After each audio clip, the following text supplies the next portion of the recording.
further ado, let's dive into this turnabout revolution. Trial 1, Day 1.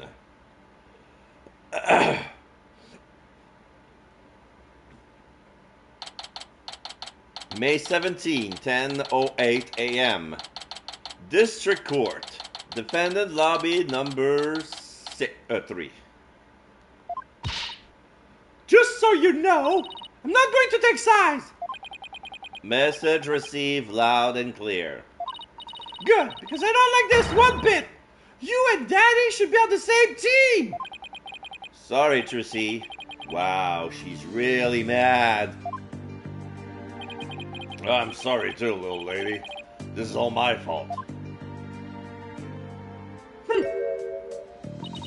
I'm just worried things will never be the same between Daddy and Apollo. If they go through with this. Oh, is that all? Well, I wouldn't worry about that. That's the way it is with us men. We may fight, but we don't burn bridges. Really? Sure. 1 minute we're trading blows, and the next we're having drinks together. We're simple creatures at heart. I sure hope you're right. Sorry I'm late, Apollo. Athena, there you are. What happened with you and Mr. Wright yesterday? About that. I ended up going to the wrong airport. Oops. I was waiting there thinking his flight was really late, and before I knew it, I dozed off. Oh, by the time I woke up, it was already dark. I'd figure something like that happened. Being late and dozing off are the two things you do best. Guilty as charged. So then, I take it you have no idea what today's case is about. Not a clue, sorry. What is today's case about, if I might ask? Another locker room mystery? A suspect with a flimsy alibi? Ooh, a dire message. Sorry, strike 3 and you're out. It's a civil case. We're doing civil case now? Since when? A civil case? You act like I'm speaking Swahili here. Well, it's just the right rating agency specialized in criminal law, so I thought. In civil cases, there are no prosecutor, right? Instead, both parties retain an attorney. Right, and the other attorney is someone you know very well. Really? Who? The trial will begin shortly. Please proceed to the courtroom at once. Okay, let's do this. Apollo, wait! Who's the other attorney? And where is Mr. Wright? About that. No time to explain, let's go! Okay, right behind you.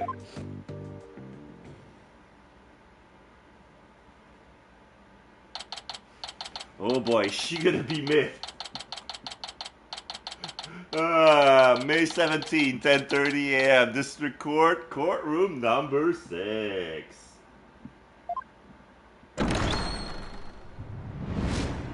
Court is now in session. All rise. Oh, it feels so weird having Felix from that side. Court is now in session. Oh,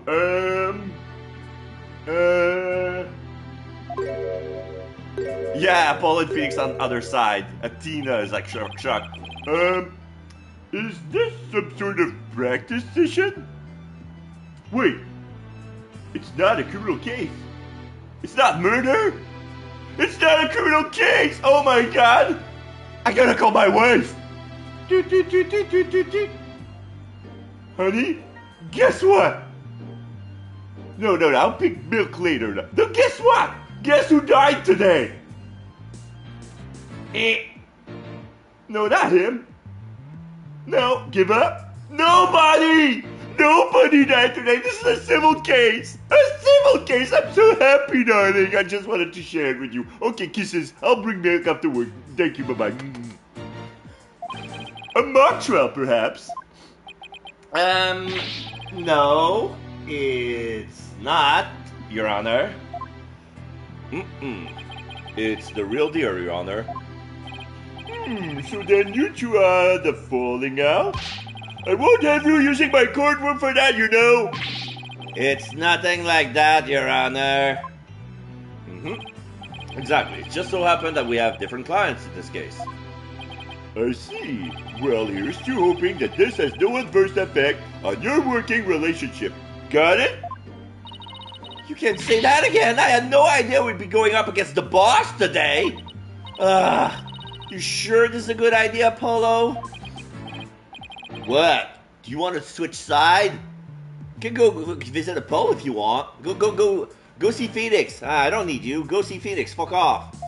Honestly, I'd rather be anywhere but here right now. Well, at least she is here. I'm really going to need her help.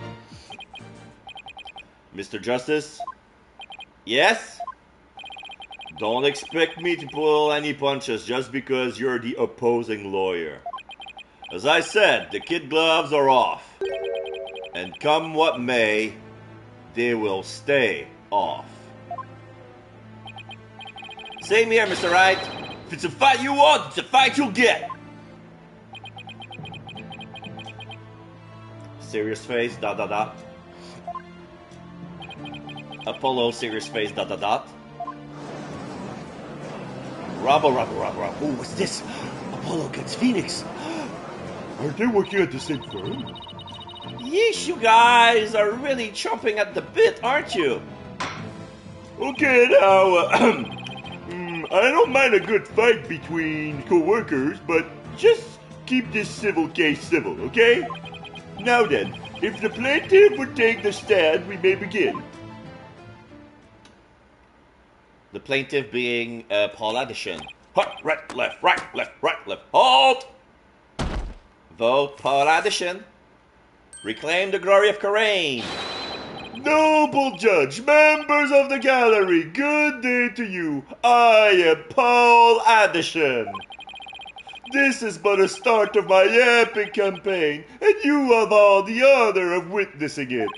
I believe the youth of this country are our very future. Too long have they been looked down on and given the cold shoulder. So, to them I say, ask not what you can do for your country, ask what you can do for me!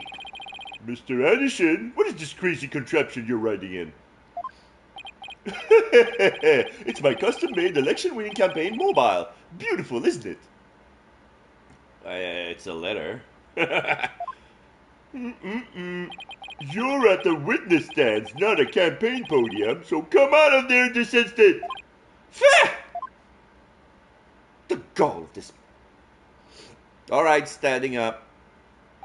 Alright now, would the plaintiff's attorney, Mr. Wright, please explain the complaint filed against the defendant? Mr. Addison's complaint against the defendant is simple. The defendant, one Dirk San Mari, stole my client's family heirloom, the crystal of Amife. Mr. Addison merely seeks its return. This wouldn't have happened if that archaeologist hadn't kicked the bucket. Oh, I see. So somebody actually died. Oh, I have to call my wife.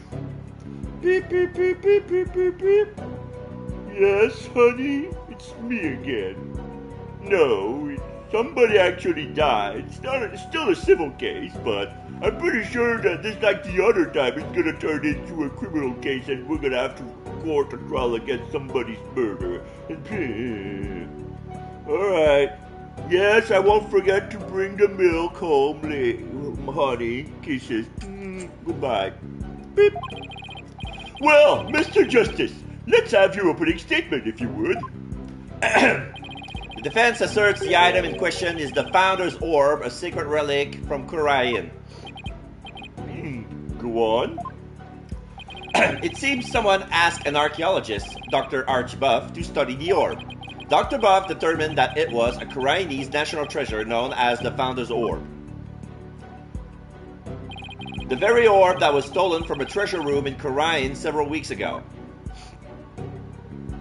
Why, yes, I saw a news report about that.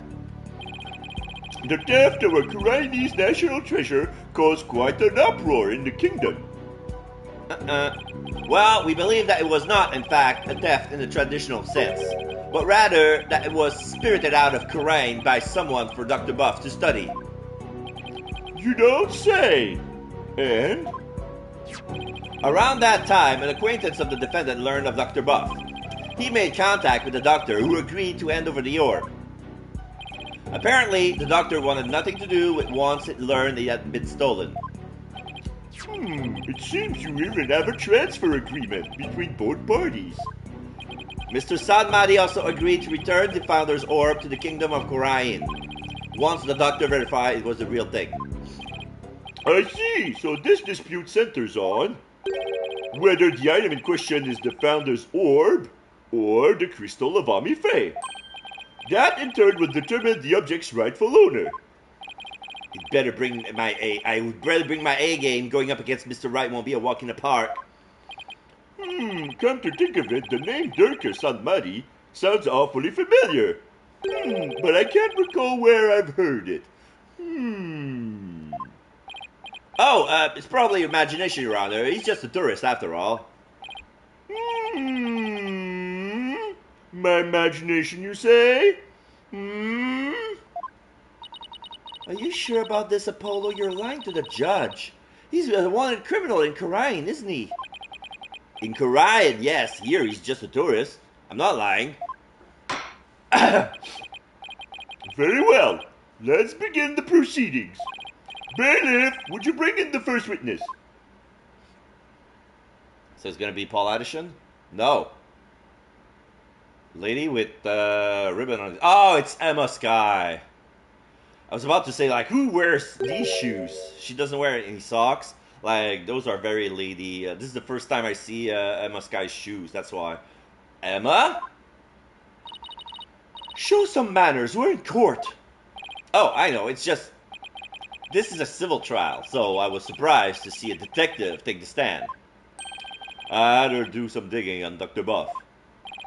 What for? You disappoint me, Apollo. First, you know I'm not just a detective. I'm a forensic scientist. Do try to remember that. Second, you owe Mr. Wright an apology. After all he's done for you, you have some nerve. First, I'm sorry. And second, I'm really just trying to do my job. You'll never get anywhere with that attitude. Take some advice from someone who's been there. Why do I feel I'm on trial here? Detective Chai, your testimony, if you please. All right. The Doctor's Dark Secret. The police have had their eyes on Dr. Buff for some time, and just today, a number of stolen artifacts were discovered in his study. Among them were a priceless urn and a statue that were stolen from the Fae clan. Yeah, I remember those. The urn of Amife and the statue of Amife. It seems that the Doctor would do anything to study artifacts, including steal them. As for the relic at the center of this dispute, he likely stole it from the Addison residence. The Doctor is a thief? Why am I just hearing about this now? Well, cat burglar isn't something he would put on his resume. He was more careful than that. But the fact is, he was a classic treasure hunter. A treasure hunter, huh? Like people who have thrilling adventures in exotic places, risking life and limb for glory? I doubt Dr. Buff was the star of his own hit movie series, Athena. He's not like Indiana Jones. This belongs in a museum! Out of respect for the dead, I would say that Dr. Buff wasn't doing it to get rich. Apparently, he only wanted to borrow artifacts to study them. Borrow being loose here. He would then return them as soon as his research was finished. According to the Doctor's child, he would even repair or restore some of the artifacts he stole before returning them. He believed he was honoring the dead by discovering their history through artifacts. But whatever lofty ideas he held, it makes no difference. Larceny is larceny. Yes, he certainly sounds no different from a regular thief to me. So let's say for a moment that the Doctor really did moonlight in stealing artifacts. Might he not have stolen the Founder's orb in Korian and brought it back here himself? Nope, there's no record of him traveling overseas over the past few years. Plus, he couldn't very well leave his reclusive child at home all alone. Then this really must be the crystal of Amifei. Yes, he stole it from the Addison residence, probably so he could study it. This is the left hook I did not need. I bet you never saw that coming, Apollo. Yeah, when Mr. Wright said the kid gloves were off, he wasn't kidding. Phoenix, da-da-da. Mr. Justice, you may proceed with your cross-examination.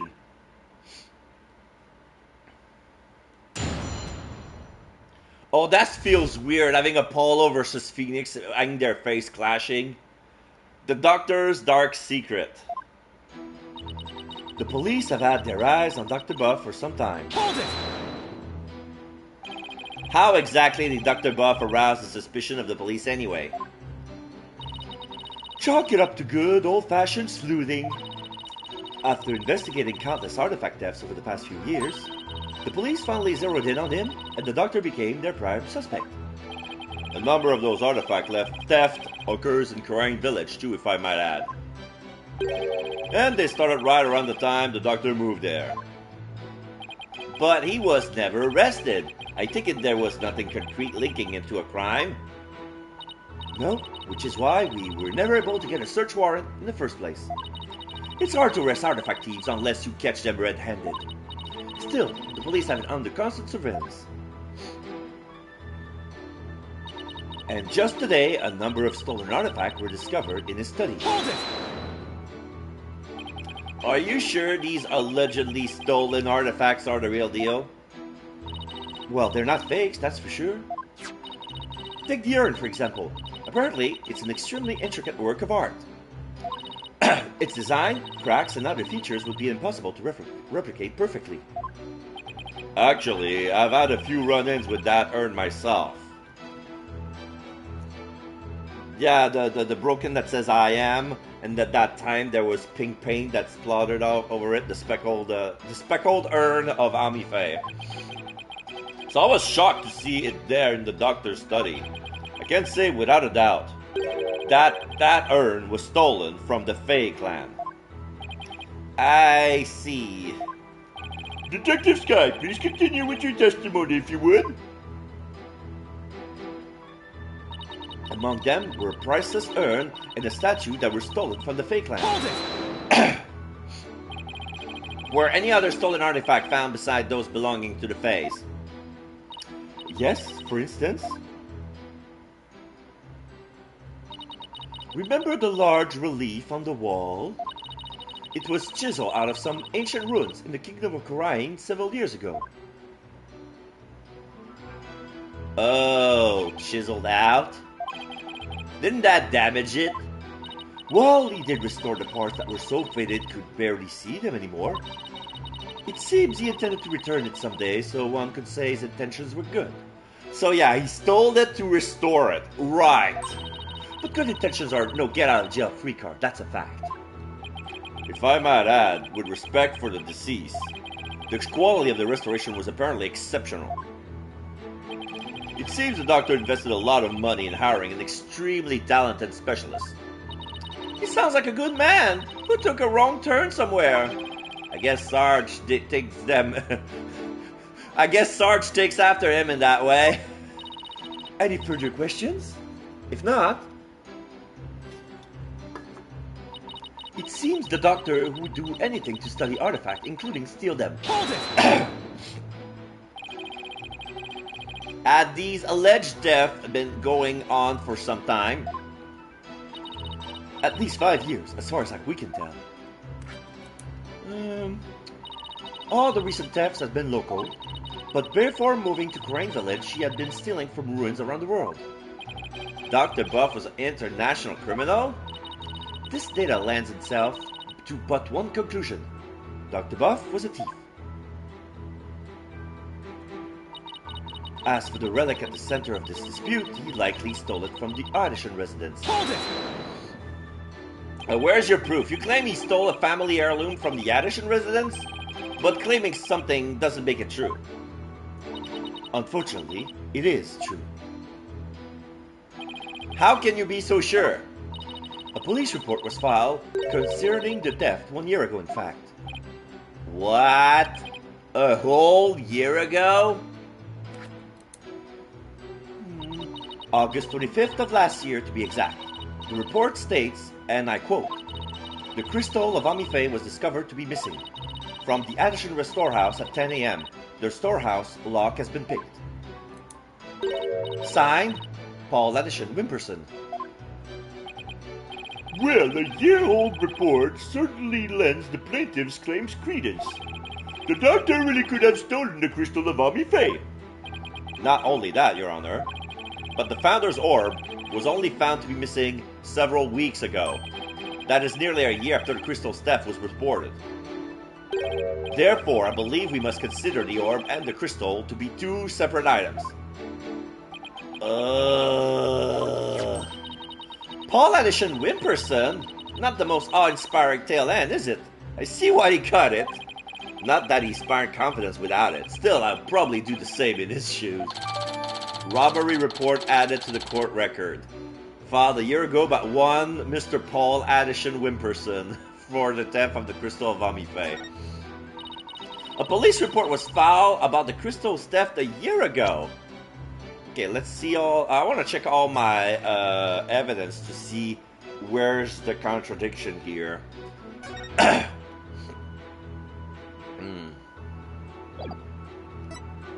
So here's the photo of Jove Justice. Here's the photo of the deceased guy. Is there anything that we can find on him? He has some sort of necklace, some sort of white, weird butterfly. And there's the head wound. And there's a white book stained with coffee on one end and blood on the other. And then we have the window who in front... there's a tree standing in front of the window outside. Then the entrance is out the back side.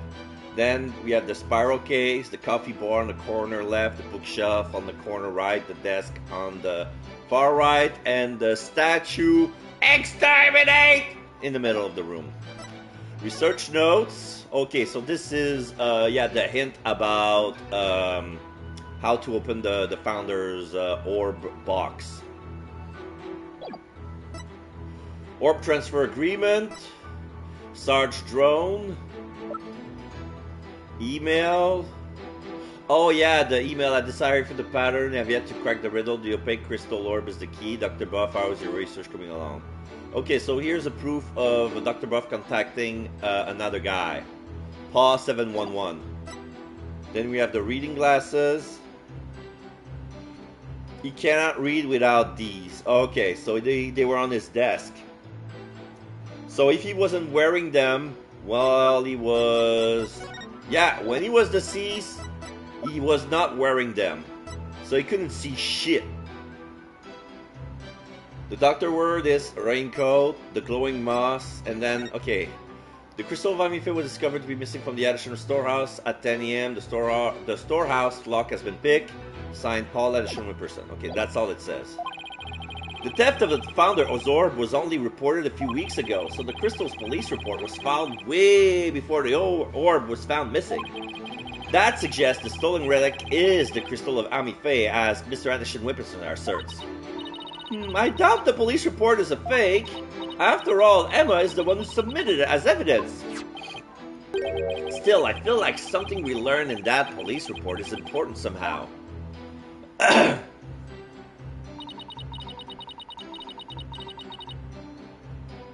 Okay, so...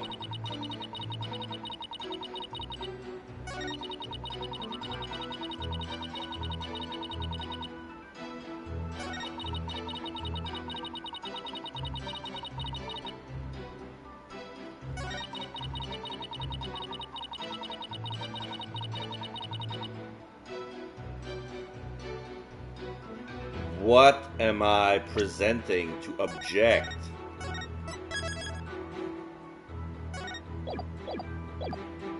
They asked me to focus on the robbery report.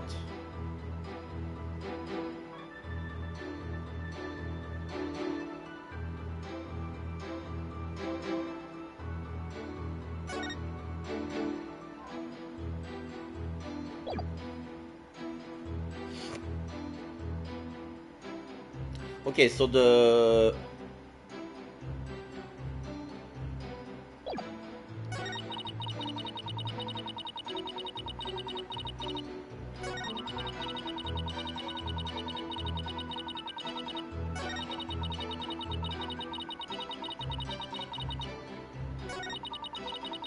I'm gonna represent everything with that new info, see if anything else comes out. Hold it!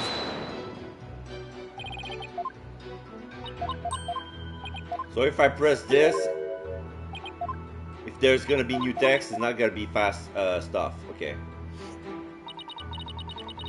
Hold it!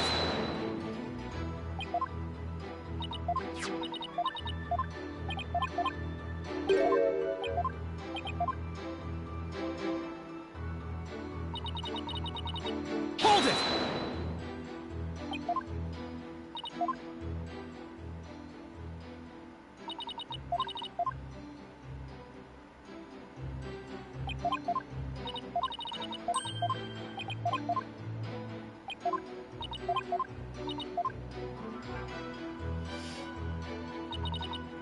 Hold it!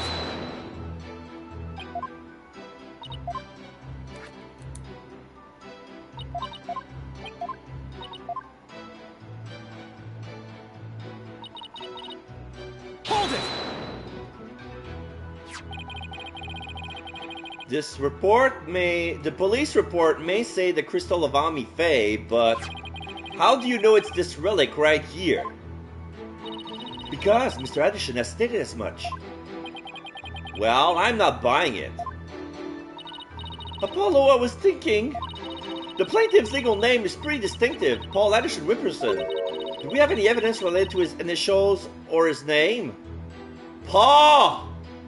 Oh, good one, Atina. Aha! We just might. It might even point out a flaw in something Emma said. You think her logic is faulty? Yeah, if the doctor stole the relic from Mr. Addison, or Addison Whipperson, then there's one thing the doctor did that doesn't make any sense. Especially if Paul Addison Whipperson was desperately searching for his stolen relic. Okay, time to go over the evidence again. A police report was filed about the crystal's theft a year ago, but the theft of the founder's ore a few weeks ago. Okay, so... yeah, we read that. We read that. Okay, so they want us to present the email or the flash drive. He stole it from the Addison residence, but we have an email. This is purely speculation. Just because we have PAW711, this might be since it's the same initial as Paul Addison Whipperson. So, okay, well, I'm going to present that. This is a far cry. The farthest of cry in the history of far cries. Objection! And it isn't. I fucking knew it. The doctor stole the relic from the plaintiff, you say. Are you sure? Because that statement does not agree with a certain piece of evidence. What you mean? Take a look at this. What about it? This contains an email from the doctor's computer. Email? In that little piece of plastic? I'm afraid I don't understand. Oh, this sticks here can store all sorts of computer data. I still don't get it. Here, just look at this. Apparently, the doctor was reporting his research finding to a certain individual. Now, take a look at this. The police report Detective Sky presented to this court. You can see the plaintiff's legal name on it. Paul Addison Whipperson. can see why he would drop Wimperson from his name, but that's hardly breaking news. Look closer, Your Honor. Phoenix. Ah! His initials! Right. The plaintiff's full legal name is Paul Addison Wimperson. Now consider this. The email's recipient address starts with 3 letters. P-A-W. Ah! Don't tell me. Oh, but I will anyway. The individual who hired the doctor to study the disputed item is none other than Paul Addison Wimperson. Wait, then that means... Exactly. We wouldn't have asked the man who stole his family heirloom to study it. Therefore, how could this possibly be the crystal of Ami Faye? Ah!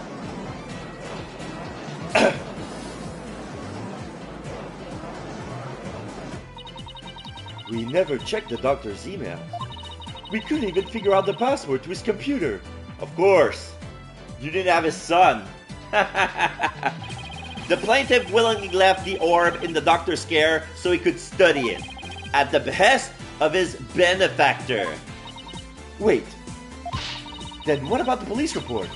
I have all the details on the theft right here. Oh, it's probably for another relic, the real crystal of Mount Ami Faye. He's just using the report as a way to claim that our orb is actually his stolen crystal. Objection! And how are you so certain that Paul refers to my client's initials? Maybe the email recipient was a dog lover. Perhaps, so let's get to know your client a little better, shall we? Mr. Paul Addison Wimperson.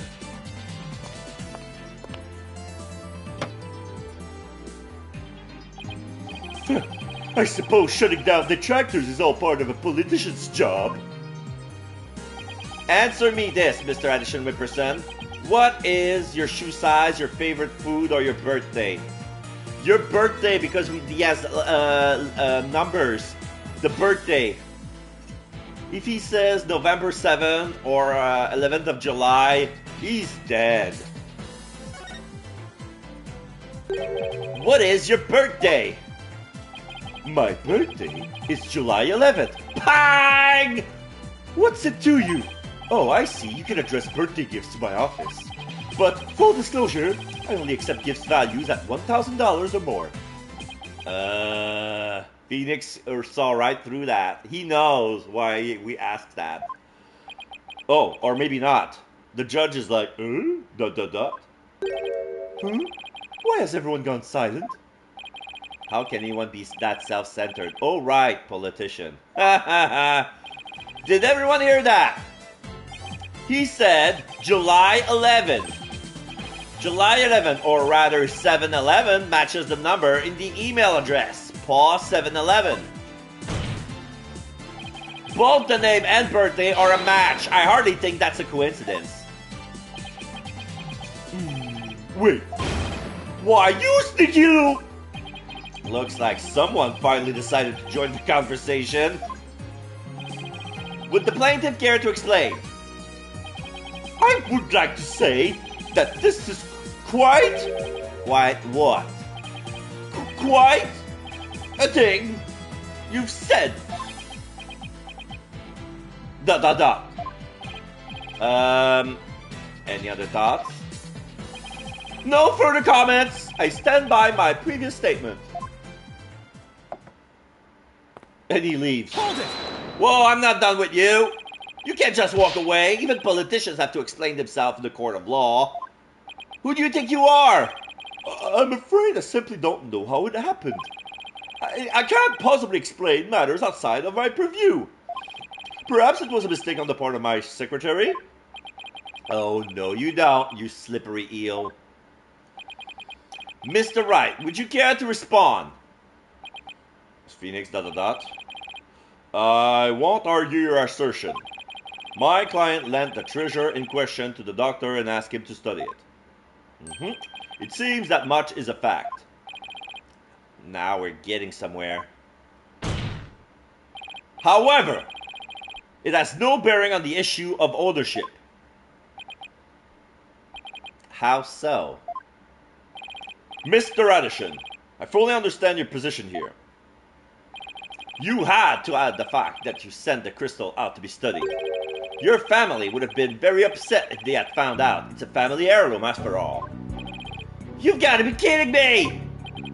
Mr. Wright is, well, right, of course. But Dad, he always is. That's why he's my lawyer. The crystal is a precious Addison family heirloom. It has been for centuries. But Dr. Bob was so eager to study its proud heritage, I couldn't say no. I didn't even tell my grandfather. Objection! But in order to win the backing of your so-called benefactor, you were going to give what you claim to be the crystal of Amife to that person? You were going to give a precious family heirloom away just like that? I was going to explain everything to grandfather later, honest. My client's grandfather is very proud of his grandson for following in his footsteps. And if refusing him would meant dashing the dreams of his darling grandson, I doubt the kindly old man could have said no. Well, grandchildren are meant to be spoiled.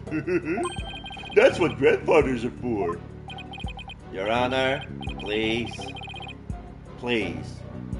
I mean, it's been in the family for centuries. My grandfather thinks highly of my talent as a politician. That's why he entrusted me with this very important name placard today. Paul Addison. He wipes it off. And it sparkles. Paul. Oh, shit! I'm sure it would be okay with me using the crystal as I saw fit. So, when he rubbed it off, part of the plaque peeled off and it presented itself as Abe Addison. So, he's using his old grandfather's plaque.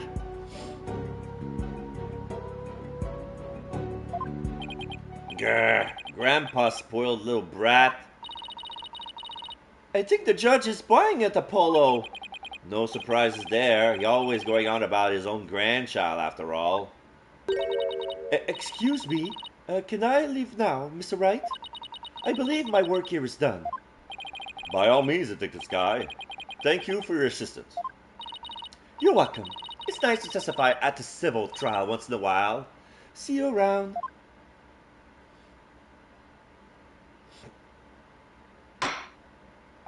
It seems the facts have changed somewhat. Mr. Addison Wimperson apparently lent his family heirloom to Dr. Buff. Mr. Justice, how would the defense like to proceed? Alright, now what?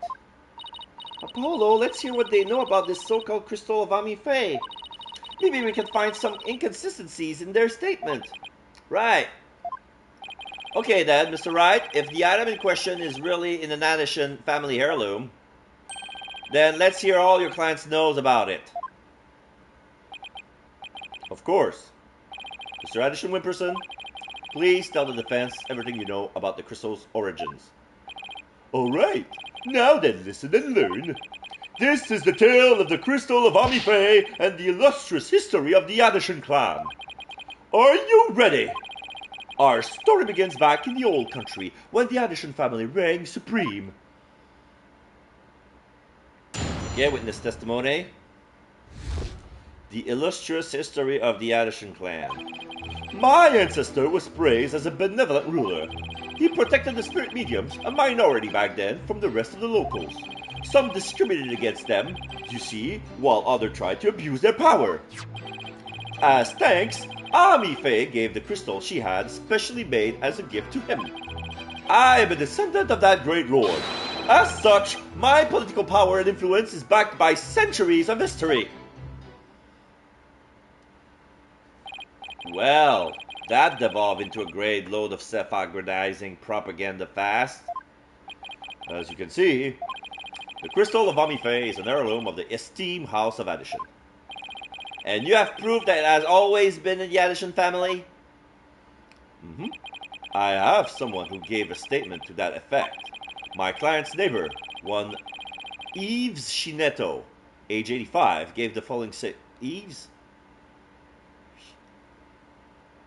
Maybe it's I've seen it too. I've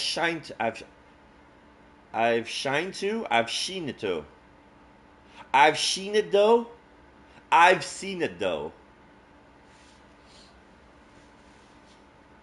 Yeah, it feels like a testimony. I've seen it though. Okay, I've seen it though. I've seen it though. Age 85 gave the following statement.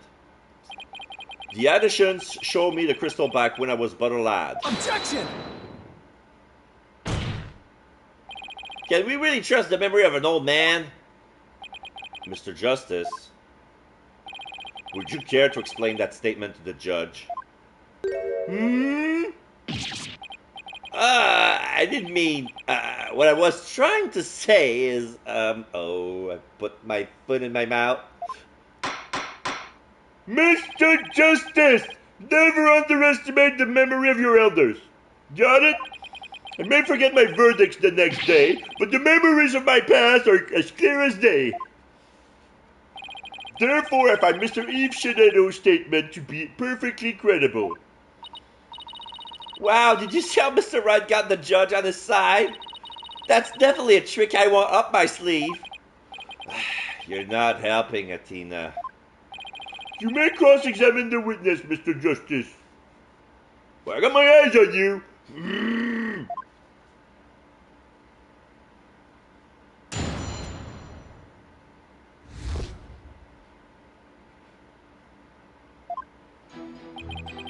My sister was praised as a benevolent ruler.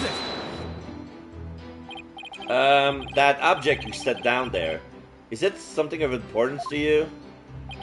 Oh, it's a name placard.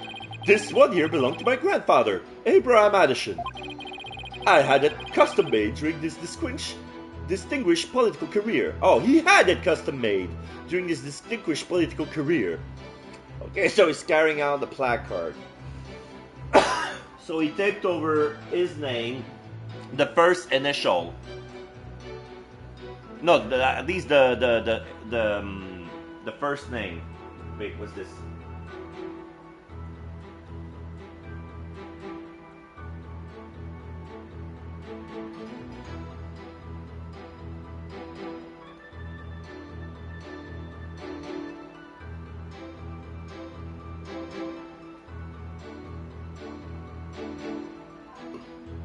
Okay, that's nothing.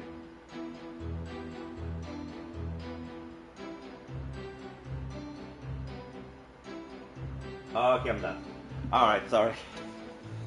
Because I joined a new group discussion and they're being active, and I thought it was one of them response was directed to me, but I was wrong. Sorry about that.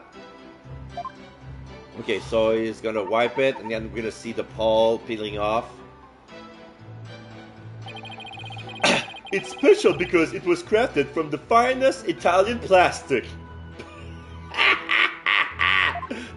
Wow, I wasn't aware the Italians were famous for their fine plastic. You can touch it if you want. No, I'm fine. Very well, I'll just continue with my testimony. My ancestor was praised as a benevolent ruler, but he was also an eminent politician. He protected the spirit mediums, a minority back then, from the rest of the locals. So I think the relationship with the Fae clan was a close one. A smooth and open line of communication with my entire electorate. That is the Paul Anderson way. Sorry. I was asking about your ancestor. Whether it's about me or my ancestor, feel free to ask me anything you'd like. Transparency in government. That's the Paul Anderson way. More like dodging the question. That's the Paul Anderson way. Thanks. I'll be sure to ask when I have something you'll actually answer. As I was saying, the Anderson family protected the Fae spirit mediums back then. Some discriminated against them, you see, while others tried to abuse their power. Spirit mediums were targets of discrimination. Well, yes. Some people even treated them like they were monsters. The transformation the medium underwent when channeling spirits frightened the locals. And then there were those who tried to use them.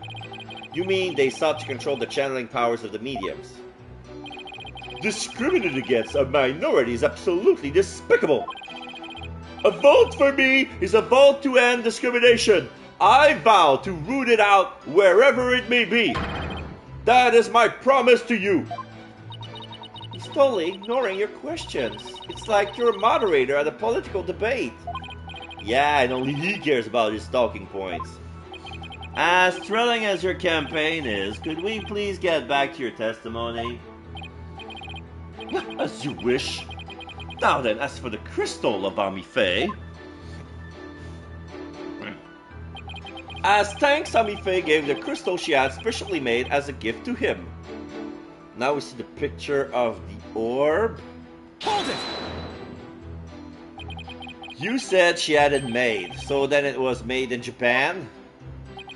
That's right. They say she hired a famous craftsman to make it. And they say it's quite valuable too. And you were going to take such a priceless family heirloom and just give it to your patron? That's so typical of you ignorant common types.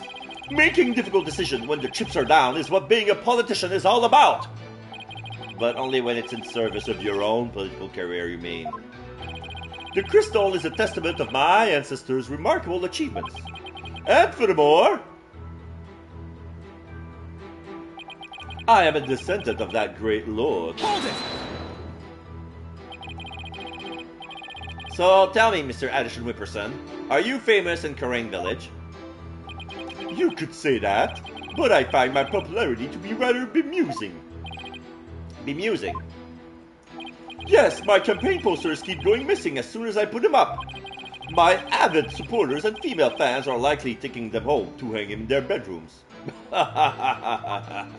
Oh yeah, I guess ignorance really is bliss. All this only proves my fine lineage. As such, my political power and influence is backed by centuries of history. Hold it! So I'm sorry, but is any of that relevant to the issue of the relic's rightful owner? Have you never heard of Kingcraft? Kingcraft? I know of Kingmaker. It's the art of ruling as king. My father drilled it into my head from a young age. And one of its precepts states, rule in the way a ruler responds to every single issue posed by the masses. Well, that answered my question about what he meant by king of his nation. Progress. Apollo, who is this Ami Faye anyway? I believe she was the founder of the Karain channeling technique.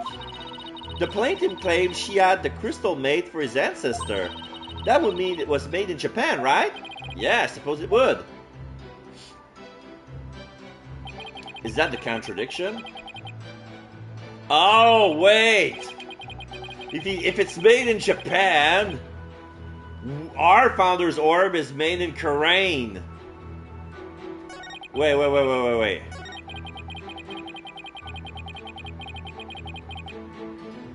So let's see.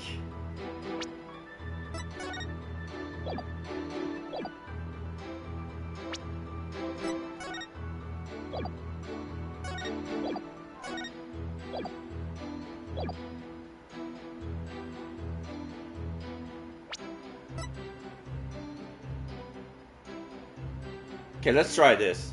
I'm gonna say first. Wait, I'm gonna say first.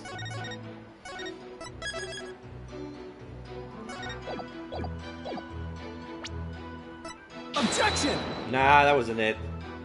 Please take a look at this piece of evidence. I'm looking, but what am I supposed to see? Oh, as your boss and mentor is a bit of advice. Never present evidence before you have a good grasp of the situation at hand. Right, sorry. And as the presiding judge, here's a penalty! Ouch, double teamed for just doing what Mr. Wright always does anyway. Hypocrite!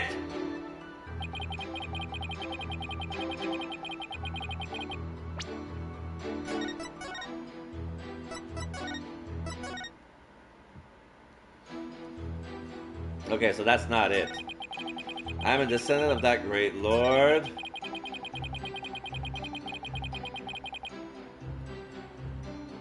So what would be the good thing here?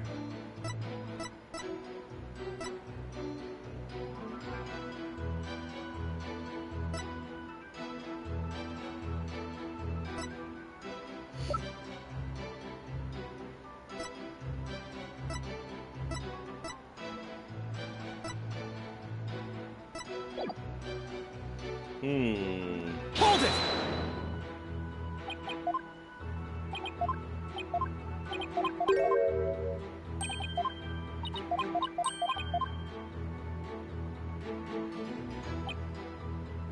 Hold it!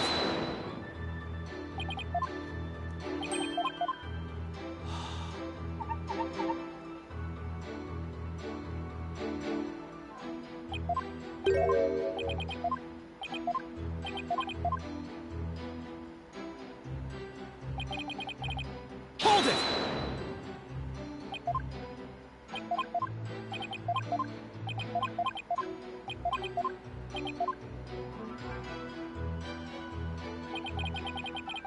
Hold it!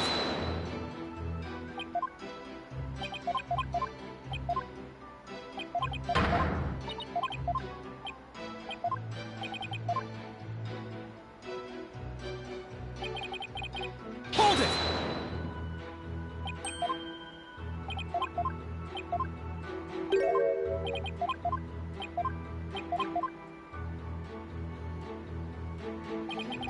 Hold it!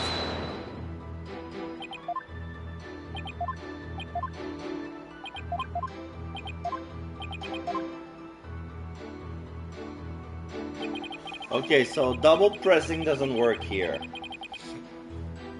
Okay, so what could it be? So this doesn't work.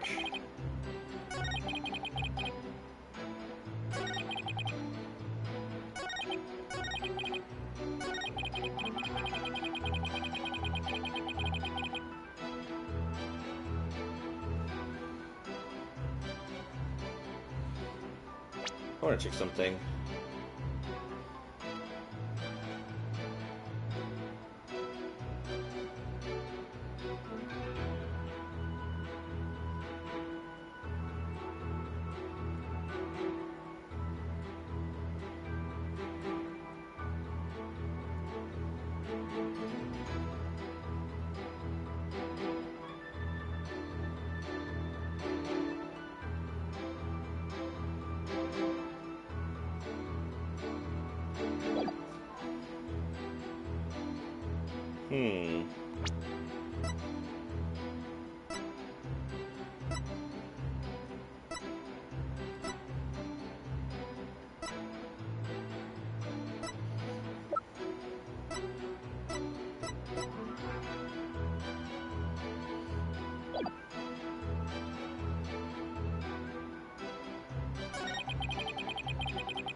I must say I'm actually stumped. Let's see. I'm gonna press story mode just to get a hint. Second.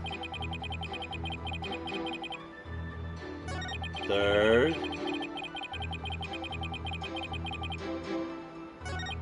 Fourth. So it's that statement. Amy Faye gave the crystal she had specially made as a gift to him. So what could it be?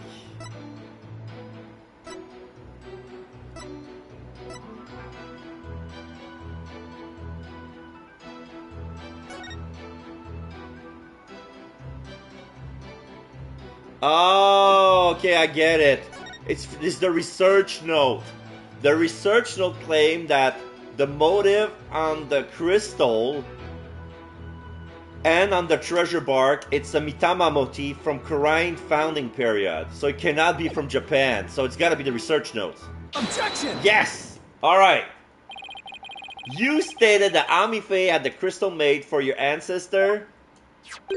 So am I to assume it was made in Japan? That's right. The craftsmanship is unbeatable. Well, that's strange. I don't see how your so-called crystal could have been made there. What are you talking about? Okay, I'm to present the motif.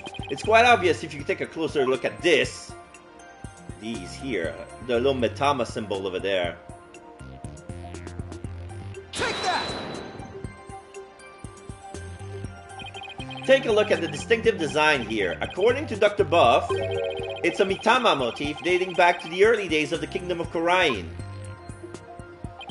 The Kingdom of Kurain? And you based this on? Here, this piece of evidence, Your Honor. These are the Doctor's research notes on the Founder's Orb. This is the box in which the orb was originally stored. It features the same pattern as the one found on the orb.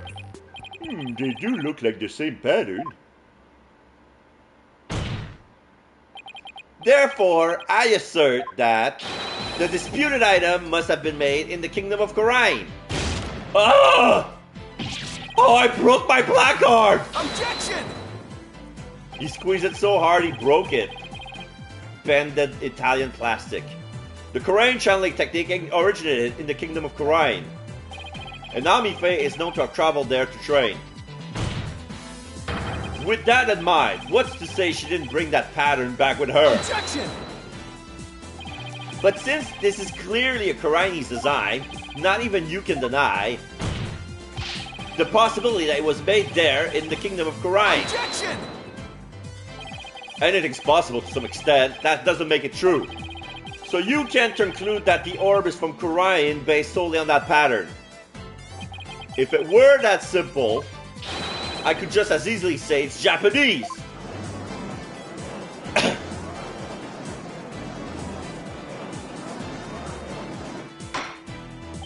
I have to agree with Mr. Wright. The pattern alone proves nothing. But that also means there's no basis to claim the item in dispute was made in Japan either. At this rate, we're going nowhere fast. Ah, he's right. We're just spinning our wheels here. I wonder if we have any evidence that could break this stalemate. Evidence that could break this stalemate. It exists, but I don't know what. Okay, I'm gonna pull a card from Mr. Wright here. So the evidence would like the defense would like to present a piece of evidence to the court. A piece that will finally break this stalemate. Oh, well, you sure piqued my interest. Let's see what you got, boy. Alright. I will now prove that this is in fact the Founder's Orb. The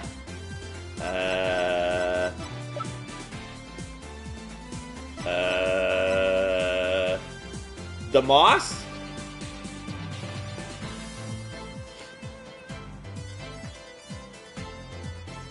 Okay, I'm gonna go with the moss. Take that! Just how does that piece of evidence prove that the relic is the Founder's Orb? It doesn't it? Not by any means that I can fathom. Sorry, Apollo, but I have to agree with the boss on this. Me too, actually, sorry. Me three, defense! Yikes. Time to think of that one over again, Mr. Justice. Yes, Your Honor, sorry. Evidence that could break exists.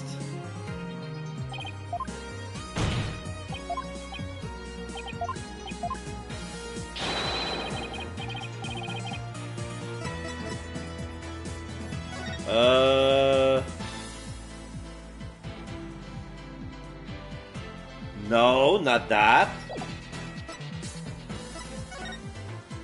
This isn't good enough.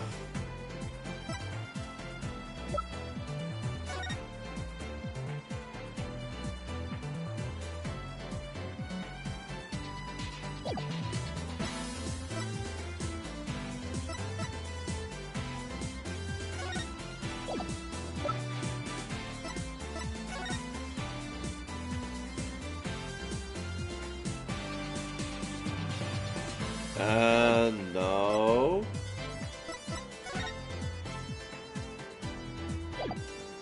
What else do I have?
proof besides the motif?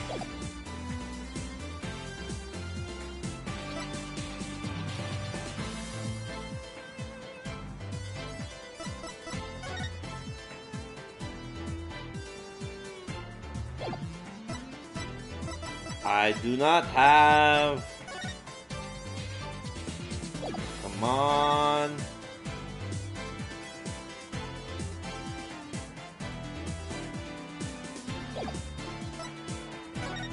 This one is hard. Okay, I'm going to present the research notes again. And then I'm going to go story mode because I have no idea where I'm going with this. Take that! Yeah.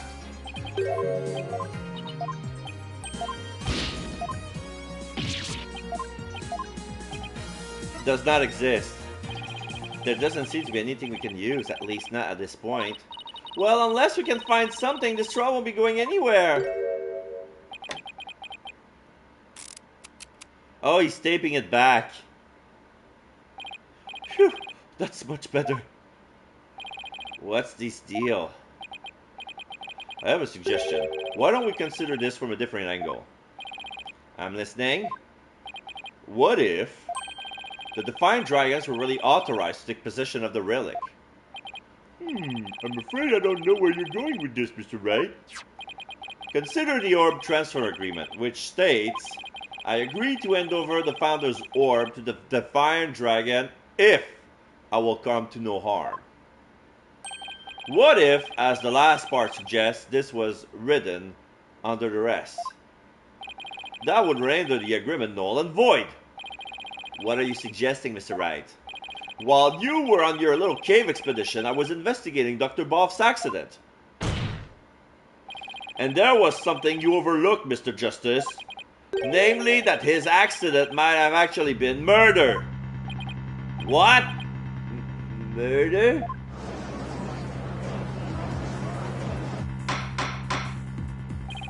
Mr. Wright, you do realize such statements are not to be made lightly. Are you suggesting the Doctor was murdered by the Defiant Dragons? Yes, but follow me on this for a sec. The books that came tumbling down were from the archaeology shelf. However, among that mountain of books was a single volume on psychology. What's more, there was some blood on it. And you feel this is important because the books that came tumbling down were from the top shelf, the archaeology books. We know this because the Doctor books were meticulously organized by subject. Archaeology took up the entire shelf, so that psychology book is completely out of place. Come to think of it, the shelves were arranged quite carefully. It also worth noting that psychology books only take up a tiny part of the bottom shelf. You might wonder why a book on psychology was found amid the pile of archaeology books. But I believe I can explain that with that single out-of-place book was doing there. The Doctor was struck from behind while selecting a psychology book from the shelf. And that's when the blood got on the book? Precisely. And to make it look like an accident, he was buried under a mountain of archaeology books. Objection! Wait a second. This is all just speculation, right? Or do you have proof that it was murder? Oh, of course I do. You do? On a hunch, I had Detective Sky examine the Doctor's head wound. She found that he had been struck by the corner of some object or another. Wait, what? A wound like that couldn't have resulted from a fall to the floor, you know. Do you understand what this means, Mr. Justice?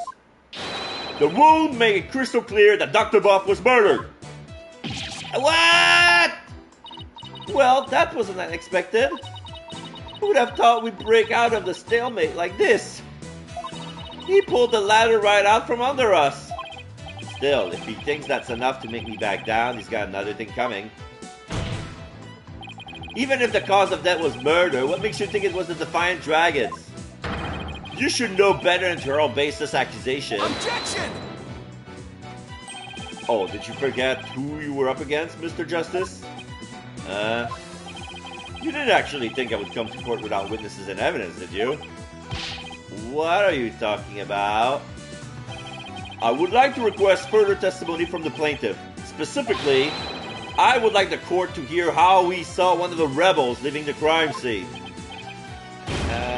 He saw what?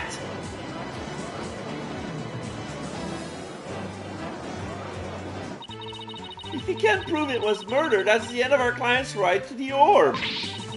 Did he have to put this up his sleeve the whole time?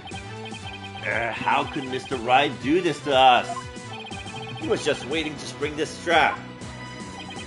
This trial is taking another unexpected turn.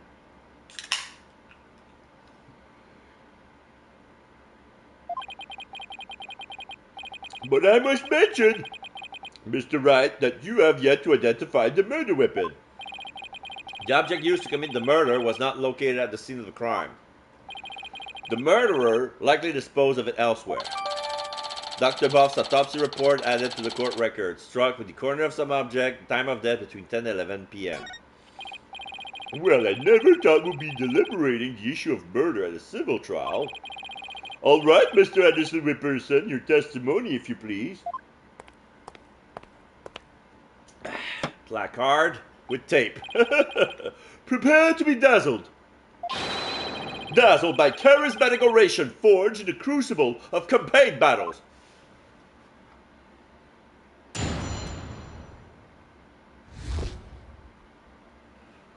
The rebel's crime. That evening, I was walking alone, lost in thought. I passed by the doctor's house, and that's when I saw Mr. Arball. He was running out the front door. It was around 10 at night. Surely that must have been him fleeing the scene of his crime. A vote for me is a vote to end such violence. That is my promise to you. So the plaintiff saw a possible suspect fleeing from the doctor's residence. And it was within the window of the estimated time of death. ... That's Airball. What in the world were you doing there then? Study photo updated in the courtroom record. Addition saw that. Fleeing the scene of the night of the murder, one of the books is stained with coffee. It seems Mr. Airball was loitering around about Corain Village that day. There's evidence he was in the doctor's study as well. Isn't that right, Mr. Justice?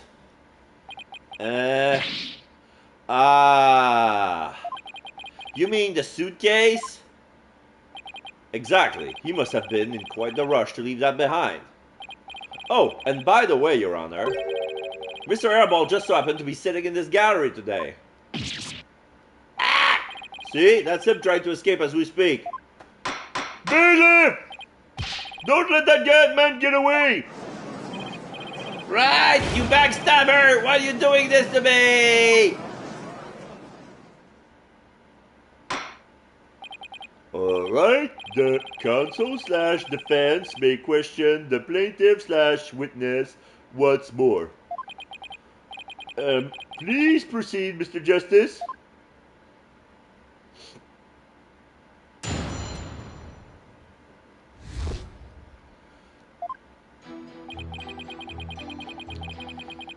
That evening, I was walking alone, lost in thought. Hold it! Why were you taking a walk? Society is inundated with serious problems that must be solved, and as a politician, I'm always on the job thinking hard about possible solutions, even on my walks. Thanks for the non-answer. While we live out our country, while we live out our comfy lives, there are starving children who suffer in the back alleys of our major cities. It's not in me to ignore such suffering. A vote for me is a vote to end hunger and for world peace. Yes, Mr. Anderson Whipperson, we are well aware of your outstanding character. Now please continue with your testimony. I can practically hear my poll numbers surging. Now on with my speech. After all, the voting public must be informed of the magnificence that is me. I passed by the doctor's house, and that's when I saw Mr. Airball. Hold it! Where exactly were you when you saw Mr. Airball? Right here, under this tree. Okay, so he could have seen the crime scene, and he saw Airball coming from the entrance. I saw him dashing out of Dr. Bob's front door. Okay, so that's the front door, and he didn't notice you. No! I was hidden by the tree. Is it really all that important to know from where the plaintiff saw Mr. Airball? Well, yeah. Yes, I believe it matters a lot. I ask that it please be added to the witness testimony. I was under this tree when I saw Mr. Airball. Is there something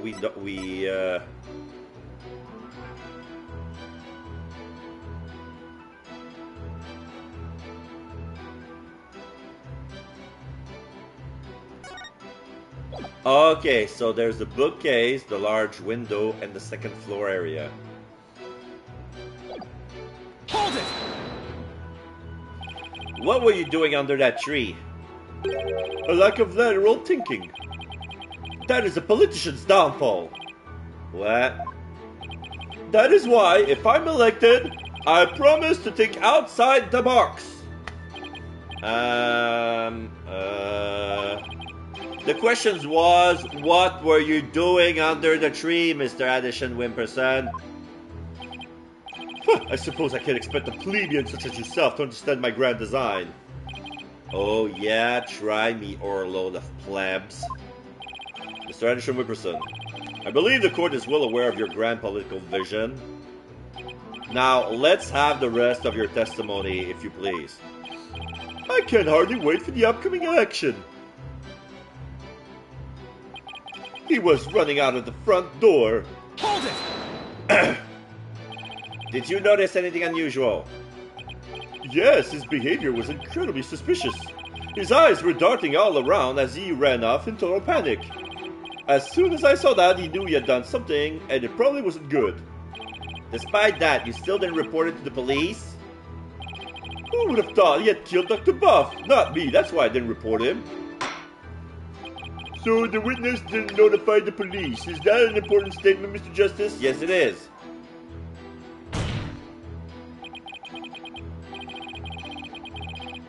I request that the witness add this to this testimony. Sure, why not? I had no idea that Dr. Bob was dead. That's why I didn't call the police. Well, with the window in front of you, you could have seen the whole crime happening. Objection! That's the problem. Mr. Addison Wimperson, rather than Mr. Hairball, wasn't there something else that you should have had your undivided attention? Like what? Oh, yes, of course! A politician must also keep his finger on the electric pulse and focus on the... Sorry, but you're way off. Focus on the nation's interests? I'm off? Would you care to explain, Mr. Justice? If the witness saw Mr. Hairball from this position here, then he should have also been able to see the doctor's body. After all, he was right next to a huge window. Why, I believe you have a point there. With the body that clearly visible to the witness, it's unthinkable that he wouldn't have reported to the police. Would the witness care to respond? He's dozing. A bubble of snot is on his nose as he's snoring. Apollo ... Did he fall asleep? Mr. Addison Wimperson!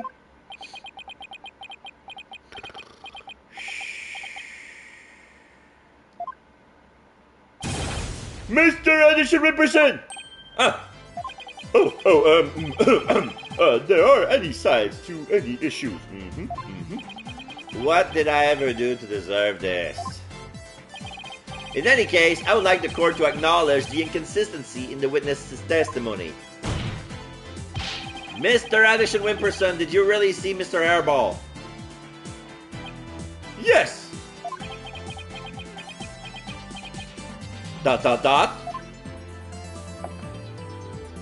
Adili. Hold it! I'm not done with you yet. Where do you think you're going? Oh, I thought I would return to my seat, seeing as I already answered the question. This isn't some small town hall debate. You just stay right there until I say we're through. I'll have to run that by my campaign manager before Objection! Glare. Go. Mr. Addison Wimperson, I think it's time for you to come clean. Huh? So then, does this mean he didn't see Mr. Hairball? Or as your lawyer, Mr. Addison Wimperson, I advise you to divulge that matter we discussed.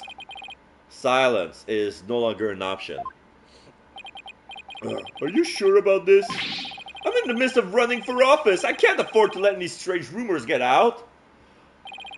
Don't worry, you won't suffer any blowback for what you're about to reveal. Blowback? I'm not sure I like the sound of that, Mr. Wright. Not to worry, Your Honor. Nothing untoward will come of this, I promise. Now then, Mr. Justice. Remember how it was an anonymous caller that reported the doctor's death? Come to think of it, Emma, who was the first one to discover the body? About that, whoever it was, it seems they wanted to remain anonymous. What? It happens now and then. Some people would rather not get involved with the police. Wait, you're not saying that. Oh, yes, that's exactly what I'm saying. The anonymous source who contacted the police after discovering the body was my client, Mr. Paul Addison Wimperson. What? You don't say. So you see, he played his part as a concerned citizen quite admirably, if I say so. Isn't that right? Addison ... Yes. Yes, indeed. In our society today, there are too many who choose indifference over righteous action. But I don't number among them. That is why I did my duty as a concerned citizen. One might call me the model citizen, one worthy of standing above the rest. What a real standard bearer he is, reporting it anonymously. Oh, by the way, Mr. Justice, wasn't there someone else at the scene of the crime when my client discovered the body? Oh, you mean Mr. Hairball? He would have been leaving the doctor's house right around then. Wait, that means... Yes, it does. In short, what my client witnessed was Mr. Hairball fleeing the scene of a heinous murder. Ah! And that's not all. Based on what we've heard so far, Mr. Hairball looks exceedingly suspicious, and that's putting it mildly. We already know the Defiant Dragons threatened the doctor with bodily harm. And now that they've killed him, the so-called transfer agreement is null and void. Ah!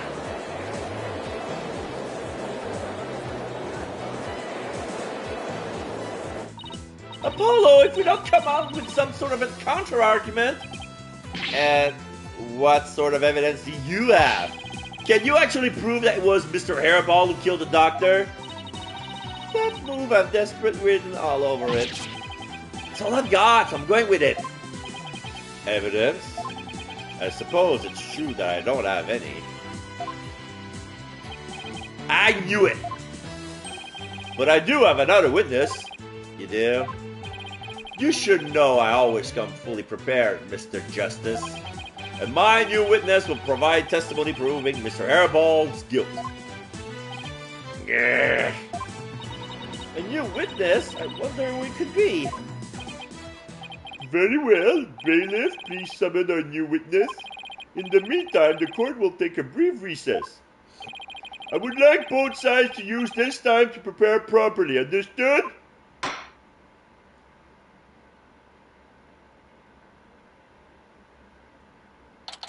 May 17, District Court, Defendant Lobby number 3. Wow, I knew Mr. Wright would put up a tough fight, but... yeah, just when I thought we had him, he turned the table on us. He really is a turnabout terror. Well, we can't let him blindside us again. Ha! Looks like they got me again. 3 times in 1 year. That's a new record. Hey-o! That's, please. No more new records or bad puns while you're at it. It's hard enough trying to help you as it is. Roger that. I'll be more careful next time. That is what Mr. Wright said true. Did you really pay a visit to Dr. Buff that night? Well, sure did. Can't remember the exact time, though. All I know is he wouldn't hand over the orb. Someone put in his head that we rebels were dangerous. That's why he threw me out. So the doctor was still alive when Dad last saw him? We'll still have to prove it, though. Better brace yourself, son. The next witness testimony could make or break this case. Yeah, I know. Hey, where's Juicy? She went to go see her... oh, she went to go see her dad. Maybe she's still mad. More like worried. Worried that this trial would create a rift between you two. And that you might then leave the agency. Ha ha ha. She has an active imagination. Excuse me. The trial will be resuming shortly. Well, let's go see what new testimony awaits us.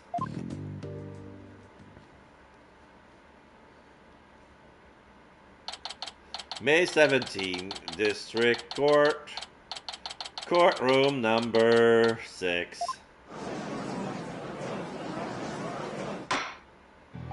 All right, court is back in session. Mr. Wright, you say that you are the witness? Your Honor, I would like to call the lone survivor of the doctor's murder to the stand. Oh, the son. Wait, he can't meet that Sarge. Is he here? Oh, probably the drone. He's still at home.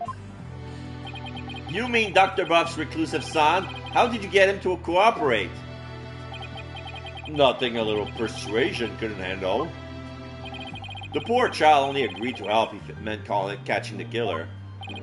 Getting a kid like that to overcome his fear, now that's impressive. This must be really important testimony for the kid to come out in public like this. Very well, Mr. Wright. Please call your witness to the stand. Sarge Buff. There's we see a floor. Yeah, it's the drone. Of course it's the drone. Judge ... Oh my. So the archaeologist gave birth to a helicopter. Sergeant Buff at your service, sir! He's here as the drone? Really? Mr. Wright, what exactly is the meaning of this? Well, past trauma has rendered it impossible for the witness to venture into public. Leaving home was hard enough, and it seems leaving the witness lobby was just too much. But I would still like to continue with testimony delivered via this drone. Okay, so he's in the building, but apparently cannot go to the stand. Too many people. Got it. I understand it must be terrible to lose one's father like that. But testimony via remote control toy... It's not going to be the first, Your Honor. Remember that time we presented Shelly the Killer? It was he wasn't even in the room back then. Right now, the witness is in the building. It's progress. Well, let's take things for a spin and see how it goes. Just who's piloting this trial anyway? Piloting. Who's piloting this trial anyway? The judge sure warmed up to the idea fast. I think the phrase you're looking for is gave up. You disappoint me, Corporal Justice! To think I once called you a brother-in-arms! Comrade! Defending the man who killed Papa? That's full-on treason, soldier! I hereby demote you back to private! Corporal? Private? What is he talking about, Apollo? Oh, it's a long story. Now then, are you ready to testify, youngster? Locked and loaded, sir! Ready to rain lead down upon the perpetrator! Ha ha ha ha ha ha!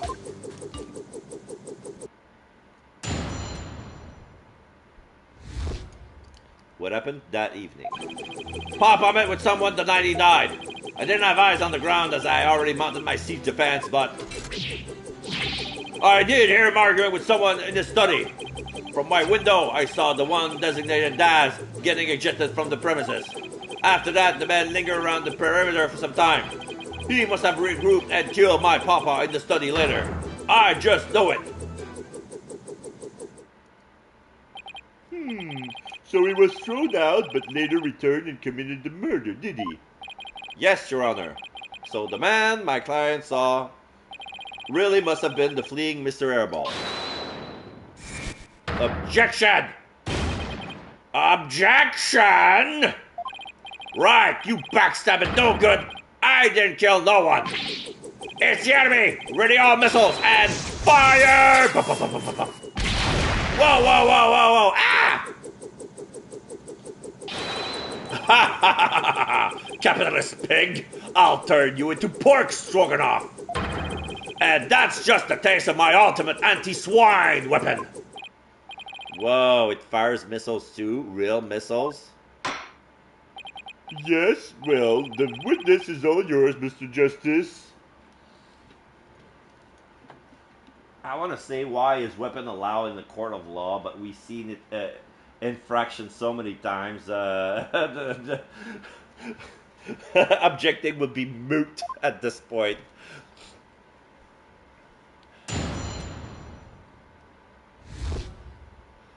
What happened that evening? Papa met with someone the night he died. Hold it! Your father met with someone? Could you be more specific? No! I was in the midst of a crucial defensive siege operation. Right. You're referring to how you don't leave your room, correct? You never know where the enemy might be lurking outside the siege perimeter. What about, you know, school? Oh, I don't go to boot camp. I'm a soldier. A sergeant doesn't associate with rookies, still too green to fight. With a kid like this, I bet Dr. Buff won't be getting any rest in the afterlife either. It was very brave of you to come to the courthouse today. But what was that you said about a siege defense? Oh, that? Well, I didn't have eyes on the ground as I've already mounted my siege defense. Hold it! Sarge, I've always wondered. Who or what are you battling? Exclamation mark! How dare you, sir? That's classified. Even so, it may be relevant to this case. Objection! I don't know if you're the right person to be asking about things like that. That's right, such matters need to be handled with a certain delicacy. Oh, I guess curiosity got the better of me. You all talking no action, soldier! Out on the battlefield, it ain't the number of pretty words in your repertoire, but the numbers of bullets in your gun belt that counts. Easy for you to say. You're the one with all of them. You have all the weapons. Would the witness please tell this court what he saw and heard that night? I did hear him arguing with someone in his study. Hold it! What was the argument about? I heard things like, "Where's the orb?" and "Are you defying dragons really criminal?" It sounded real volatile, like a war might break out any second. So the two of them had an argument when Dads came to get the orb. Did you see or hear anything else? Yeah, I heard them arguing, and then silence. From my window, I saw the one designated DATS getting ejected from the premises. Hold it! How was Mr. Airball acting? Like a conquered trooper retreating with his tail between his legs. A trooper, huh? Well, I guess he does dress like he's in the military. I bet those two would have really hit it off had they met under different circumstances. Yeah, I can see that. And so the defeated soldier was expelled, but that wasn't the end.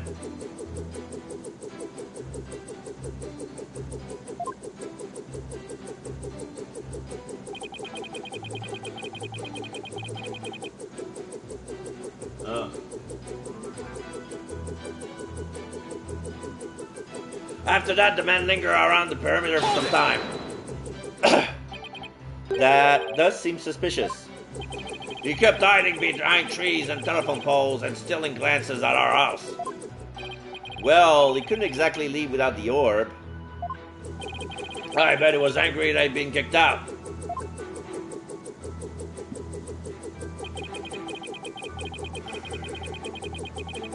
He must have regrouped and killed my papa in the study later. I just know it. And don't you keep your front door unlocked? If so, then anyone could got in. That's true. Papa didn't keep our house locked up. He said there was no need because there were only good people in Croydon Village. Yet he ended up dead anyway. Only a monster could do what they did to my kind, trusting papa. There will be no mercy. I vow swift and terrible vengeance. I will carpet bomb the killer with everything in my arsenal. Fire!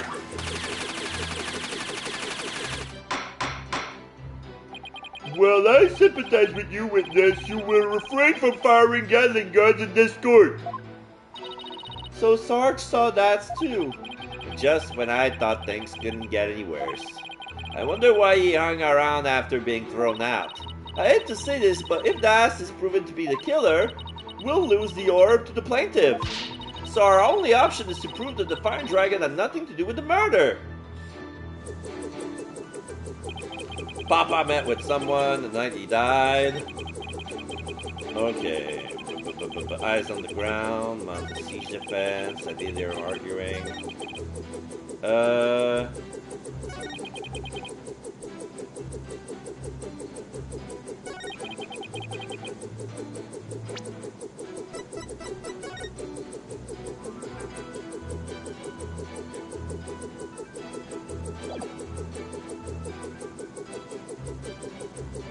I tried to see how is it possible.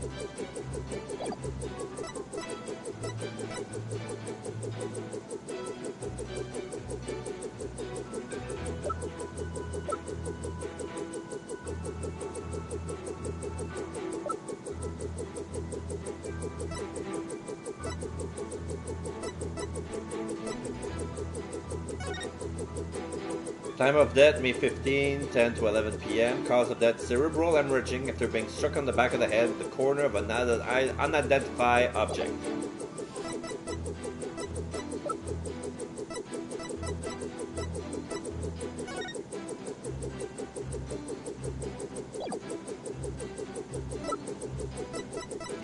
Study diagram, study photo.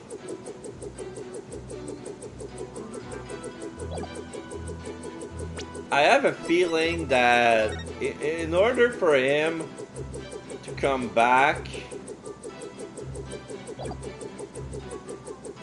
he would have to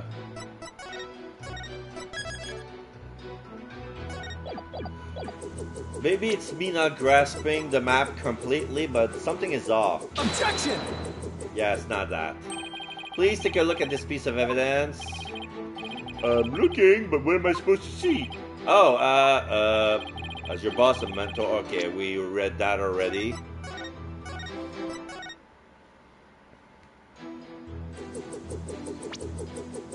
I want to try this. Objection!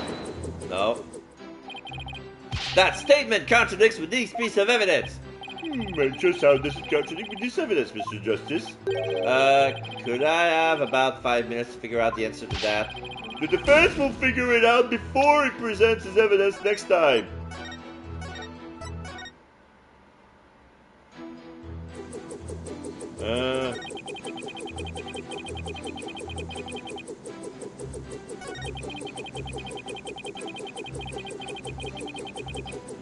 From your window?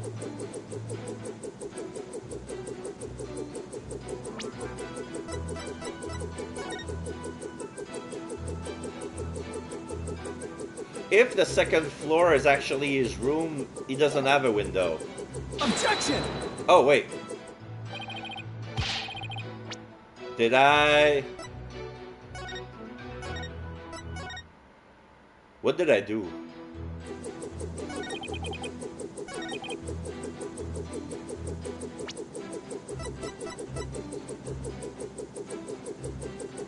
That...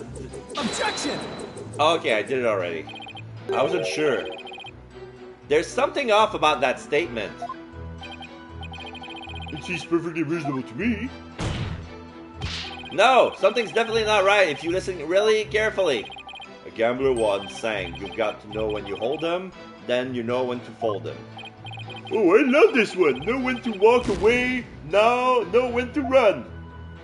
I don't know which penalty hurts more, the judges or their singing.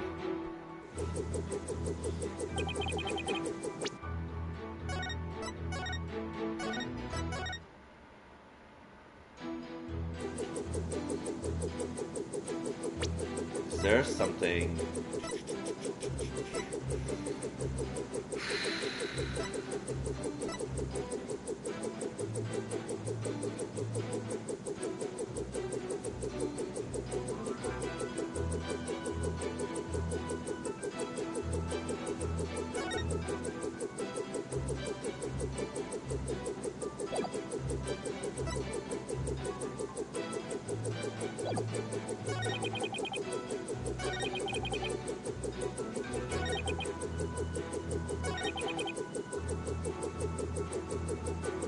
Okay, I'm gonna try this. I didn't have on the ground as I already mounted my siege defense. But usually siege defense includes a drone, and the drone is equipped with a camera. Okay, I'm gonna try this. So I'm gonna present this with the drone. Objection! That was it. Sarge, are you hiding something from me? How dare you question your superior officer like that? You wanna get it on this strong enough action with Big Boy over there, soldier? Sorry, but I'm afraid lawyers are missile-proof. What? Would the defense care to explain? Oh, it's simple, Your Honor. Just as he is able to see what is happening in court right now, Sarge was able to see what was happening in the study then. With his cherished drone, of course. Oh, now that you mention it. And to think the answer was right before our eyes this whole time. Sarge, you were perfectly capable of patrolling the study that night. So you must have seen something. Ah! I'm hit! I'm hit! What is this strange new weaponry you're using against me? He's sweating oil. Courtroom warriors don't use guns or missiles because evidence is our weapon of choice. And the evidence has exposed your bold-faced lie. My truth bomb, Sarge, has stripped your defenses bare. Truth bomb? No! Ah! Mayday, mayday, I'm going down!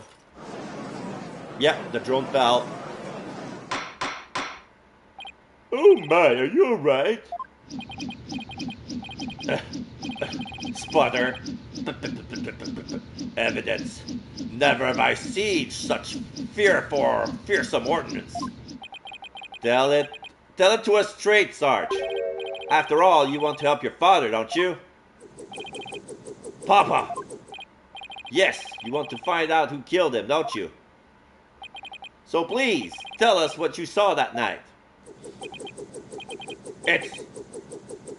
It's not what you think! I didn't see anything, I swear.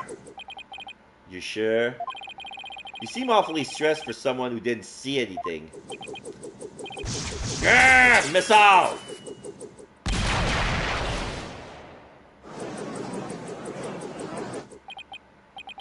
Sarge, you need to answer my question.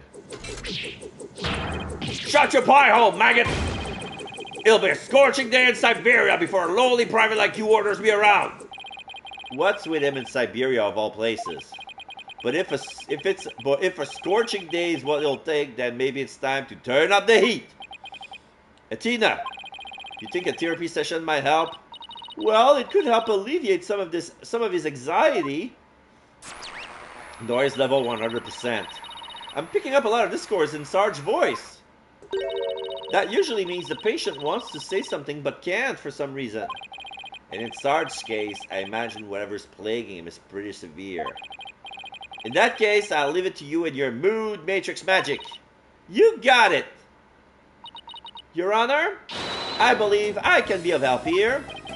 Time for a therapy session, is it, Miss Sykes? Yes, it will help the witness with anxiety, maybe even enough to testify. Then by all means, please bring the poor child out into the light of day. Oh, but I assume this will be all right with you, Mr. Wright?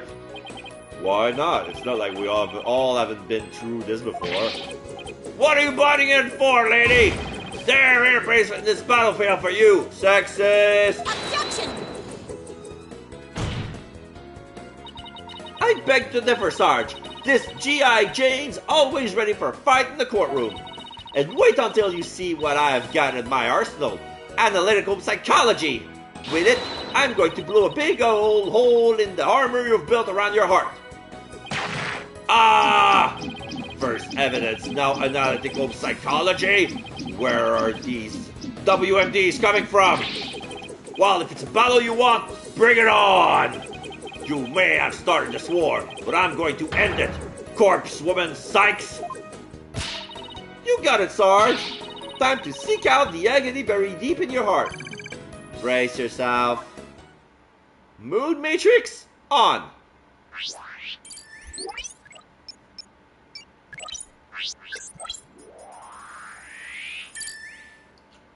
Okay. Sadness. I stayed in my room with my drone that evening. I heard Daz and Papa arguing with each other. Sadness, surprise. Daz got kicked out, but I saw him still hanging around outside. Sadness, surprise. I was in my room, so I didn't know Papa was dead until the next day. Sadness, surprise. So there's a contradiction somewhere. I want to say surprise here. Why is he still surprised that he's still outside? Got it! Yeah, that doesn't make sense. That's strange. You reacted with shock when you discovered your father's body, yet you weren't nearly as shocked then as when you saw Mr. Airball. Normally, you expect the death of one's father to be much impactful. Much more impactful. Enemy fire! Direct hit! That is strange. I wonder what it could mean. Well, we know he wasn't affected by his father's death as he should have been. And I think I know why.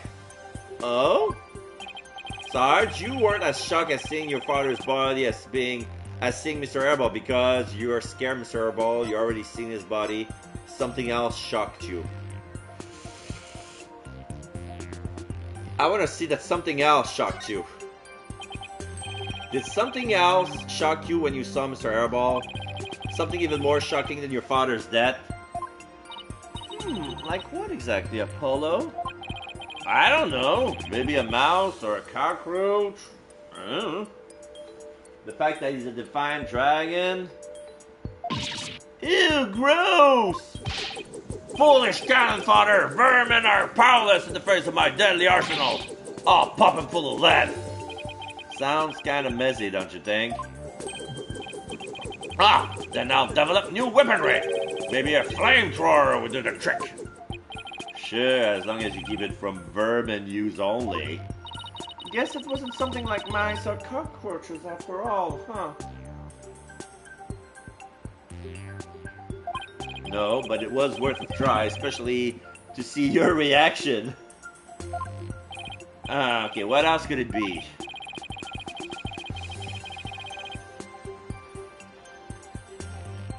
You've already seen his body? Or maybe he's scared of Airball. Maybe you were scared of him? Why, you? How could you even think I was scared of that capitalist pig? So you weren't scared? Listen up, trainee! You feckless amateur don't even know what true fear is! Naive little babies like you wouldn't last 2 seconds out there. So here's your first lesson, Private. A heaping spoolful of true battlefield terror.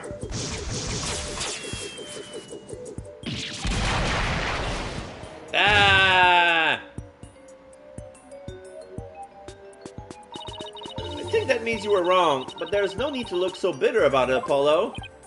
No, but that was some bitter medicine. Ugh, the aftertaste of failure. Alright, so you weren't as shocked at seeing your father's body as seeing Mr. Airball because you already seen his body. Maybe the truth is you left your room that night, and that's when you saw it, your father's body. I saw no such thing! Really? You didn't see his body? Alright then. What did you see? 70%? Look, Apollo, we've lost some noise. So, just as I suspected, you really did see something. Sarge, please, tell us what you saw. Oh,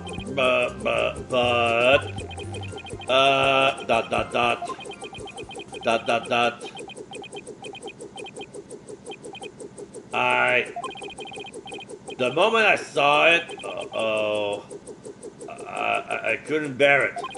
I couldn't stand to lose yet another loved one. Am I missing something here?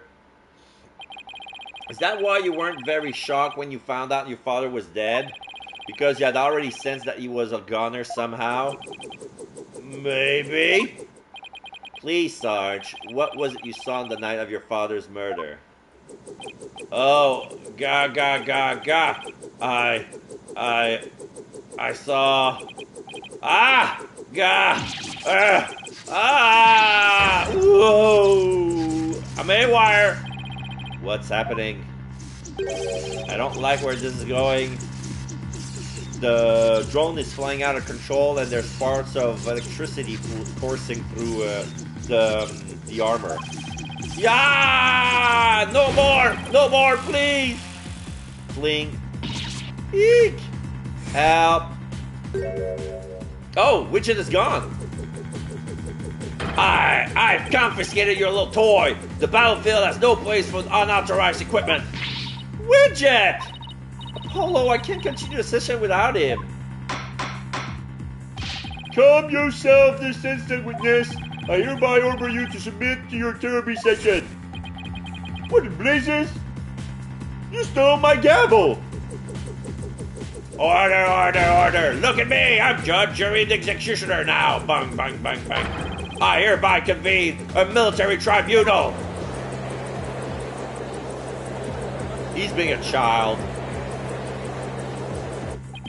Whoa, this has gone way too far. Bailiff, arrest that drone this instant! Rawr! Stop resisting! Stop resisting arrest! If you don't come quietly, Fire! Ouch! Get Widget back, right?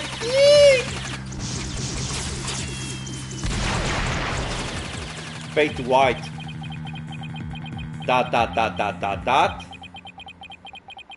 Is he calm now?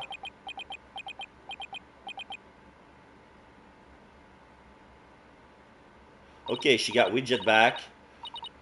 Whew! Finally got him back. Nice work. this witness is truly a handful. Oh, 2, 3, 4. 2, 3, 4. Hooah! Miss Sykes, what's the witness' current psychological state? Let's see. Oh, he's emotionally all over the map. So his out-of-control emotions are in control of him, huh? Does that mean we can't calm him down if we can't figure out the root cause? Yep. So let's see what we can find. Sarge, can you hear me? Oh, is that you, core woman psych?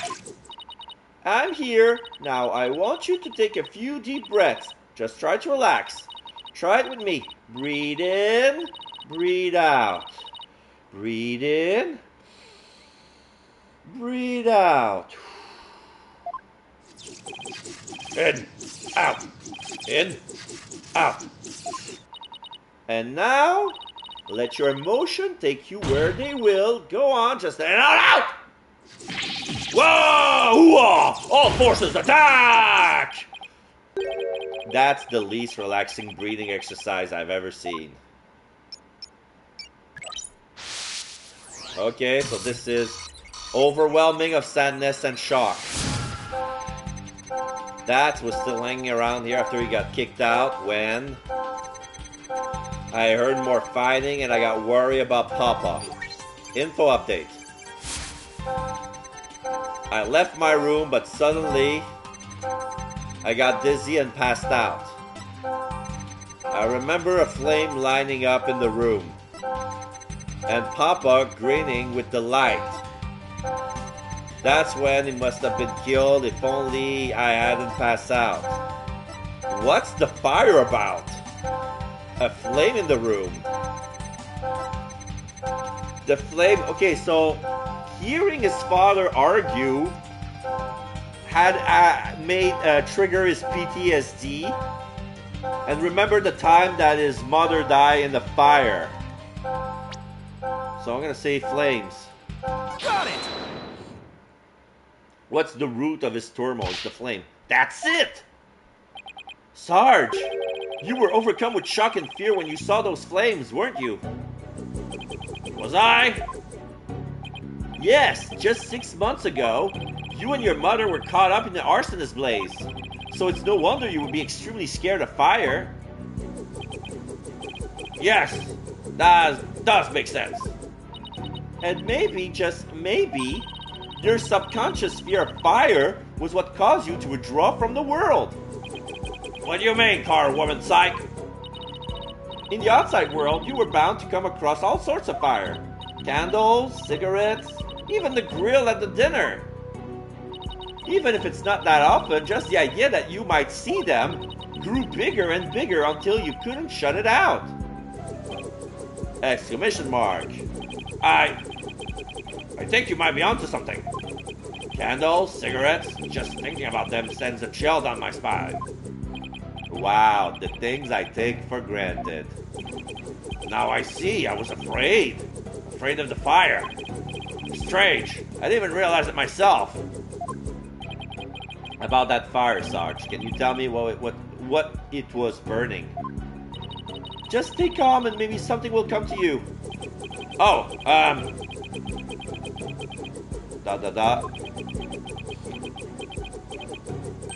Oh! I'm starting to remember. It was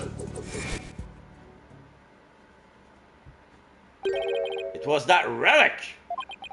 That relic Papa was studying. It was set on fire? It was on fire!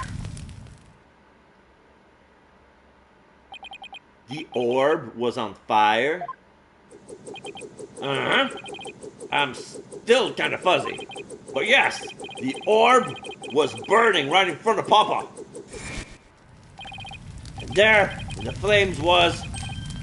Mama? Yeah, now remember. I saw Mama appear amid the flaming, dancing flames.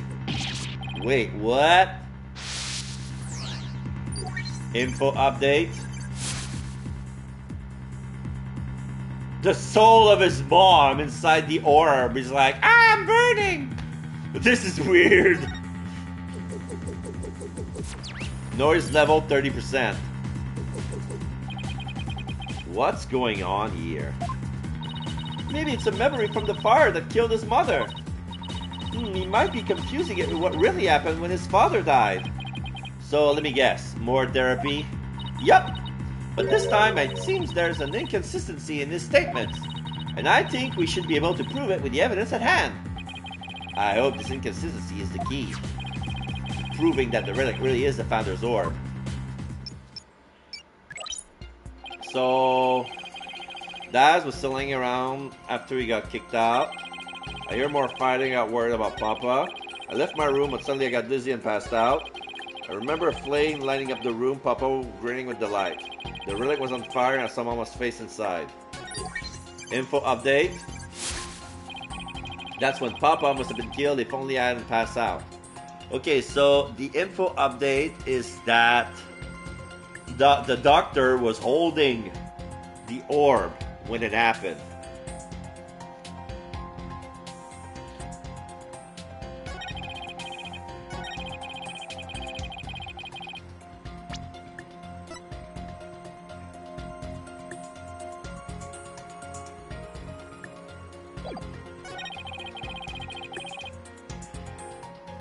Okay, I'm gonna try to present the Founder's Orb because it couldn't have been in the study because we found it in the ruins.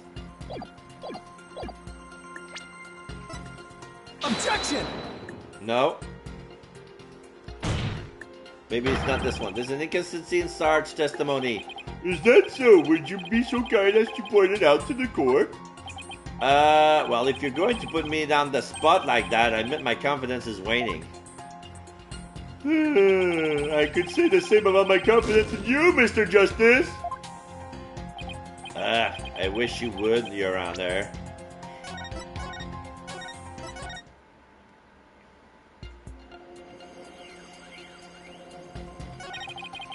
I'm gonna try here, same evidence, different argument. Objection! Ah, okay, so that was it.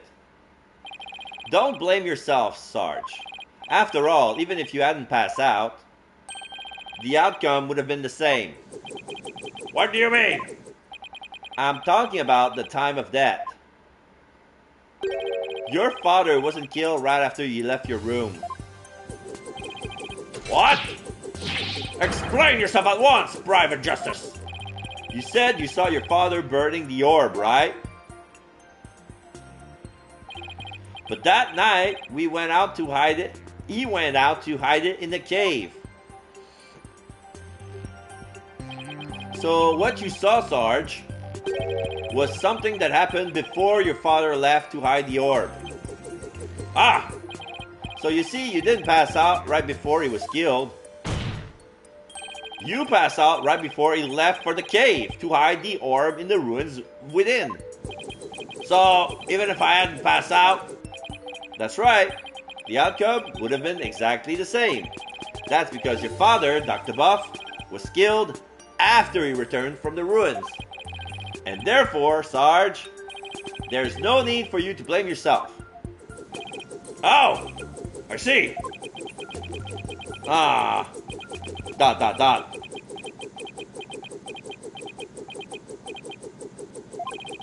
Private Justice, can you really say I bear no blame in this? Why do you ask? Because the truth is, if I hadn't engaged in my siege defense, Papa would still be alive. Sarge? Papa wished nothing more than for me to lead a happy, healthy life. That's why he quit his job and moved us out away from the big city. But even then, I didn't have the courage to set foot into the outside world. And in the end, I failed to make Papa's wish come true.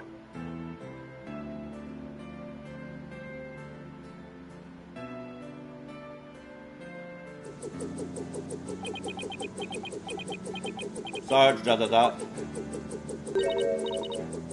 Question mark, Sarge? Oh, this is Athena. Sarge, if you want to make your father's wish come true, if that's what you really want, then who's to say it's too late? Why don't you take the first step now? My first step? That's right. You can cast off all your regret. You can stop standing still and start moving forward. You have the power within you. I know from experience. I know what it's like to feel like you do. But only you can decide to take that first step.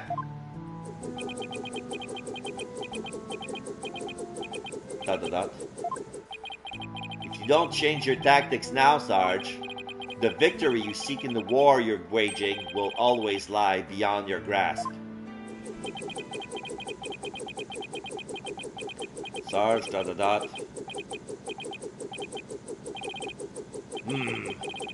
I think I understand now. I've made up my mind! Exclamation mark. As of this moment, salute, I will suspend my siege defense indefinitely. He's gonna come out. He's in a wheelchair. Yeah, he's taking the stand for the first time. He's a young boy. His face, his eye, the edge of the stands is at eye level. He's still in his pajamas. Oh, it's a girl!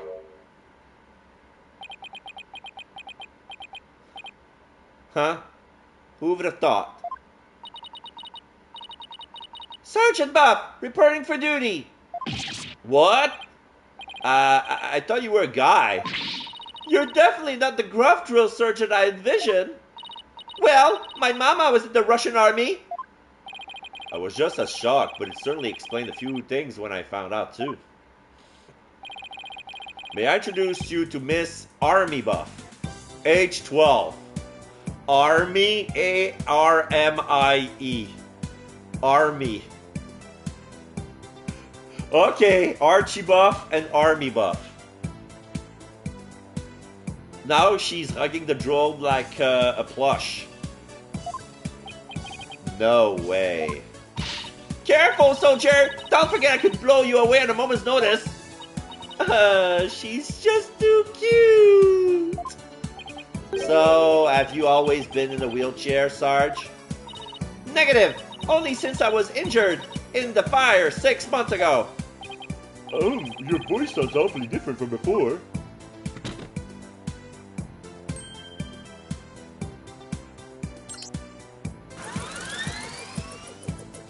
Okay, now she's operating the remote control. My drone features a voice modulation device. So yeah, she's wearing a pilot's helmet with goggles. And I just realized her pajama is blue, but it's camo motifed. So she has a blue camo pajama. This is something that Marine would use. And she has on the collar some sort of star with wings, like some sort of metal.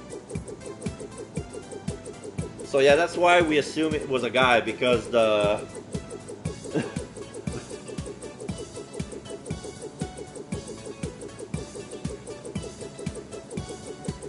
the mic of the drone modulated his voice to be that of a man. It's just one of my army's many technological marvels. Well, you fool me. I thought some 20-something military fanatic was on the controls. If it's all the same to you troops, I would like to continue my testimony. I just remember something, and it's as crisp as clear as a trumpet at roll call. What did you remember? It wasn't my mother who appeared in the burning orb. It was some lady Papa had shown me a picture of a long time ago. He said it was... The Holy Mother? The founder of Kurainism. She appeared right there, right in the burning orb. Huh. What did you just say? Yeah, Phoenix is shocked. So, Archie made the Holy Mother appear inside the orb. So, for some reason, he managed to unlock the potential, because remember what it said. Noise level 0%. Bye-bye. The Holy Mother of Kurainism was in the burning orb? So yeah, the research note says that thy prayers as fervent as fire, only then shall the Holy Mother return. Descending above all us in all her glory, the founder bestowed the greatest power known.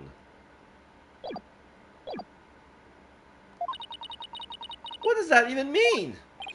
I have a bad feeling about this. Could it be? Could this explain what Sarge means by the Holy Mother appearing in the burning orb? Okay. So the game want me to go where I was looking with the research notes. Take that! Dr. Buff's research notes? What do they have to do with this? Look at this! The burning orb, the appearance of the founder. This part points to both. Yeah, this part here. Take that! There's a legend about the orb involving a mysterious riddle. And this song, in turn, is said to contain the key to solving it. If the legend is true, then I believe the answer lies in this part of the song. Offer thy prayer as fervent as fire, only then shall the Holy Mother return. Well, anyone see where I'm going with this? Prayers as fervent as fire. Ah! You're supposed to set the orb on fire? The whole stanza seems to suggest that the founder will appear if the orb is set on fire. Wait, so the doctor, he...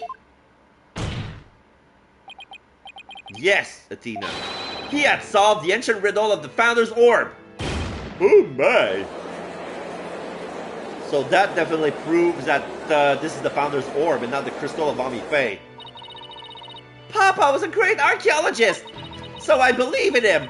And I want to believe he achieved his long-time dream of solving that riddle before he died. Well, we won't know for sure until we try it for ourselves. Yes, do it, Private Justice, please. I want to see what Papa was searching for with my own eyes. Objection! The plaintiff must object to this. Objection! The plaintiff will stand down and be quiet. Objection! You don't have the right to set a precious relic like that on fire. Objection! Oh, but I do. All I needed was Sarge's permission. Since we still don't know if this treasure is the founder's orb or the crystal of Ami Faye. Any ownership right the doctor had now belongs to his daughter. Therefore, you have absolutely no right to stop us. Very well, Mr. Justice. I never thought I'd be saying this, but you may burn the evidence. Alright, here we go.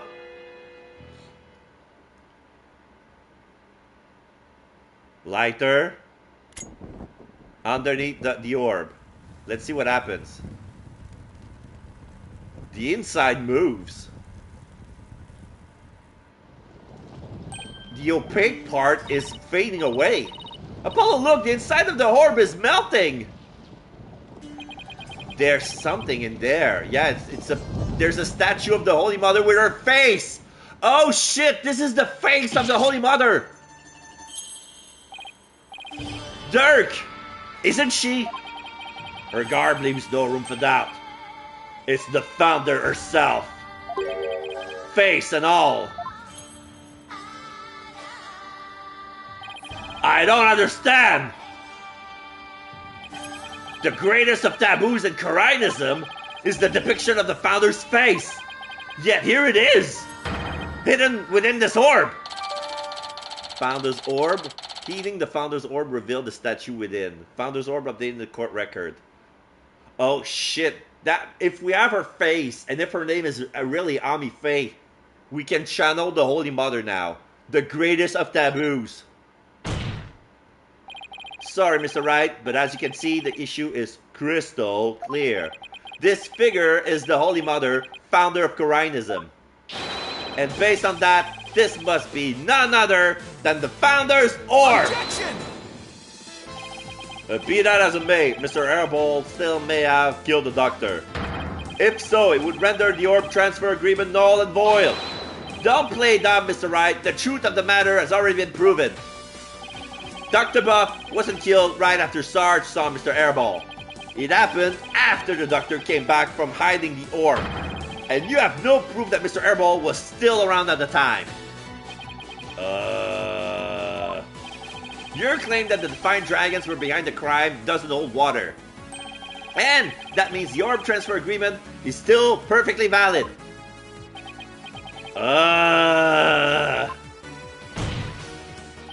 Admit it, Mr. Wright. I just burned your whole case to the ground! Oh! Oh. No!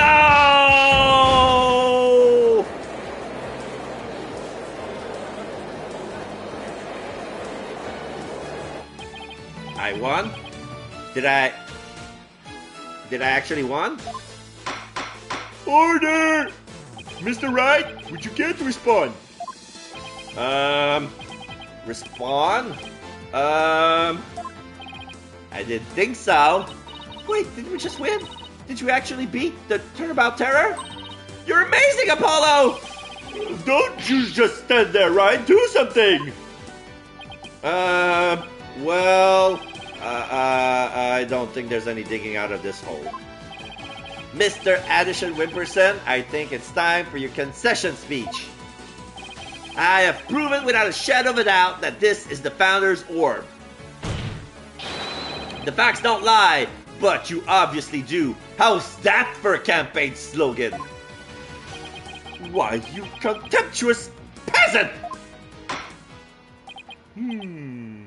I think this is a good time to wrap up this trial. If both parties have no further objections, I will render my verdict. No objections here, Your Honor.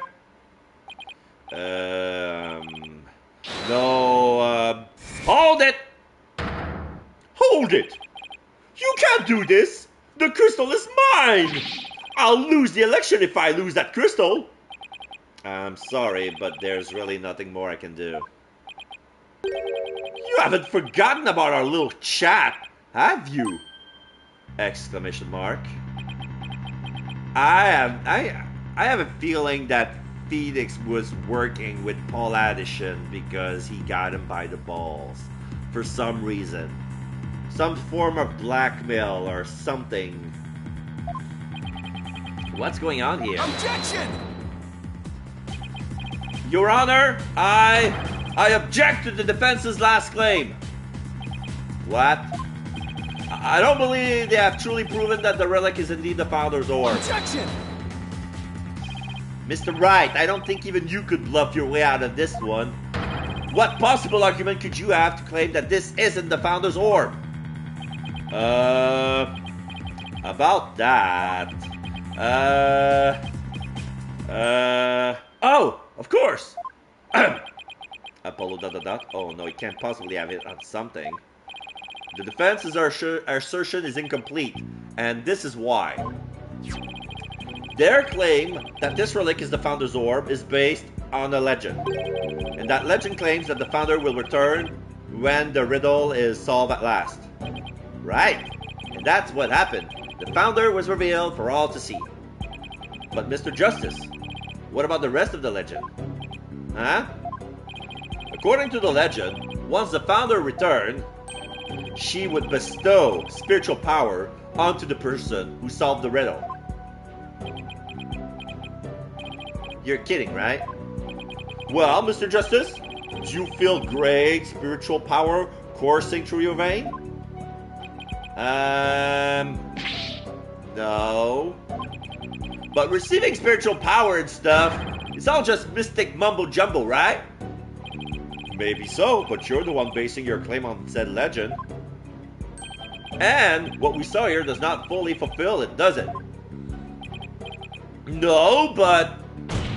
So there you have it. Consequently, you cannot rightfully claim that this is the Founder's Orb. Judge... ... Paul Addison ... is sleeping. Both Apollo and Athena sweating. Gallery ... What's got into him? Why is Mr. Wright doing this? It would appear that Mr. Wright has lost a few of his marbles. That couldn't be further from the truth, Your Honor. In any case, I believe this is a good time for a recess. Both sides will have 20 minutes to prepare. I ask that all arguments be ready by then. Oh, and Mr. Wright, you would do well to wash up and find your missing marbles by then too.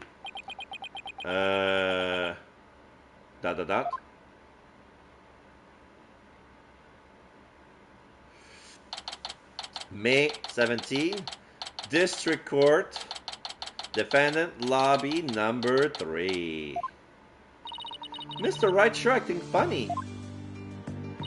I mean, he's famous for going out on a limb, but that last assertion was just plain crazy. It's either a bluff or a Hail Mary. Either way, it doesn't make much sense. Maybe there's something we're missing here. Although he seemed perfectly normal when we spoke earlier. Apollo, I have a bad feeling about this. I'm going to check up on him. What's going on with you, Mr. Wright? Hey, Private Justice! Oh, Sarge. I forgot to mention something. On the night of Papa's murder, a strange thing happened. Oh, but why are you only telling me about it now? Well, I didn't say anything before because I thought Papa's death was an accident. But now that we know otherwise, I figure it might be important. There's still more to this case. When I left my room and lost consciousness, I passed out right here. Okay. So here's a wheelchair with an S. This is S for Sarge. That's right above the coffee bar. Oh. But when I came to, someone was pushing my wheelchair. What? I was so scared I bit a hasty retreat as fast as my wheels could take me. Do you know who it was? No, it was pitch black. Plus, I fled to my room so fast I didn't even have a chance to turn on the lights. Maybe it was your father? No, he would have said something to me. Besides, I would have known if it was him. So then, it could have been your father's real killer? My thoughts exactly! But you didn't report this to the police? It didn't even occur to me. It's okay. You were obviously still upset, so don't beat yourself up over it. It's fine. Apollo, this could be really important information. I think the act of pushing Sarge's wheelchair could be part of some bigger scheme. It's hard to see why else the killer would have done such a thing. Guess I should take her statement down as evidence. Army statement added to the court records. She fled to her room when she realized someone had moved her while she's been unconscious on the second floor. Oh, welcome back, Athena. She's sad. What's with the long face? ... How did it go with Mr. Wright? ... What should I... Athena? Oh! Sorry, I zoned out there for a second. The recess is almost over, let's go! Ha! Ha ha ha! What was that all about?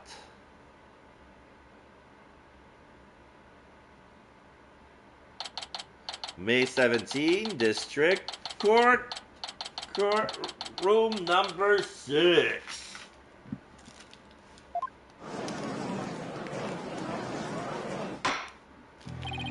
Alright, court is once again back in session. Now, Mr. Wright, about that last objection you raised. We, the plaintiffs, still believe that the defense have yet to sufficiently prove its case. They claim that, according to legend, the Founder's Orb would bestow spiritual power, yet the relic in question has failed to do so. Therefore, it has failed its own test. I see. He's sticking with that ridiculous argument. Furthermore, even if it's the Founder's Orb, it can't be awarded to the Defiant Dragon. After all, they were the ones who killed Dr. Buff. Objection! What are you talking about? That was already proven to be false. There are no grounds for asserting that the Defiant Dragons murdered the Doctor. Oh, but I'm afraid there are, Mr. Justice. Your Honor, I would like to present new testimony to this court. Testimony that will show that That's Airball did in fact kill Dr. Buff. What? Very well, you may call your witness. I guess Mr. Wright found another new angle. What new testimony could there be this late in the game? So let's see. Paul Addison again. Placard on the stand. Fellow citizens, It is I, Paul Anderson, the once and future representative of the people. Jeez, not him again. My client divulged new information to me during the recess. He remembers something he saw, you see? Something crucial to this case. How very convenient.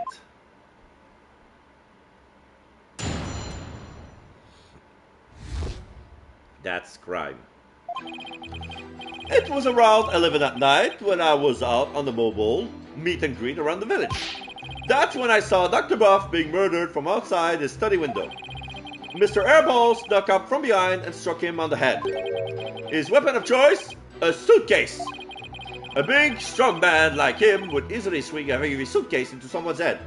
No. Suitcase was too heavy to lift. You saw the murder as it happened? And you're just telling us now because...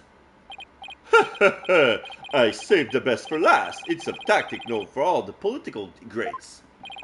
The murder weapon was a complete mystery, but my client's eyewitness account has finally brought it up to light. According to the autopsy report, Dr. Buff was struck in the head by the corner of some object. I suppose that could very well be the corner of a suitcase. Objection! But eyewitness testimony isn't the same as hard evidence. Oh, I wouldn't worry about that if I were you. What's that supposed to mean? We have physical evidence too, a luminol test revealed. Oh, you for real? The doctor's blood on Mr. Airball's suitcase. Really? But how does that prove Mr. Airball used it as a weapon? Objection! You should know the answer to that, Mr. Justice. Since you know as well as I that the suitcase is covered in his fingerprints. Ah! I forgot we dusted it right out from we dusted it right in front of Emma.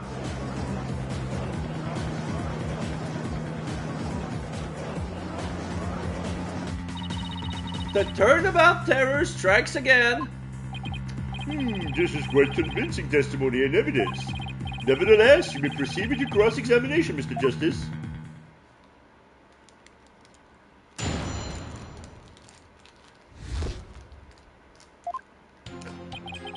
It was around 11 that night and I was out on a mobile meet and greet around the village. At 11 p.m.? You were on the so-called mobile meet and greet at 11 at night?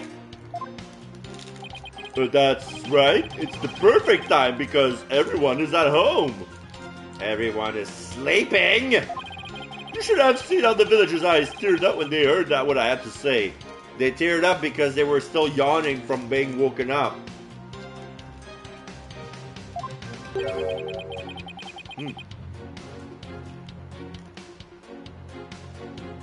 With tears of frustration, no doubt.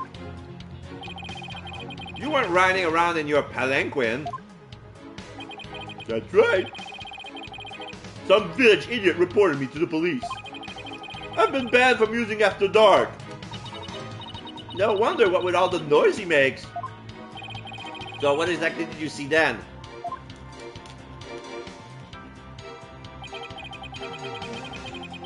That's when I saw Dr. Buff being murdered from outside his study window. Hold it! Sounds like you witnessed something rather shocking. Indeed! I didn't realize. I didn't even believe it at first. I mean, a vicious murder in Karain. There haven't been many murders there, I take it. If I'm elected, I promise you that such a terrible tragedy will never happen again. A vote for me is a vote to banish murder forever from our beloved Karain village. Yeah, good luck with that. Mr. Anderson represent, please tell the court that what you saw at the scene of the crime.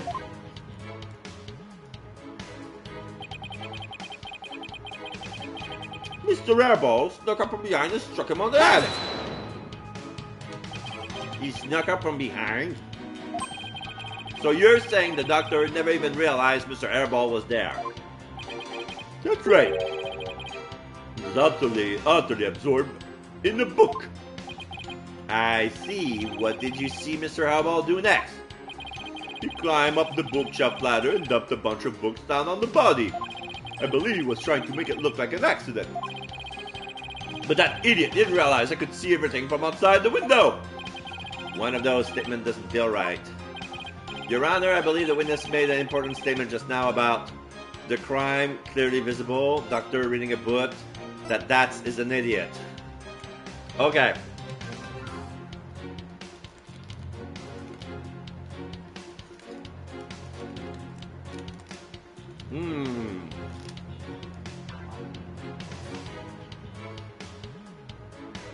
What should be my angle here? The reading a book or that the crime was visible?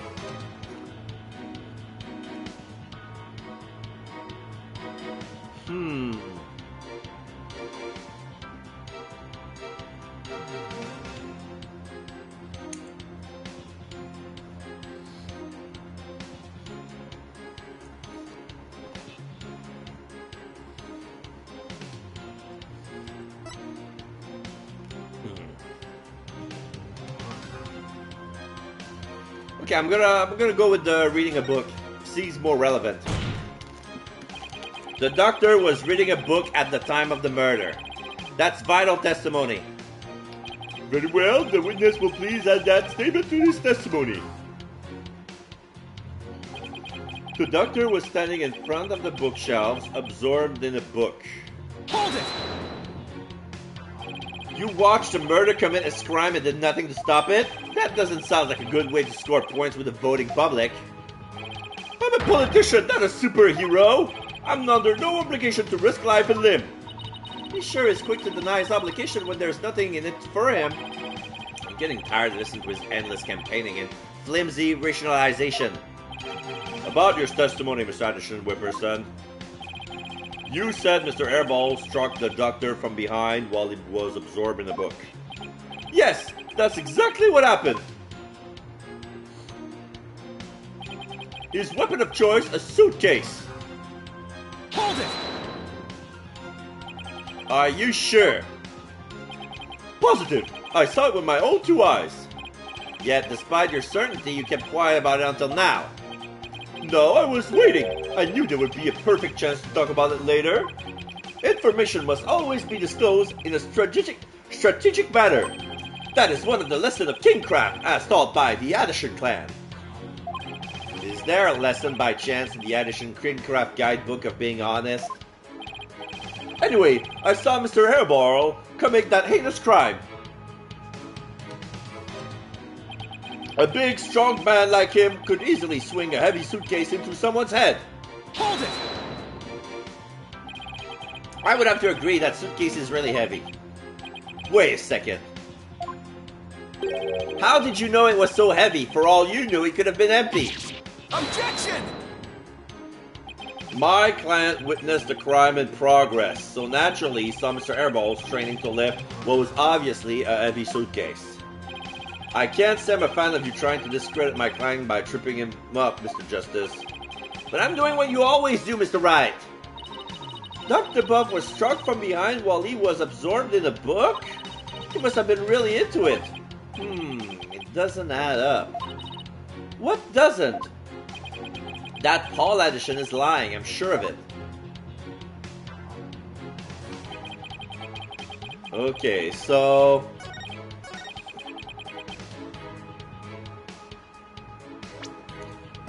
Because I don't have the suitcase with me.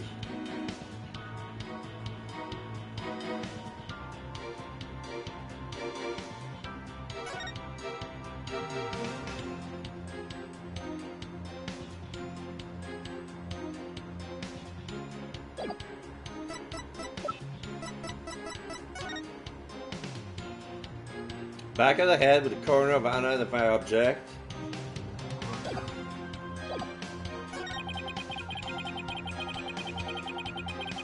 Standing in front of the bookshelf, absorbed in a book.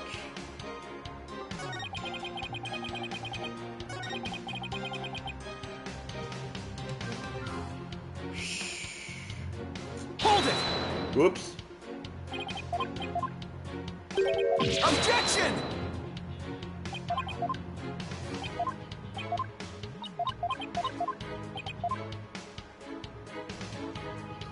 I'm gonna try the double press again, see if anything comes out. Hold it!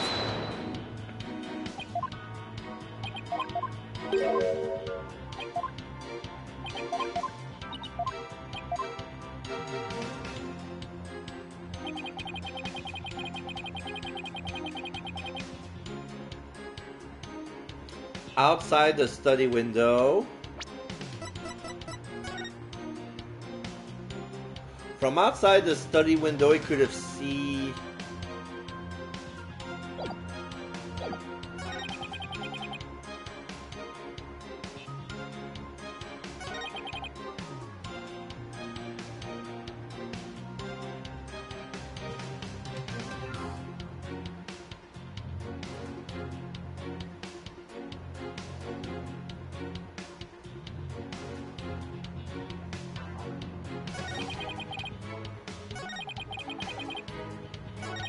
I'm gonna try changing the testimony if anything else comes out. So it's this one. Hold it!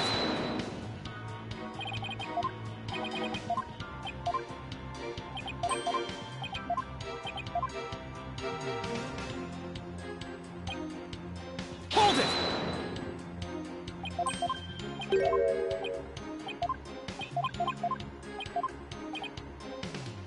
I'm gonna say that the crime scene was clearly visible. See if there's anything. If the crime was visible through the window, that's earth-shattering testimony. Is it? Because to my ears sounds like a rather obvious fact. Oh, sorry. I'm good then. Very well. Will the witness please continue with his testimony?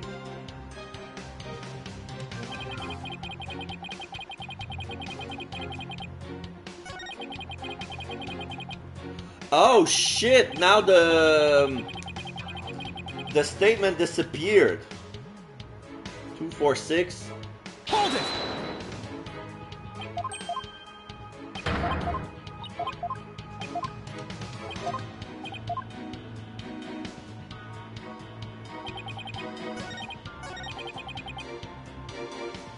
Hold it!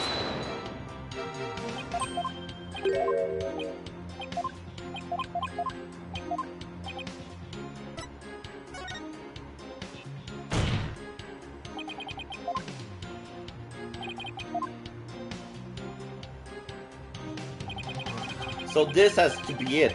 The doctor was standing in front of the bookshelf, absorbed in a book.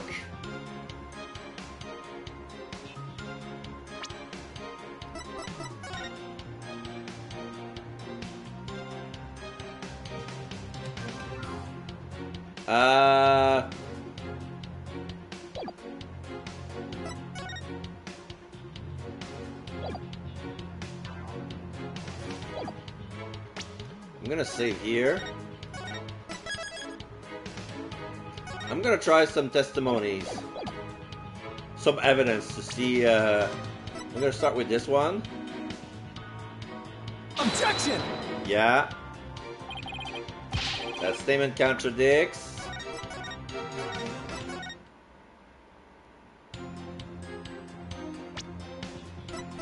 The diagram. Objection! Yeah.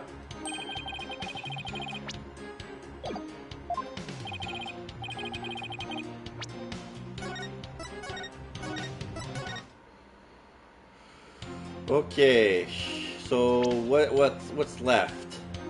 Something we haven't seen.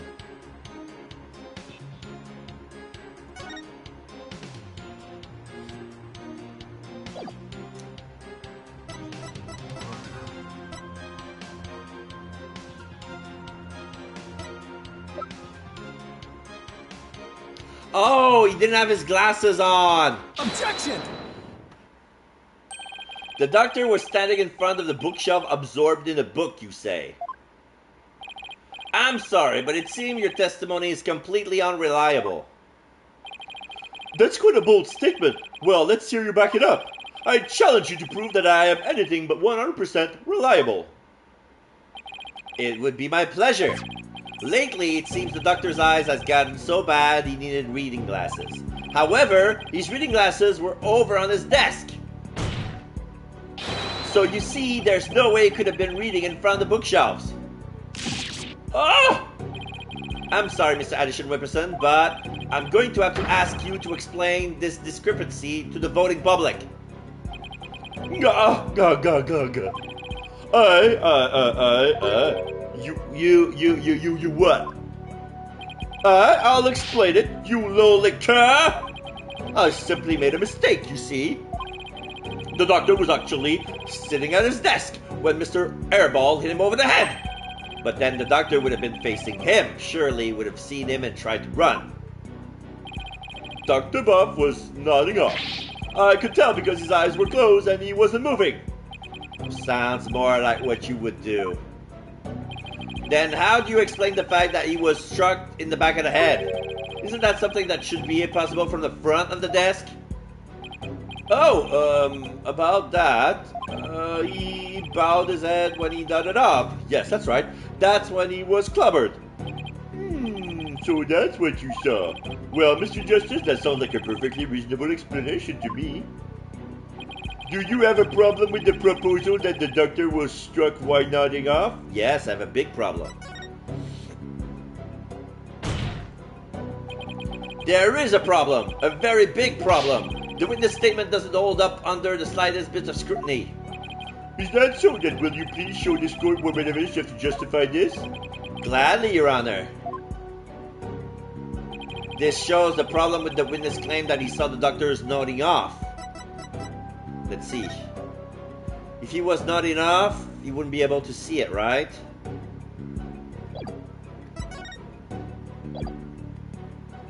I'm gonna save here.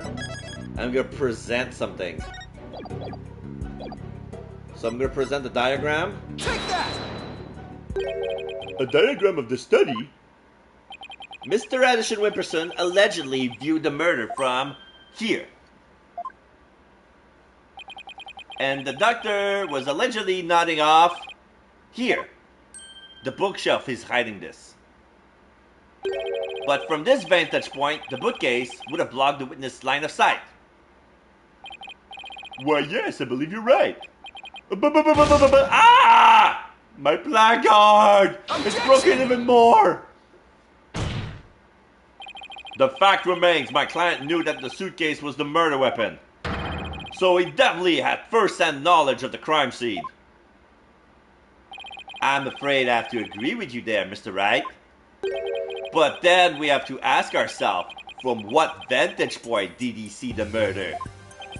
What are you insinuating, Mr. Justice? From what vantage point could Mr. Addison Whipperson have seen the dozing doctor? Once we determine that, I believe we'll finally see the truth behind this incident. The witness saw the murder from right here. Yeah, we're accusing Paul Addison of doing the murder. So let's see from here. Take that!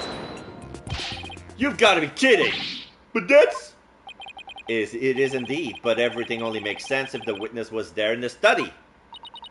Inside the study? But that's the scene of the crime! I know. Mr. Addison Whipperson, the man who claims to be a witness to the murder, was most certainly in that very room. Apollo, are you suggesting... Mr. Addison Whipperson, weren't you the one who actually swung that suitcase? Ah! What you're proposing is ludicrous. My client is a small thin man, whereas Mr. Hairball has the musculature to pull it off. He has a point. I gave up trying to lift that thing after one go. That's right, he's the only one who could have lifted such a heavy object. Now, do you understand? The rebel Dance Hairball is the doctor's killer. As long as the suitcase is the murder weapon, the suspicions falls entirely on Dance. You have to poke a hole at Mr. Wright's argument somehow, Apollo. Oh, I will, and with his own technique no less. Mr. Addison Whipperson couldn't swing the suitcase around. We'll just have to consider another way he could have used it as a murder weapon instead. I'm going to turn this case on its head, Mr. Wright, just like you taught me. Oh, you talk big, Mr. Justice, but do you have what it takes? Well, this should be interesting. Mr. Addison Whipperson's testimony has been filled with one inaccuracy after another. First, he stated that Dr. Buff was in front of the bookshelf. Now he claims that the doctor was sitting at his desk. So where was the victim really when he was killed? Also, where was his killer, and how was the murder weapon really used? So the important here is the position of the victim and killer relative to each other. Yes, Your Honor. If they were positioned a certain way, it would be possible to use a suitcase as a weapon without lifting a finger.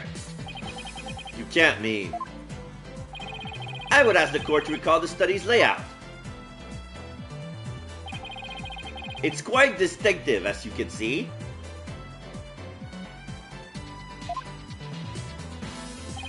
Now, if Dr. Buff were sitting in a certain spot, and his killer was at a certain other spot, the suitcase would become a weapon anyone could use.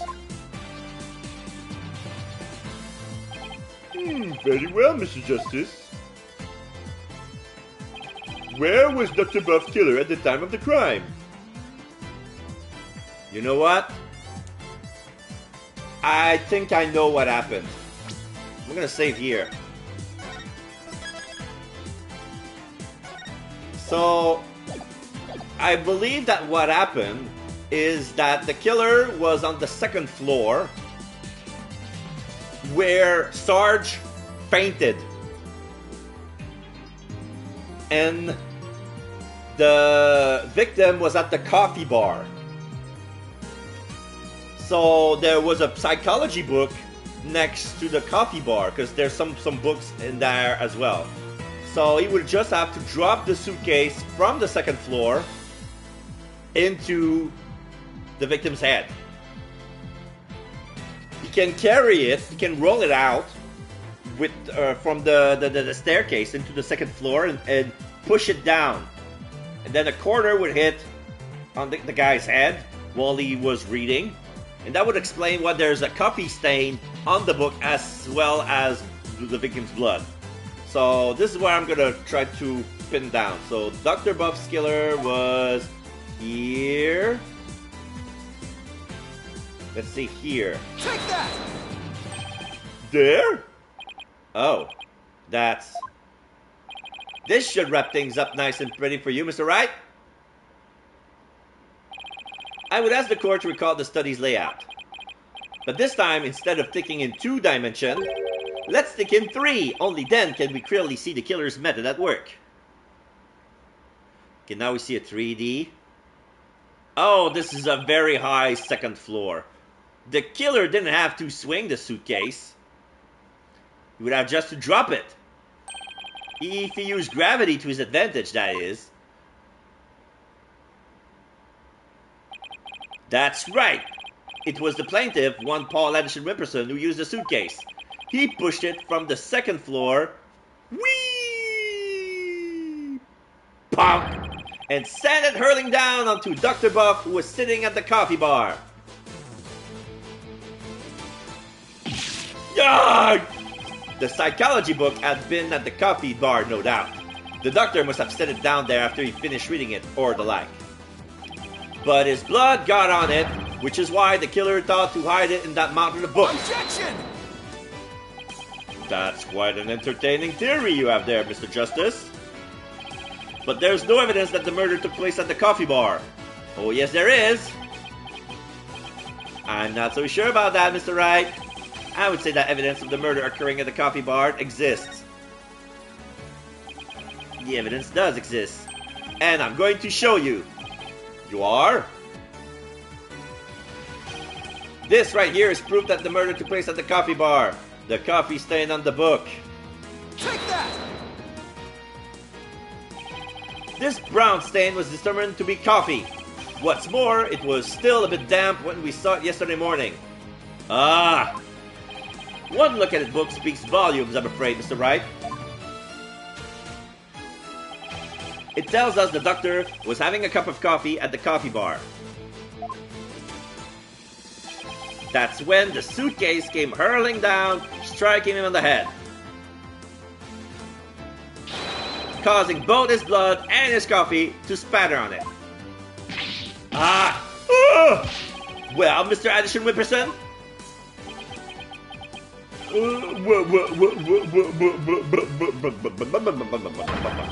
What motive could I possibly have to kill Dr. Buff? And there it is, the final excuse corner killers are so fond of. Well, the doctor never returned your crystal to you, did he? Instead, he hid in the cave ruins. Telling him that the Defiant Dragons were a dangerous bunch was a huge blunder. And all it did was make him hide the orb. You lie came back to bite you in the end.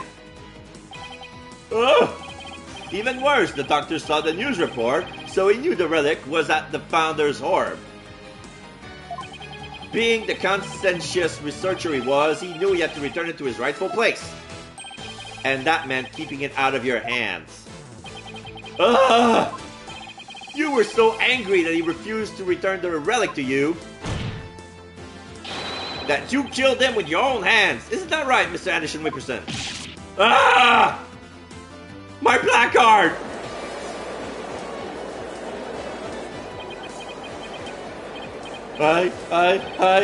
That is... Hold it!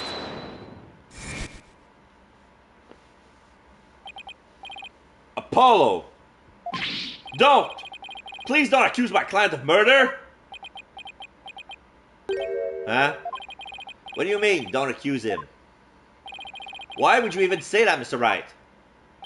What I meant was, he's a promising politician with a bright future ahead of him. It's in our nation's best interest to avoid burdening him with the taint of scandal. Say what? More tape. Right! You'd better do something to change the current courtroom climate, or I'll be charged with murder! And you know what will happen to her if that happens. Let me guess. This is Matangard all over again. He got Maya kidnapped. Ugh. What's he talking about? Well, I can ponder that later. For now, Mr. Wright, you can't possibly believe that Mr. Airball is the killer. Are you really going to send an innocent man to prison? I thought you were better than that. Well, Mr. Wright, answer me. Oh! His hand is behind his head. Okay, he's holding his head with both hands. Elbows on the stand. Mr. Wright? What in the world's going on here?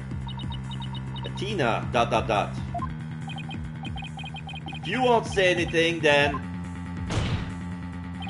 Mr. Addison Whipperson, the defense hereby accuse you of... Apollo, wait! Not you too, Athena! It's just, I wasn't sure whether I should say anything, but... During that last recess, when I went to check on Mr. Wright, I overheard something I shouldn't have. I trust Maya is unharmed. Of course. I can't really say, but just remember, if I'm arrested or fail to obtain the treasure, there will be consequences. Consequences of the worst kind, if you catch my drift. Relax. All you have to do is ensure I get my hands on that relic. I must deliver it to my benefactor at all costs. What do they want that relic for anyway? It's something to do with an old legend. My patron seeks the greatest power it's said to be granted to whoever solves its secrets. Maya? As in Maya Fey? Yes, the boss's legendary former assistant. Miss Fey's being held hostage? So it seems. Why didn't you tell me as soon as you heard this? Sorry, it's just Mr. Wright spotted me before I could slip away and made me promise not to tell you. He said it would make things more difficult if you found out. As if things were already hard enough. So that's why Mr. Wright was acting so strange. I had no idea. This must have been excruciating for him. Think, Justice. There's got to be something you can do. Mr. Justice, about that last statement of yours, I believe you were in the middle of accusing the plaintiff of murdering Dr. Buff. Would you care to continue? I'm sorry, Apollo. I'm really, really sorry. What's got into you two? Apollo, ... If I accuse that slime bag, I put Miss Faye's life in jeopardy. It seems you finally caught on. I'm far too important to be accused of murder. After all, our nation's future rests squarely on my shoulders. Either I give up, or I'm gonna have to save. This is one of those situations where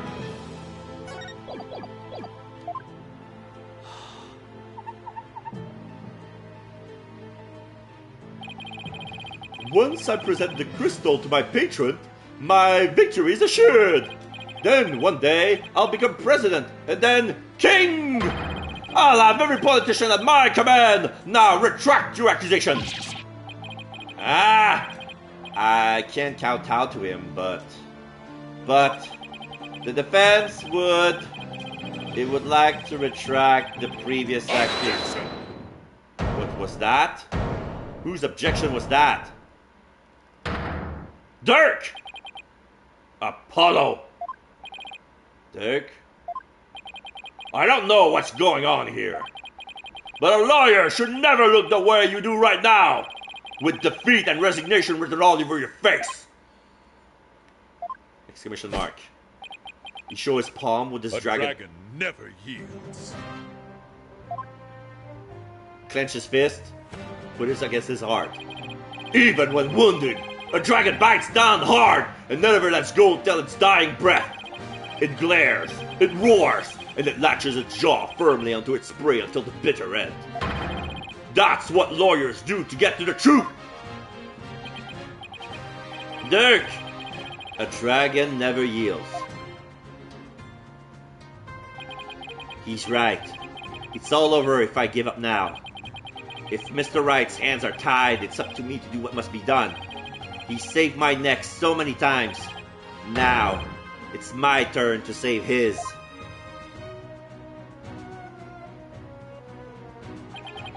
Dirk, thanks for that wake-up call. Heh, now that's the face of a lawyer you got there, son. Where there's a will, there's a way. And I'm going to find a way to save Miss Faye and see that justice is served. Think. Synaptics. That scumbag is holding Miss Faye hostage to ensure he gets the orb for his patron. And it seems said patron believes in the orb's legend. Thing is, the founder did appear when the orb was exposed to fire, just as his legend said. If the legend is true, then we're already solved the riddle, right? No. There's more to that. The legend says the founder will bestow great spiritual power when she returns. But if that's true, it means we haven't solved the whole riddle yet. But how can that be? Are we missing something?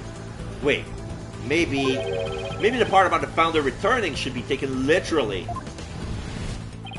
So, how would it be possible for a dead person to return to the world of a lady? Channeling. The founder can return through channeling, of course. Now that we have a face, there is a way for the dead to return. Spirit channeling. Of course, you have to know what the founder looks like first. But the orb has revealed her face to us, so what if it's a sign that we should channel her? Given the facts, in order to solve the riddle and receive the founder's power, I would need a spirit medium.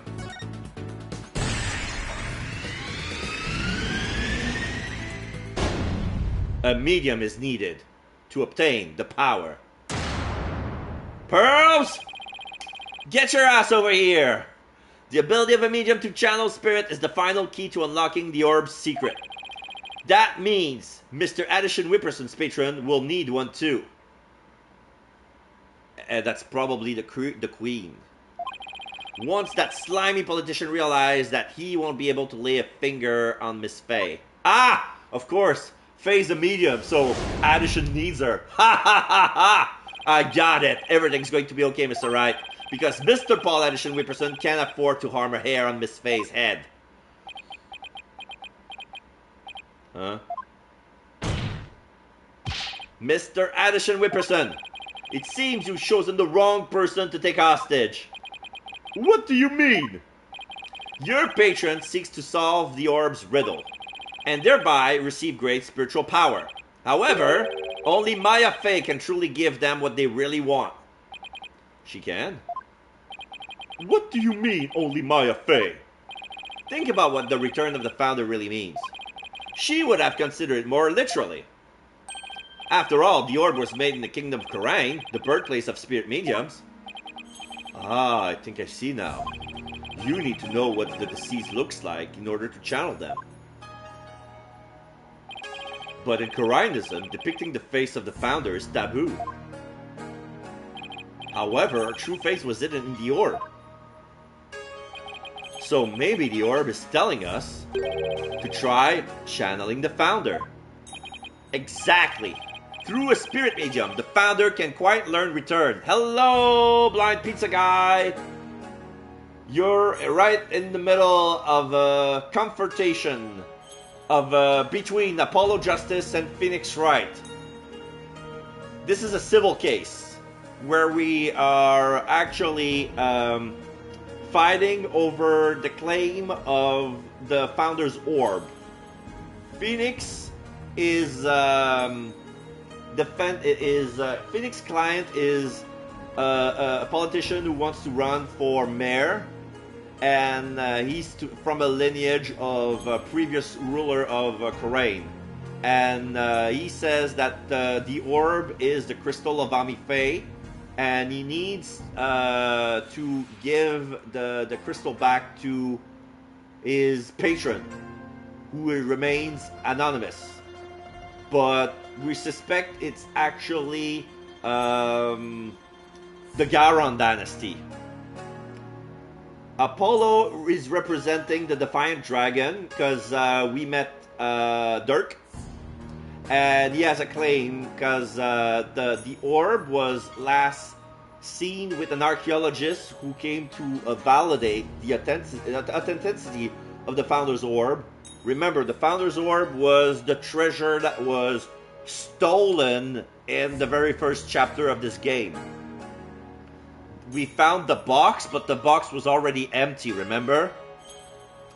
So apparently the orb was in possession of a doctor who was residing in Khura'in village, and after he confirmed the validity of this relic, he hid it in the ruins of Khura'in village, where it's supposed to be. So we went there, we solved the riddle, we have the orb with our position. Yeah, it was a mystery. Now we have the orb, the founder's orb, in our hand.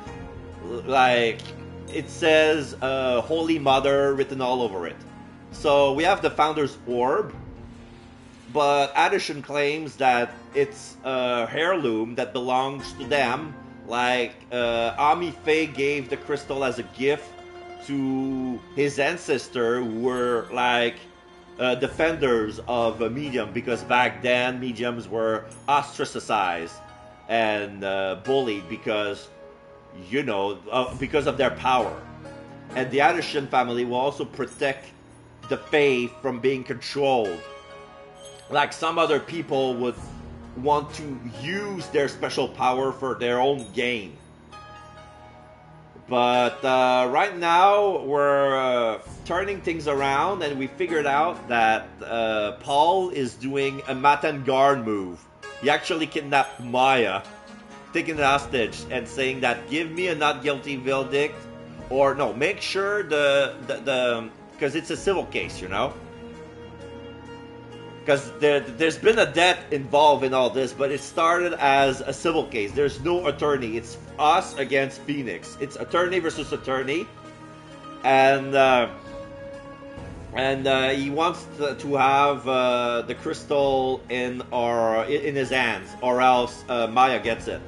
But we figured out once we revealed that the orb was actually the Founder's orb, because when we solved the riddle, like we put because there was a part of in the research note, the third verse. It says, "Offer thy prayers as fervent as fire, only then the Holy Mother returned." It was meant to be taken literally, so we had to burn, air quote, the orb. What would happen is that the inside of the orb would melt, and then we would see the statue of the Holy Mother inside with her true face. But it says that only then the Holy Mother returned. We haven't solved that part yet. So what they're saying is that the only reason we want to the orb is showing us the Holy Mother's true face is like an incentive to channel her. Only then the riddle be solved. So addition cannot hurt Maya Fey because we need her to channel the Holy Mother for it if we want to complete the legend. And we have proof that the benefactor of addition believes in the legend as well. So this is what's happening right now. Through a spirit medium, the founder can quite literally return. And if the legend is true, the founder just might bestow spiritual power onto someone when she does. It's like when Pearls imbued my Magatama with spiritual power. If a human could be imbued with such power in a similar manner.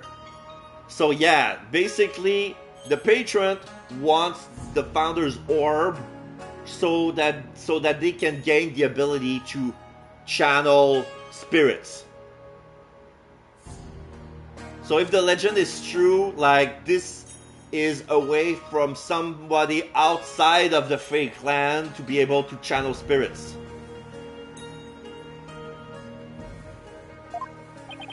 It is said the founder possesses immense spiritual power. Such a great feat would not necessarily be beyond her. Wait a second! Then the legend is true? This is Dirk. Do you understand now, Mr. Addison Whipperson? You are holding hostage the final key to unlocking the orb's secret. And if anything were to happen to her, the riddle will remain unsolved forever. Ah!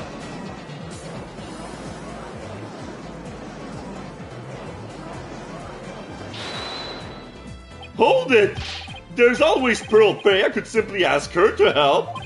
If she wants money, I have plenty to offer. She's not the kind of person to be tempted by material gain. And she certainly wouldn't help you if anything were to happen to her cousin. Ugh. Or maybe you would like to ask the Queen of Khura'in to channel the founder for you. He could, but he'd probably get executed for requesting such a thing. It's over! Now confess! You killed Dr. Buff, didn't you? Ah! I wasn't supposed to end this way! Mr. Addison Whipperson, are you admitting committing the crime? You're my lawyer, Ron! Do something! It's true that I'm your lawyer, and as such, it's my job to defend you. However, defending my client isn't the only duty a lawyer has. There's something else that's equally as important. And that is finding the truth. What? Mr. Addison Whipperson, you have sought to twist the truth in the dirtiest of ways. I was complicit in your hostage taking, but in a way I was being held hostage too.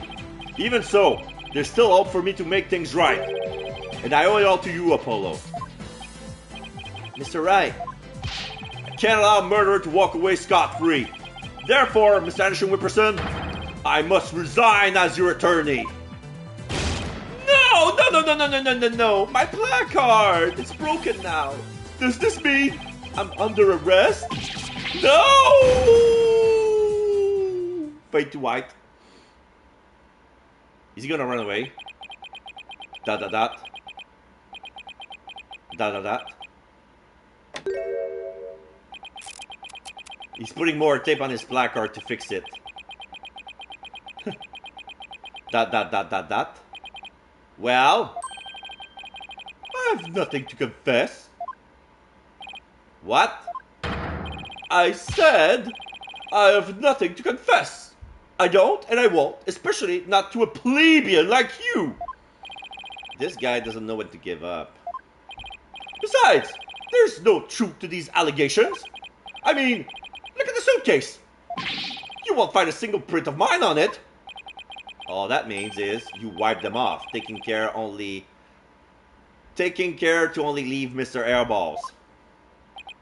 As many a great politician has said before me, no comment. In that case, try searching things up, Apollo. Look at the situation from a different angle. Is there actually nothing that points to the suitcase being dropped up from above?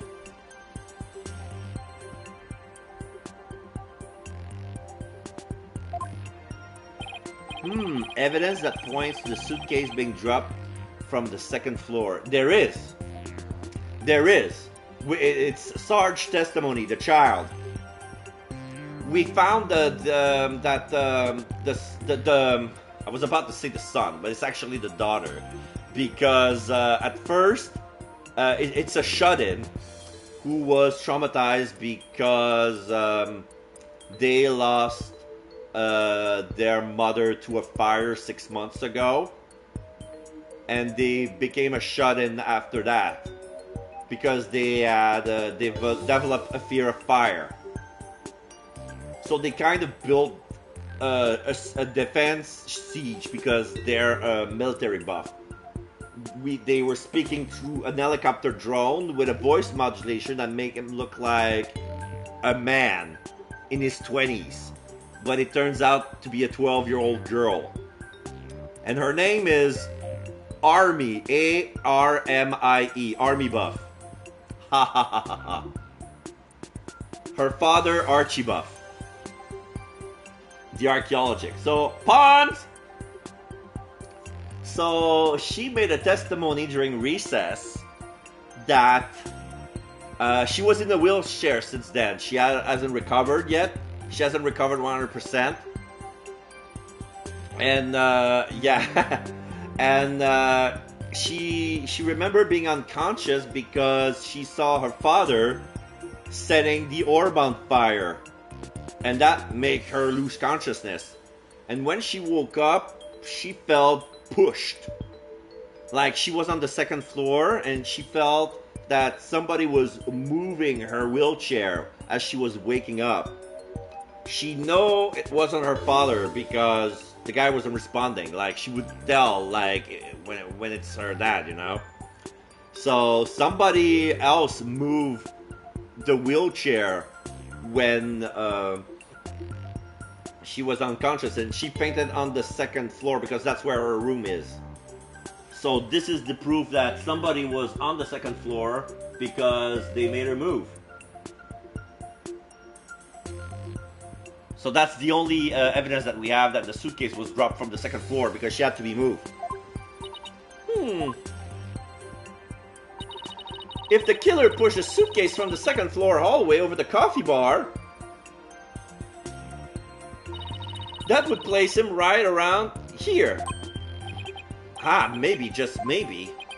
Thought of something, Apollo? Yes, I believe this piece of evidence to be connected to the dropping of the suitcase. So it's going to be Army's statement. She fled to her room when she realized someone had moved her while she'd been unconscious on the second floor. Take that! That appears to be a statement, but how is that related to this case? On the night of the murder, Your Honor, Miss Army Buff physically left her room. That's when she saw the doctor burning the orb and subsequently passed out. Right above the coffee bar. But with her there in her wheelchair, the killer wouldn't have been able to drop the suitcase down onto the doctor. Good point. However, according to Sarge, She woke up just as someone was trying to move her in her wheelchair. Ah. Someone was pushing my wheelchair. What? I was so scared I beat a hasty retreat as fast as my wheels could take me. She must have been in the killer's way and had to be moved. Isn't that right, Mr. Addison Wimperson? Ugh! And if the killer had pushed the wheelchair with his bare hands, we may yet find the conclusive evidence we need. Exactly. Fortunately for us, that evidence slipped right through the killer's fingers. If only he'd been able to hold on to it just a little tighter. But now, he is neither able to discard nor alter it. Honestly, that piece of evidence wasn't even supposed to be here in this courtroom today. And yet, it looks like sometimes things do get better. Ah! This wasn't supposed to happen! No? Well, too bad, because the evidence that sped away from you that night had come back to haunt you right here at this very trial. Ah! I broke my placard again! Your Honor, the defense final piece of evidence is on this person. Wait, what? Maya Fey, Edgeworth, Pearls, Army Buff. Her mother was ex-Russian military. Wait. I want to check something.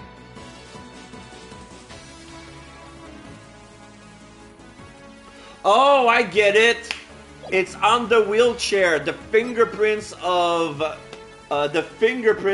Paul Addison are on Army Buff's wheelchair. Take that! That's... On the night of the murder, Sarge passed out, only to come to and find that someone was pushing her wheelchair. That's when she fled back into her room. She didn't physically see a single soul after that. Not until Tina drew her out through that therapy session, that is.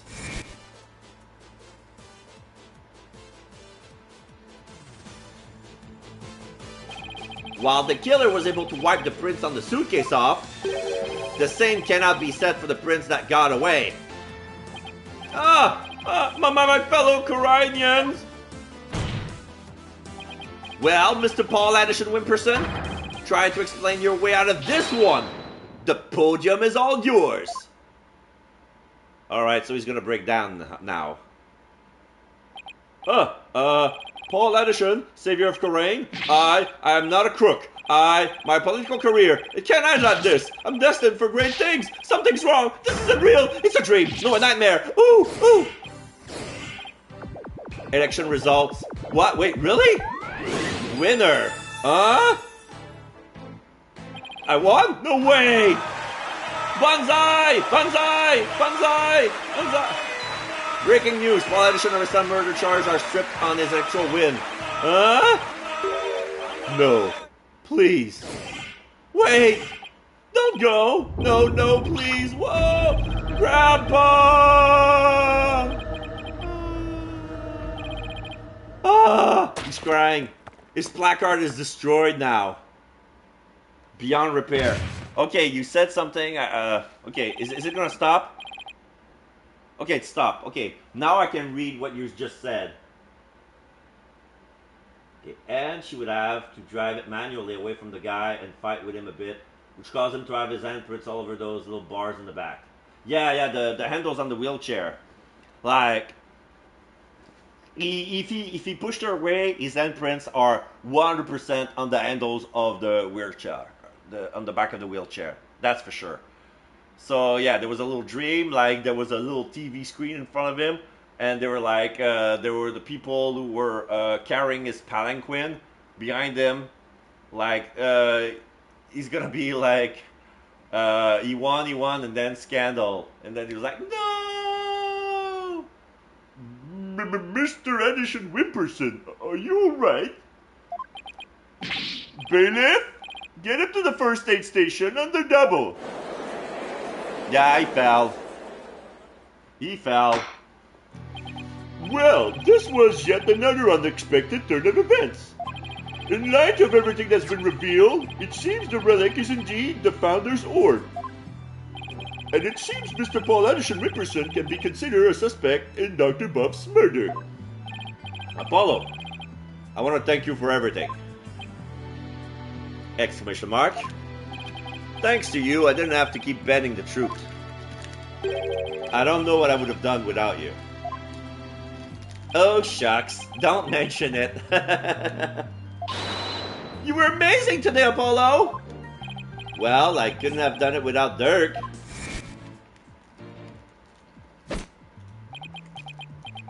A dragon never yields.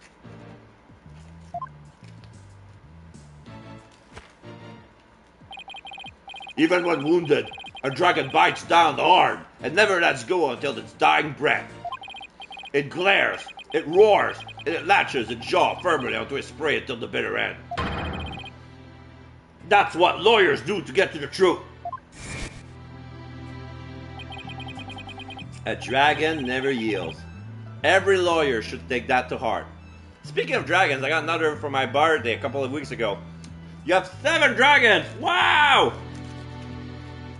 Congratulations!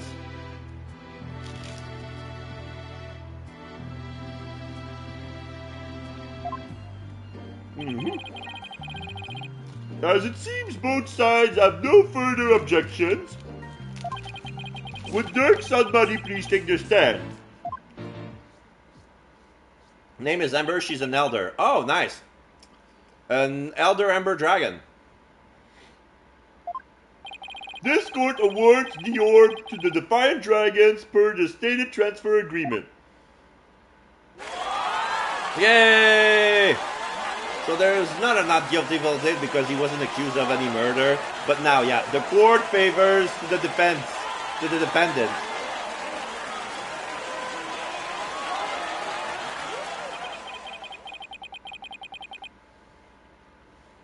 She has golden fur. Oh. This is why her name is Ember. Okay. Should the Kingdom of Corians claim ownership, the matter may have to be deliberated in court all over again. I just hope, or should I say pray, that I'm not the judge presiding over that one. Ha ha ha ha ha ha! Indeed, a trial like that might spark an international incident. Still, there are bigger and more momentous things astir in the air. The revolution. Dirk's really serious about this. This court is adjourned. Now I have to bring milk. May 17, District Court. Defendant lobby number 3. Nice work, son! We've finally broken through the last obstacle on the road to revolution. You have any question for Amber? Well, the basics. She can do a proper introduction. Like, what she does. What does she think about her new adopted family and stuff like that. Revolution. Revolution? It just doesn't seem real. Yes, well, to think you actually defeated the Fighting Phoenix. All I can say is, that's my boy! Ha ha ha ha ha! Well, Mr. Wright did have his hand tied. Who knows if I had won if he'd be able to fight me head on. I see it more like you saved Mr. Wright. Saved him? Yeah, remember what he said? He didn't have to bend the truth anymore, and it was all thanks to you. I don't know about that. Still, I guess it is kind of nice to be appreciated. Mr. Dirk? Now that the Holy Mother's face has been revealed, are you going to have the spirit medium try channeling her? I, for one, would love to see the return of the legendary founder. Yeah, just think about it. Being able to speak to someone right out of the history books. Unfortunately, it's not that easy. What? Why? A face isn't enough. You also need the true name of the one you're attempting to channel. Yeah, it's true. But I'm pretty sure it's Ami Faye. It has to be Ami Faye. Oh, right. Pearl mentioned something like that. and the founder's true name is only known to the priestess who's been crowned queen. In short, the only living person who knows it is the current queen of Khura'in, Garan. Oh, so without her help, we won't be seeing the founder anytime soon. That's no fun! Founder's orb updated in the court record. Founder's form will appear from within. It seems only the queen knows our founder's real name. So, Dirk, what will you do now? First, I'll start by tracing the route by which the orb came into Dr. Buff's hands. Since we know it was all Paul and Editions that asked the doctor to study it, isn't the one who stole it? No, a political nobody like him couldn't get anywhere near the orb, let alone steal it. He must have had inside help. My money is on someone connected to the royal family. Oh right, you said something to that effect back in the cave. Whoever it may be, we need to expose their dirty scheme to the light of day. Well, I'm sure Mr. Wright has plenty of information courtesy of his dirty client. He might be able to shed some light on this. Private Justice! Oh, it's the drone. Hello, Elder Ember here. I'm a guardian dragon. If anyone wanders into the Dragon Keep by accident, or if they need to speak to anyone in the Dragon's Keep, they may have to get past to me first. I do not have skills like some of my other dragon brothers in the species. I became an elder because I got a Dragon's Keep. I love this new family and meeting all of you guys there on Twitch. It has been a fun adventure so far. I really feel welcome here. Yeah, of course, you're welcome. All the dragons of the Dragon's Keep are welcome here.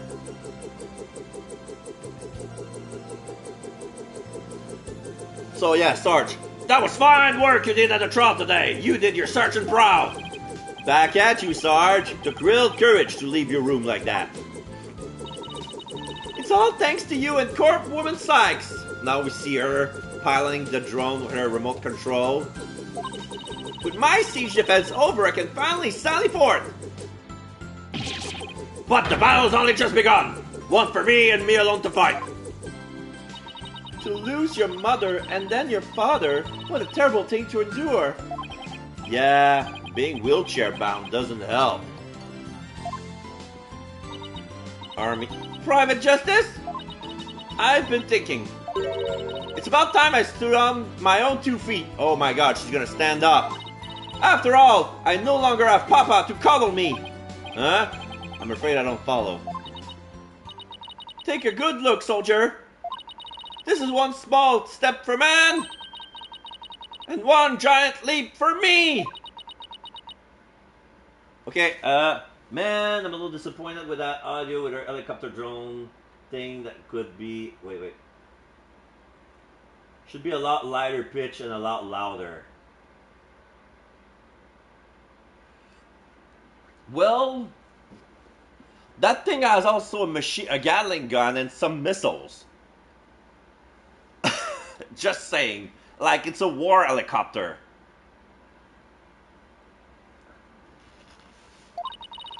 Hold my drone for me, would you, Private Justice? Yes, sir. What is she up to? She's gonna stand up. Yeah, she's doing it. Yes! She's standing. Hold still, wobbling a bit. Whoa. She's standing up.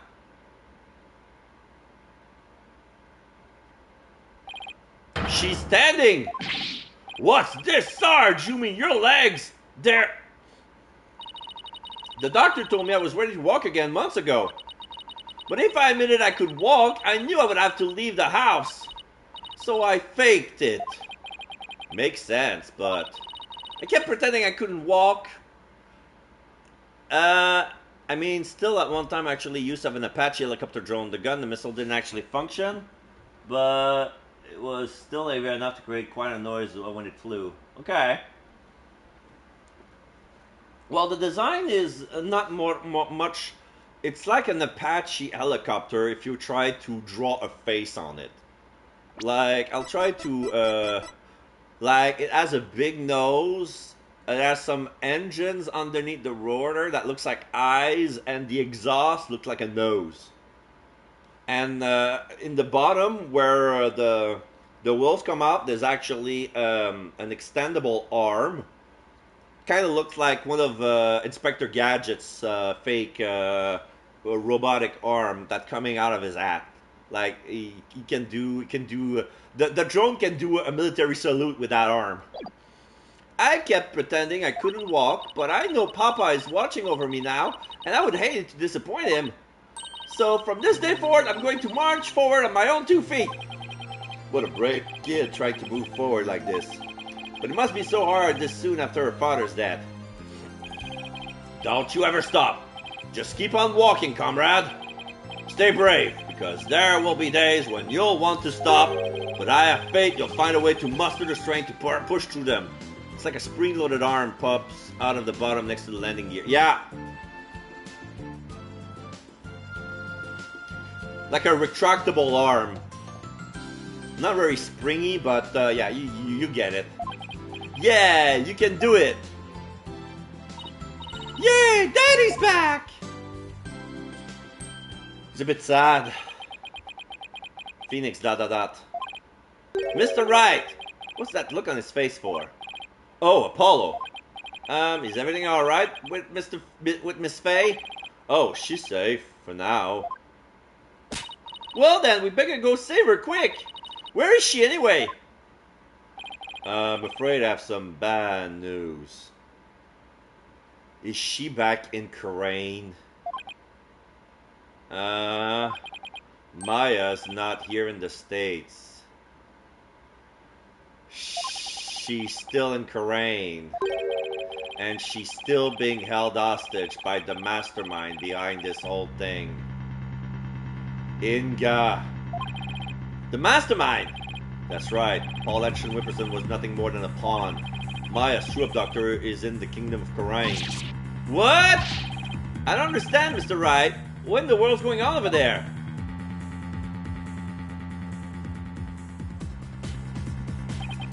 But as shocking as that news was, it was only the beginning.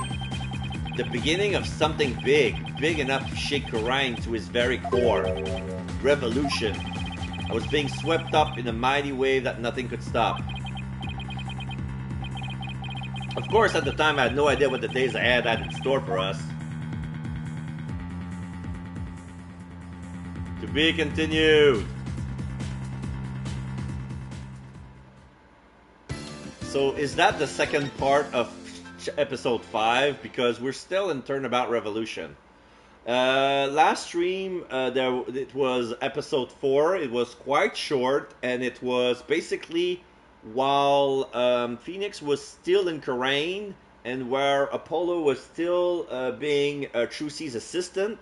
Athena was soloing the firm, and Simon Blackwell gave her a client, but it was so late minute that she couldn't prepare for the trial. So chapter 4 was basically an Athena episode where she basically managed to win a case on her own.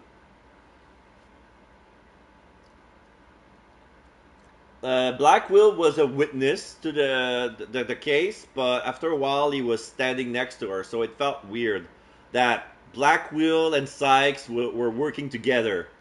Even though he was a prosecutor, they were working against San Madi. And his nickname for San Madi was Sad Monk.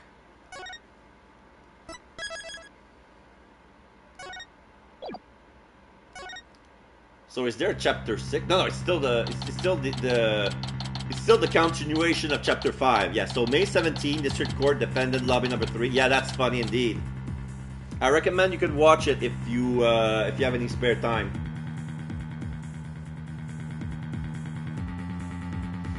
Hello, Astro Dude. How you doing? I'd like to thank my Aunt Pearl with Channel Army Span for her. As I read, 6.5 is about as long as all AA minus Rise of the Ashes. Oh yeah, the DLC. So chapter 5 is as long as the DLC. The DLC is half the first Phoenix Wright game. Shit. Okay. It's up to you, Boot. So this is gonna be a 2-part stream, folks. Chapter 5 is gonna be split into 2 parts. And we're not even halfway yet. So May 17th, okay. What do you mean Miss Faye still being a hostage? Who's this mastermind? Paul Action, we presume, was nothing more than a puppet.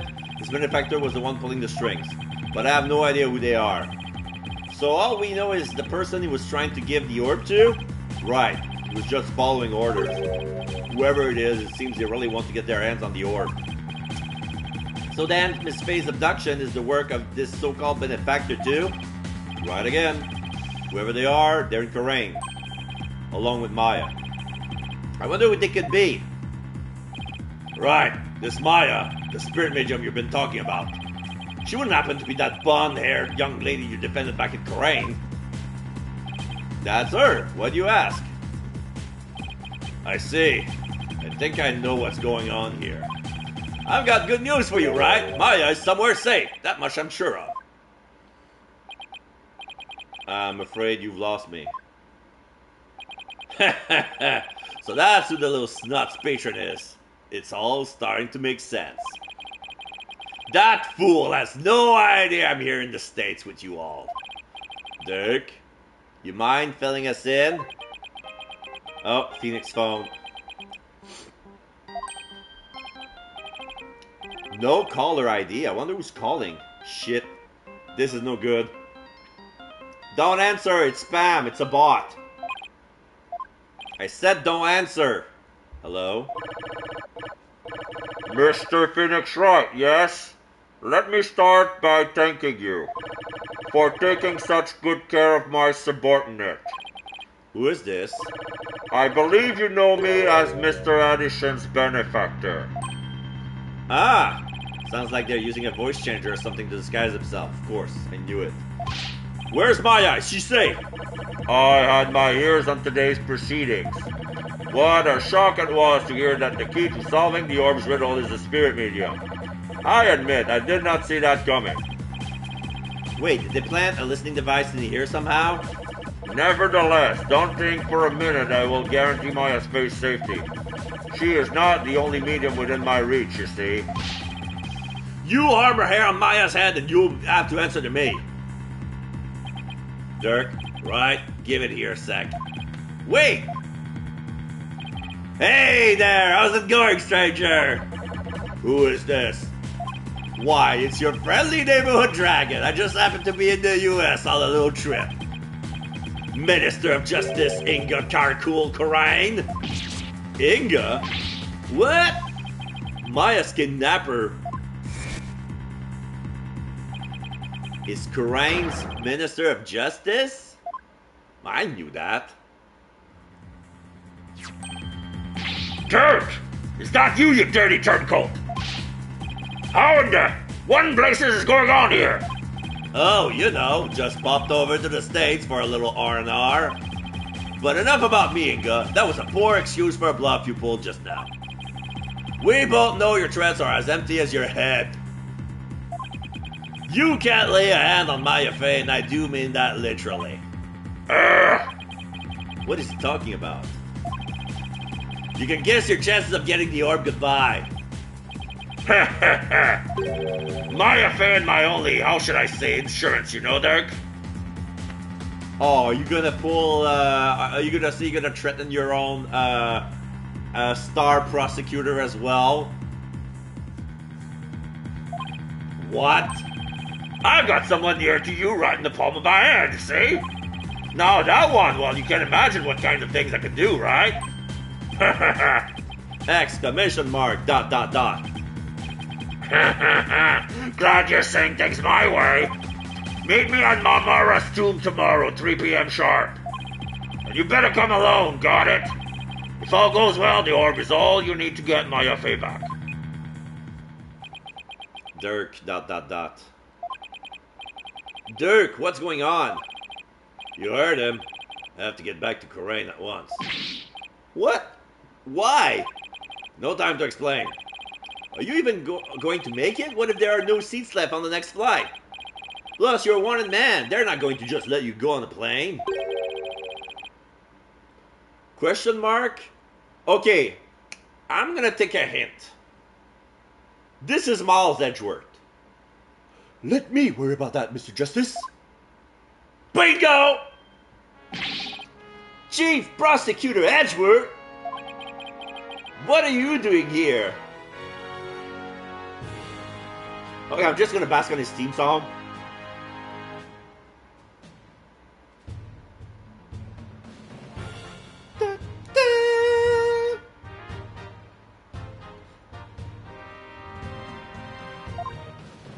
Adjusting his glasses.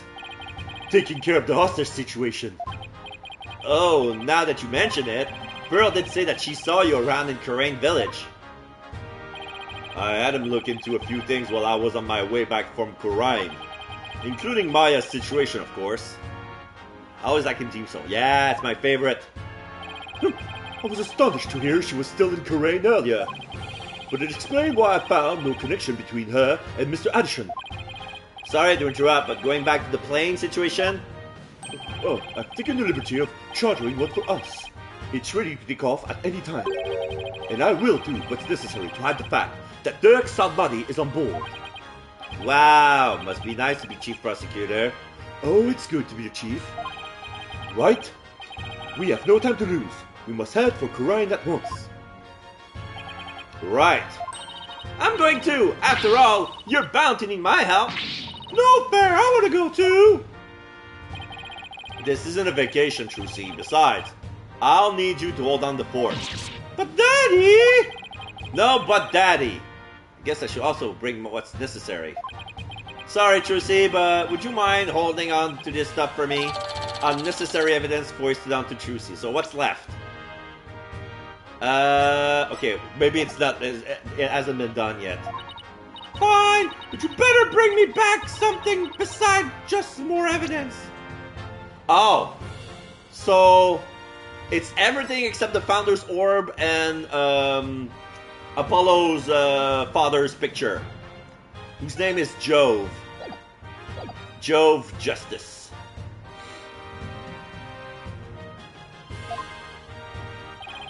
Excellent. Now let us make haste to Karain.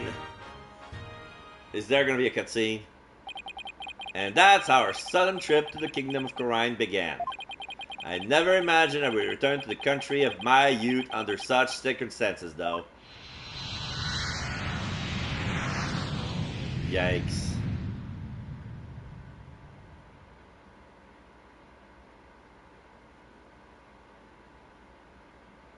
Yeah, Temple. May 18, 2:30 p.m. Temple. Dong dong. That was a long flight. It's already 2:30 in the afternoon. Talk about cutting it loose. The Kingdom of Karain. DC9 sound effect. Thank you. This is no time to reminisce, but I gotta say, this place sure brings back memories. Hurry up, Apollo. Right behind you. Amara's tomb is located in the courtyard of Garon's palace. We should have just enough time to get there. Then let's sprint there. Think you can keep up, Apollo? Sure, no sweat. I'm the one holding the orb. I'll contact the royal family and the local police and inform them of our arrival. Thanks, Edward. I don't think I can do it myself since I'm not that welcome there. Okay, so can we examine shit? Apollo! I'm sure this place brings back memories. Could you reminisce later? Time's running out. It's funny that they could use a particular aircraft sound effect because they don't even use those hardly at all anymore. Yeah!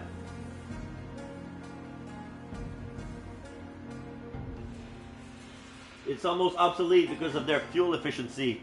Okay? Yeah. You're right. We have to find Miss Faye before it's too late, so we have to move. We have to move. Yeah, royal residence.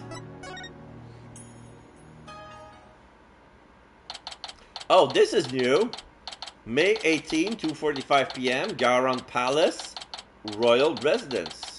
So there's a little garden with a small bridge and a little creek or pond circling around.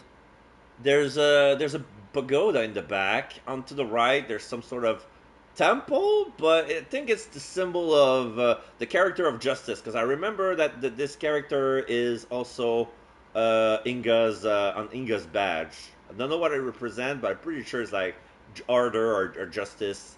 If I'm not mistaken, it's also the same symbol that was on King Yama or King Enma on Dragon Ball. And there's a little Shisa, those dog, lion, dragon, golden statue guarding the temple. There's flowers, blue sky, pagoda with the Gatama in the back. Yeah, it's a nice place. Oh, little frog with butterflies.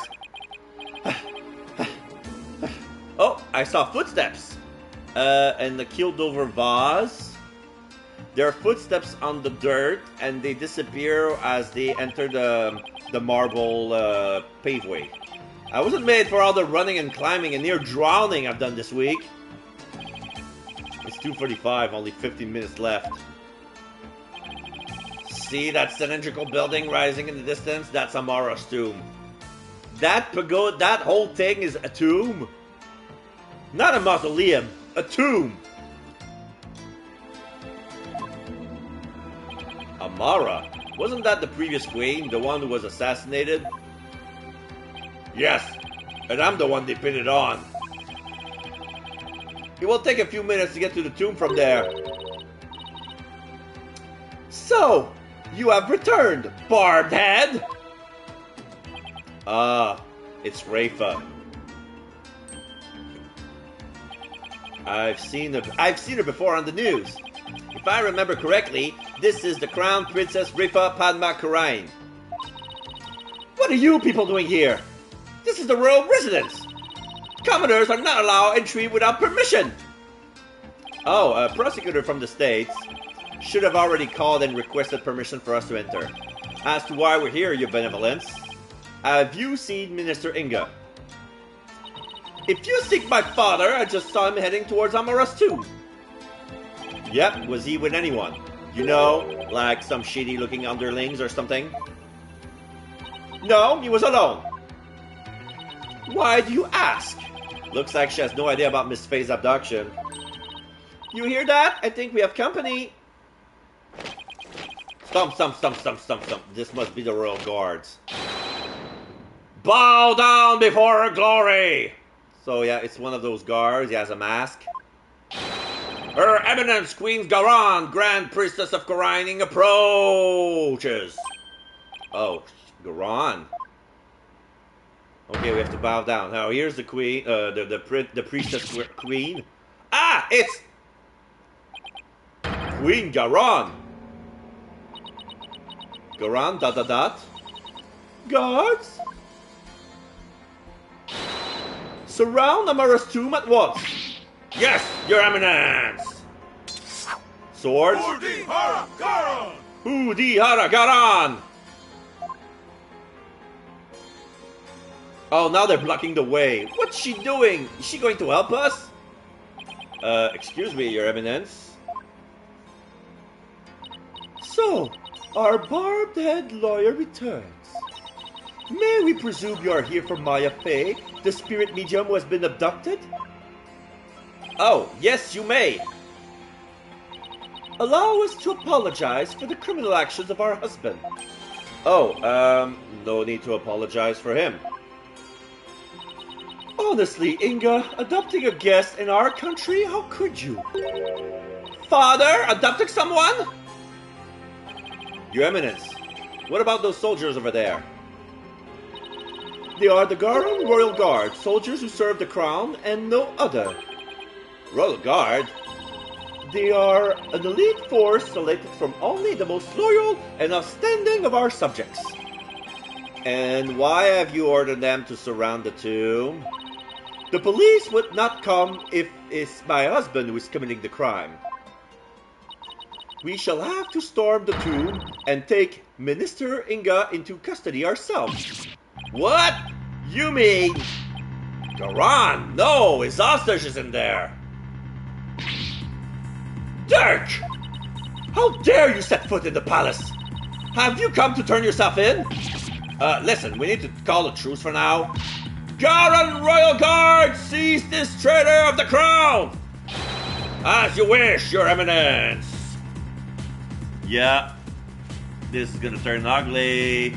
This is gonna turn ugly. Everybody's gonna be arrested. We're gonna have our meeting in jail. Resist and you die! Wait a second. Somebody says hold it. Whoa! The dragon's glare.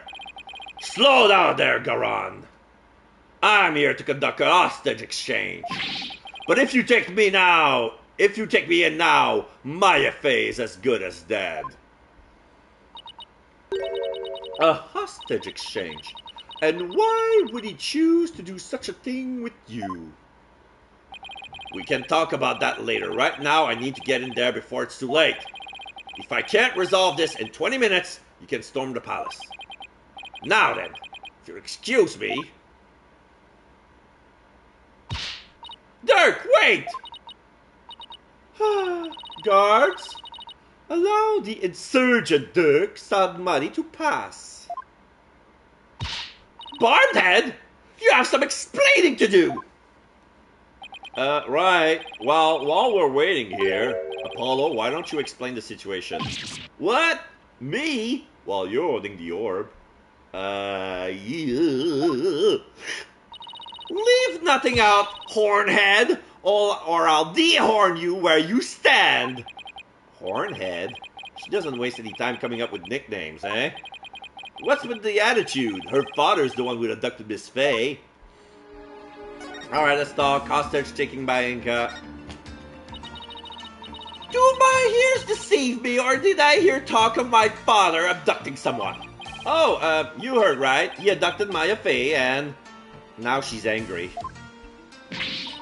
Insolent fool! Pardon my rudeness. A gentle soul, such as my father, could not possibly have committed such a crime. Gentle? You think he's gentle? I'm afraid it's true, your benevolence. He's holed up in that tomb as we speak. Really? I find it difficult to believe. Why would he do such a thing? Inga Karkul Karain? Your benevolence, you saw your father heading towards the tomb. I did. I was over on that veranda, deep in thought. When I saw him hurrying towards the tomb, I would say it was about 10 minutes ago. Why was he rushing? Maybe he was worried he'd be late? Did you see anyone heading for the tomb? Saw no one else after he entered. So Mr. Ininga and Miss Fey are the only ones in there besides Dirk. Who knows, but I wouldn't be surprised if he had a minion or two with him. Dirk, I'm sure hope he's alright. It's only been 5 minutes? It feels like an eternity. Patience, Apollo, patience. Garan, ... She's very calm and solemn. A few moments later. 3:20 p.m. Garan Palace Royal Residence. It's been almost 20 minutes. What's taking Dirk so long? The appointed time has come. Our royal guard shall now storm in. Can't you wait just a little longer? No, we cannot. Every second we wait puts the hostage's life into even more danger. Therefore, we see no alternative but to order our guards to storm in. But that'll put Miss Fey's life in danger too. Guards! Storm the tomb and seize Minister Inga, along with the insurgent, Dirk Sadmadi. Yes, Your Eminence. What? Dirk's under arrest too? Well, naturally, that traitor snake assassinated my predecessor, Queen Amara. Now go! Seize them both! Rah! We're going in! Rah, rah, rah, rah. This is a raid! Follow me, men! For our eminence! Di Ara Garan! I hope no one gets hurt. Your Eminence! What the? Why are they running back out? What is the meaning of this? Something terrible has happened. Dirk! The minister! They're both dead! No. Oh, he's dead. Shit. Oh shit! Wait. Inga's dead? Oh shit, Inga's dead and they think Dirt did it. What's this? What? Apollo, quick! Right behind you. No one enters with our... Come, let us see what has transpired. Yes, Your Eminence.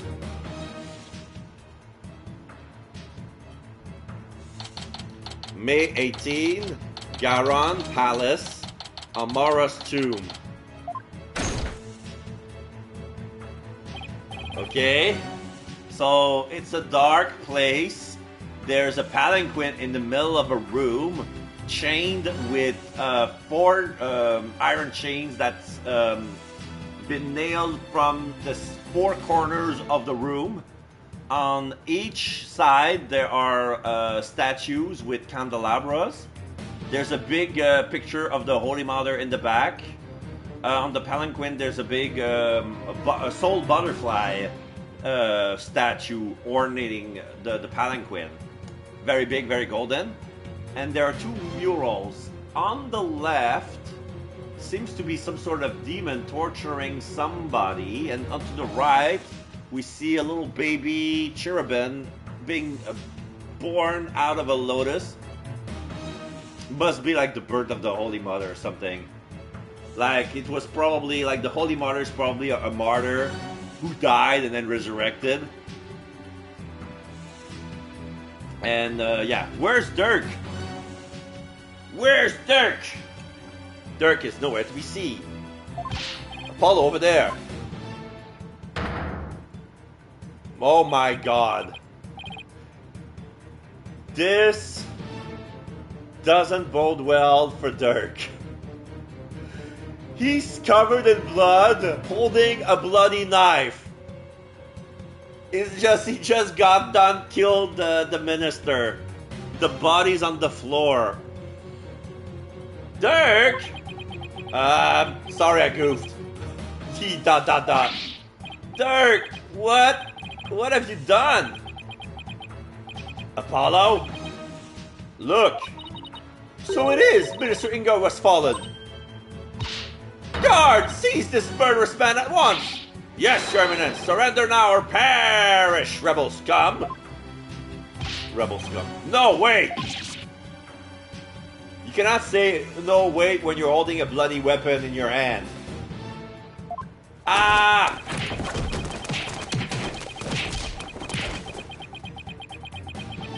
Dot, dot, dot, dot, dot. Alright, he's been restrained and tied up.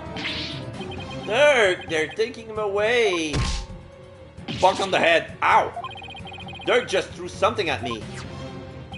Oh, it's the orb. Oh, Dirk was holding the orb all along. Okay, so he has it on him. And is he telling me to keep it safe? Oh yeah. Keep it safe. Nick, is that you? Maya, are you alright? Dirk, he saved me. I feel exhausted. I can't keep my eyes open. Maya, she fainted. Minister Inga, the man behind Miss Faye's adoption, has been killed. And Dirk was arrested for his murder. So it was that the adoption of Maya Faye came to a sudden and unexpected resolution. With this, the curtain fell on the minister, but things were far from over.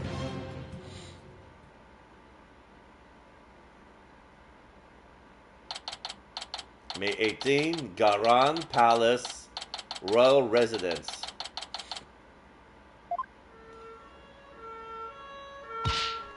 Apollo, what happened? What do you think happened? I can't say for sure. But from what I can tell, it seems Dirk has killed Mr. Inga. Well, yeah, but it's gonna be hard.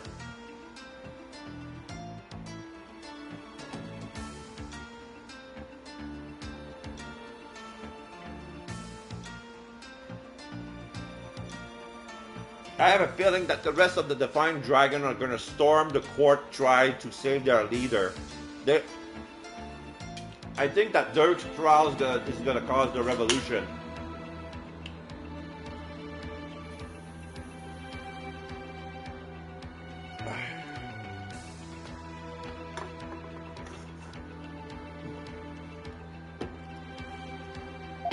What? You think he did it to save Miss Faye? Most likely, but who knows? I'm really confused right now. My father is... This cannot be! I must see for myself! Your benevolence, we cannot allow you to pass! Fools! Stand aside! Forgive us, but we have direct orders from Her Eminence Queen Garon. Father! Oh, Father! She's angry and sad at the same time. I will not be denied! Dirk! You will pay for this! Apollo, let's go regroup somewhere. Yeah. Dirk, it wasn't really you that did it, right? Back at Temple. May 18, Temple. Yup. ... Are you okay, Apollo? Yeah.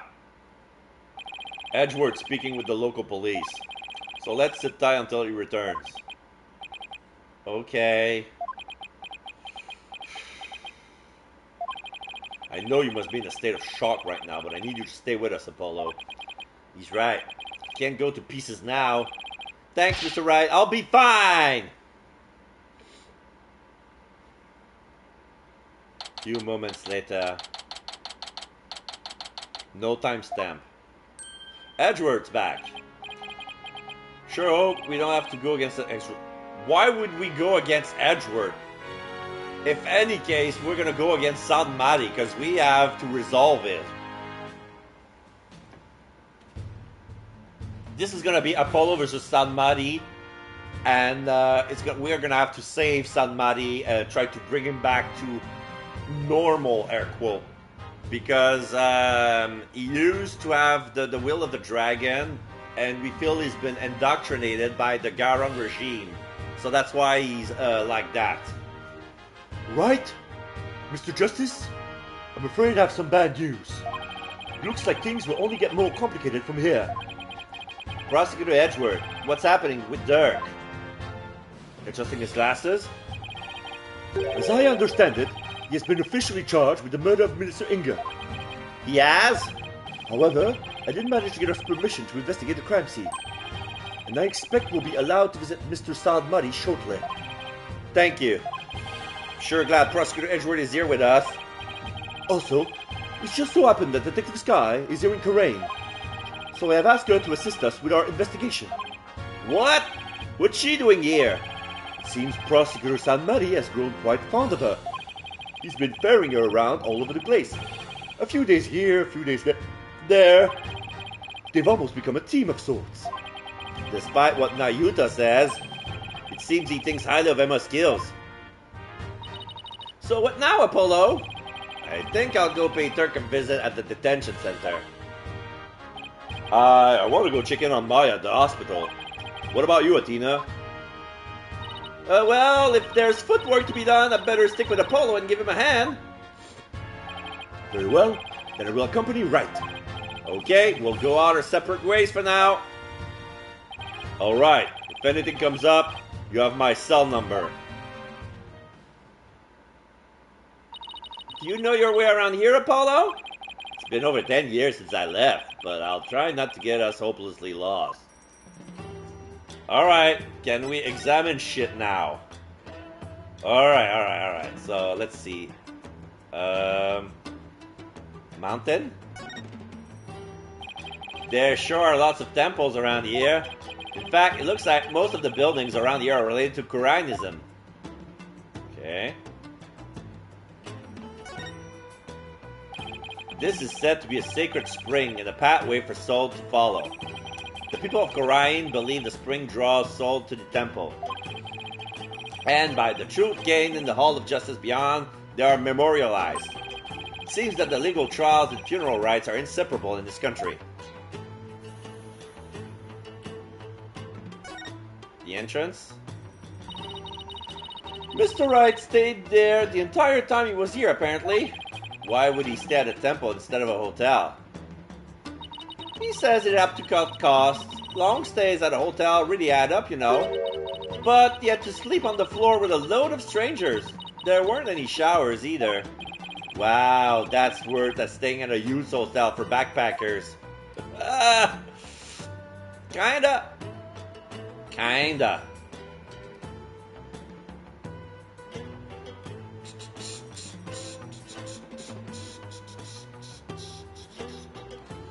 And that's all. Okay, we can move. Detention center. May 18, detention center, visitors room. Apollo, here to see your old man, are you? Dirk, are they done interrogating you? Nope.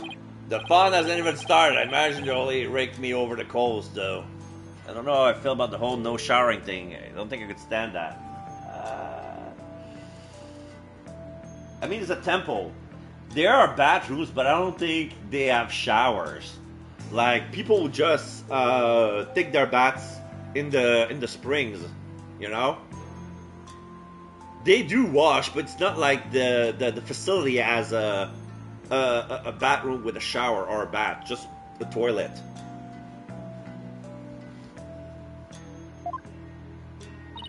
I don't even want to think about how harsh their interrogation method will be.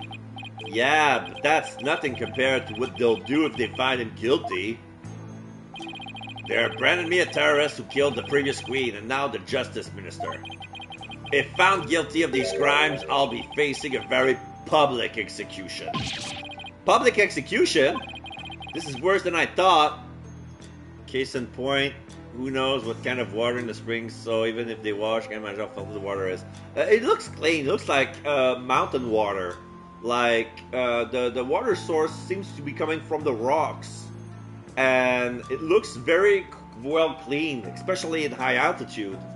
Like, it hasn't been tainted with any pollutants.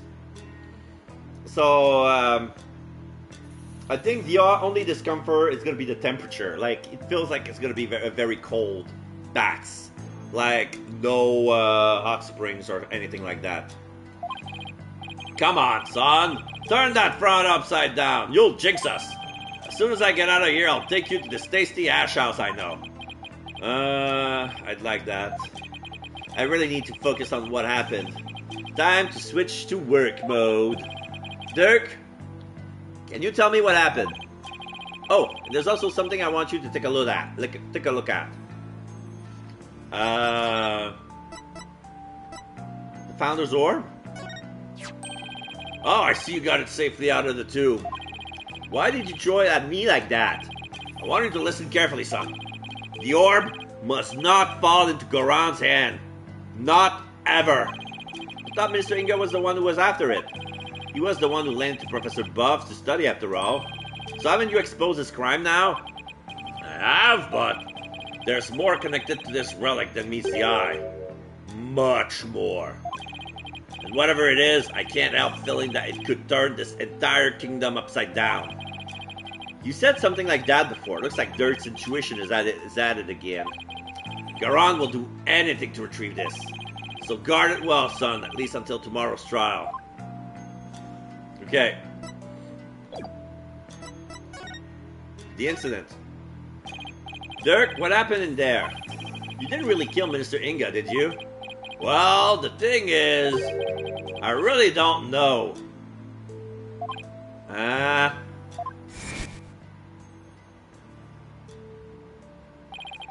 remember seeing the mural of the founder right as I entered the tomb, but I got all dizzy immediately after that.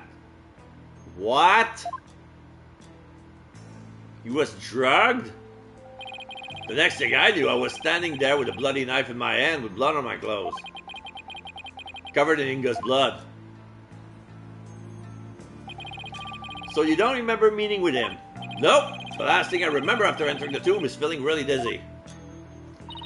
There's no way he can explain what happened if he can't remember anything. Yeah. I suppose there's no getting out of this one. But we can't give up yet. I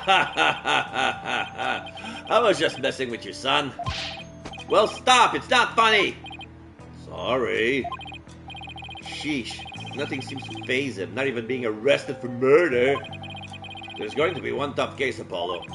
Not only have I been charged with Inga's murder, but I've also been charged with Amara's assassination for 23 years ago.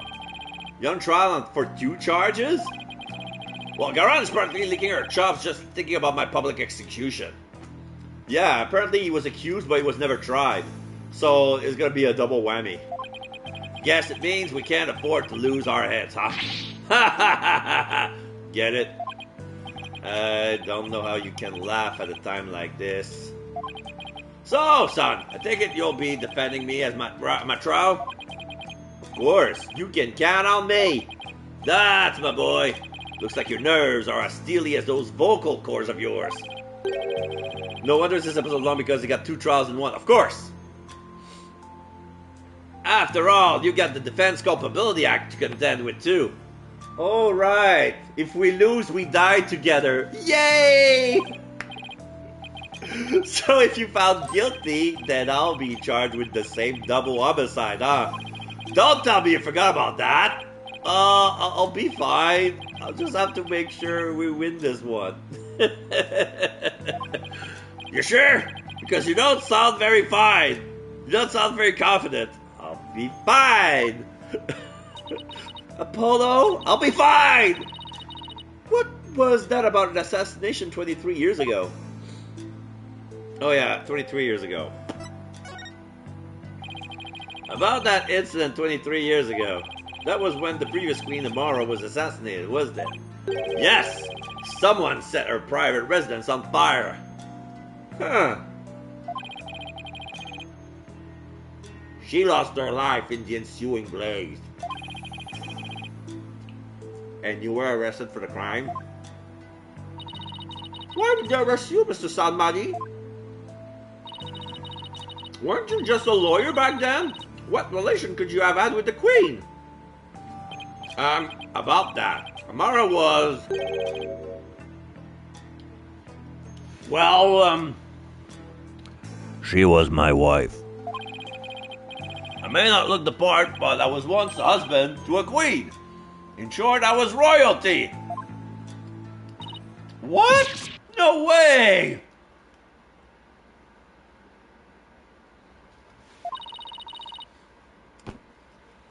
Are you saying you won the heart of the reigning queen?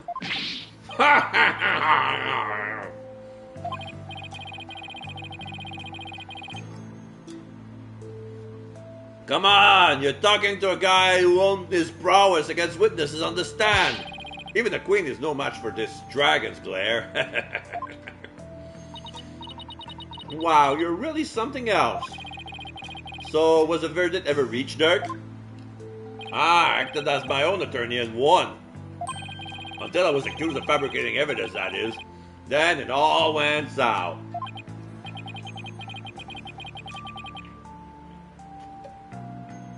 Now, where have I heard a story like that before?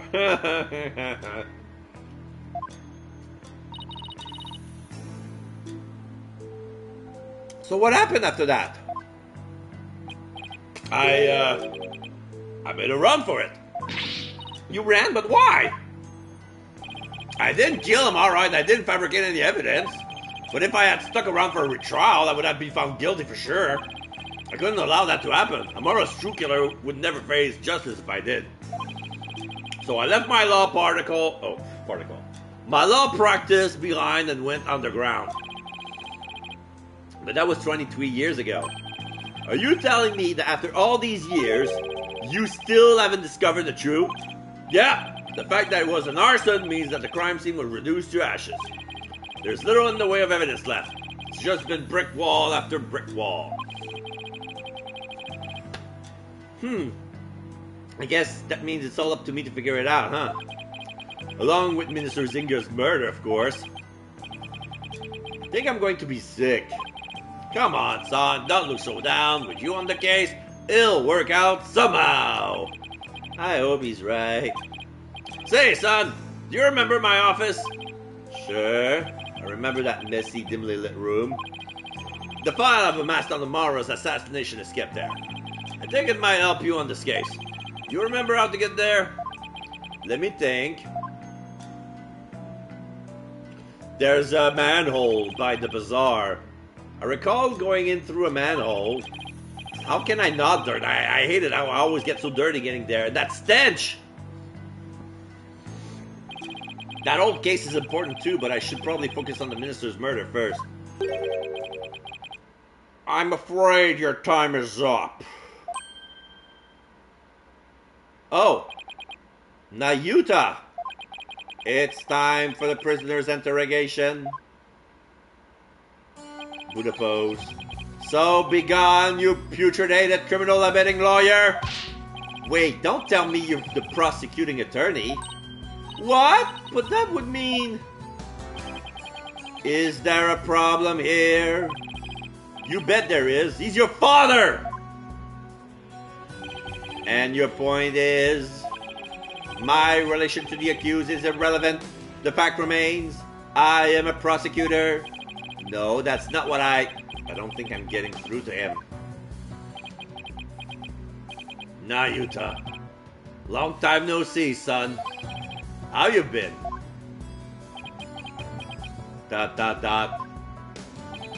Look, I hear you've been serving Garan, rather faithfully in fact. Whatever happened to our dreams of taking her down and changing this country, son? ... The past is the past. I let go and moved on. What do you mean? Why are you doing this? It's simple. People change. The Nayuta you know exists no more. Listen, son. I don't know what made you change like this. But you're still my boy, even if you prosecute my case. The rest of the Defiant Dragons and I eagerly await your return. Whenever you're ready, we'll welcome you back with arms wide open. Yeah. He's struggling.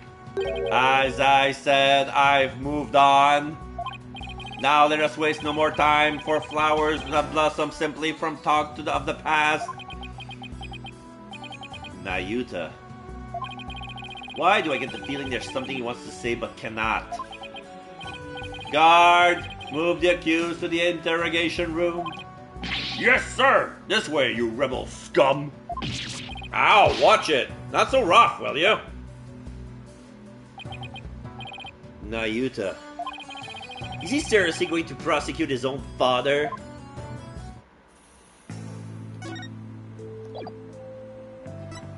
I guess we're done here.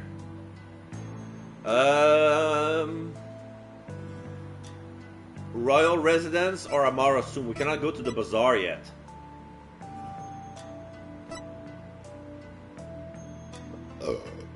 Sorry, let's go to the Amara's tomb. Maya 18, Garan Palace, Amara's tomb. So, this is the tomb of Amara, the previous queen of Khura'in. It's really lavish. I guess you could say it's fit for a queen. Is the faceless woman in that mural over there Amara? No, that's the Holy Mother. She's the one who brought spirit channeling to Khura'in. Oh, right! The woman in the orb!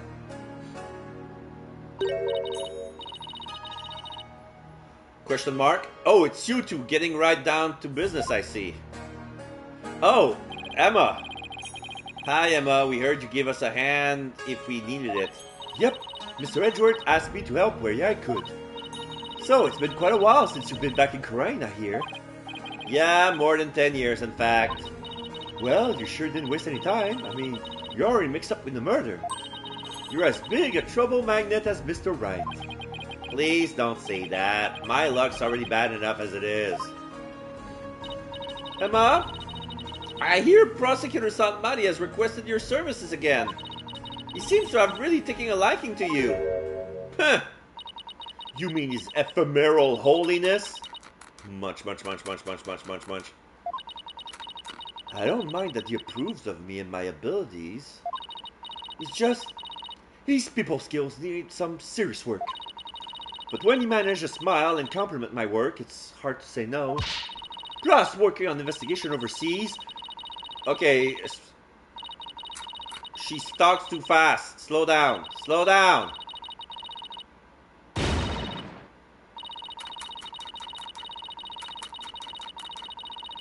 She's stressed out. Okay, so here's what you missed. Working on investigation overseas is a priceless experience, but flying back and forth between here and home every few days is no days off. That's been tough, and the lack of sleep has been brutal on my skin. To make matters worse, the defendant in this case is someone I know. I mean, how could this get any worse? Sounds like they got one complicated prosecutor-detective relationship going on.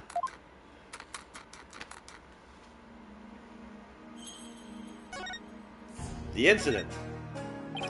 Emma, have you determined the cause of death? Blood loss from a stab wound. A single stab in the back was enough to cause the victim to bleed to death. The estimated time of death is 3 p.m., which is when Dirk came into the scene. Inga's autopsy report added to the court record, so it's between 3 and 3:20. Alright. Approximately 3.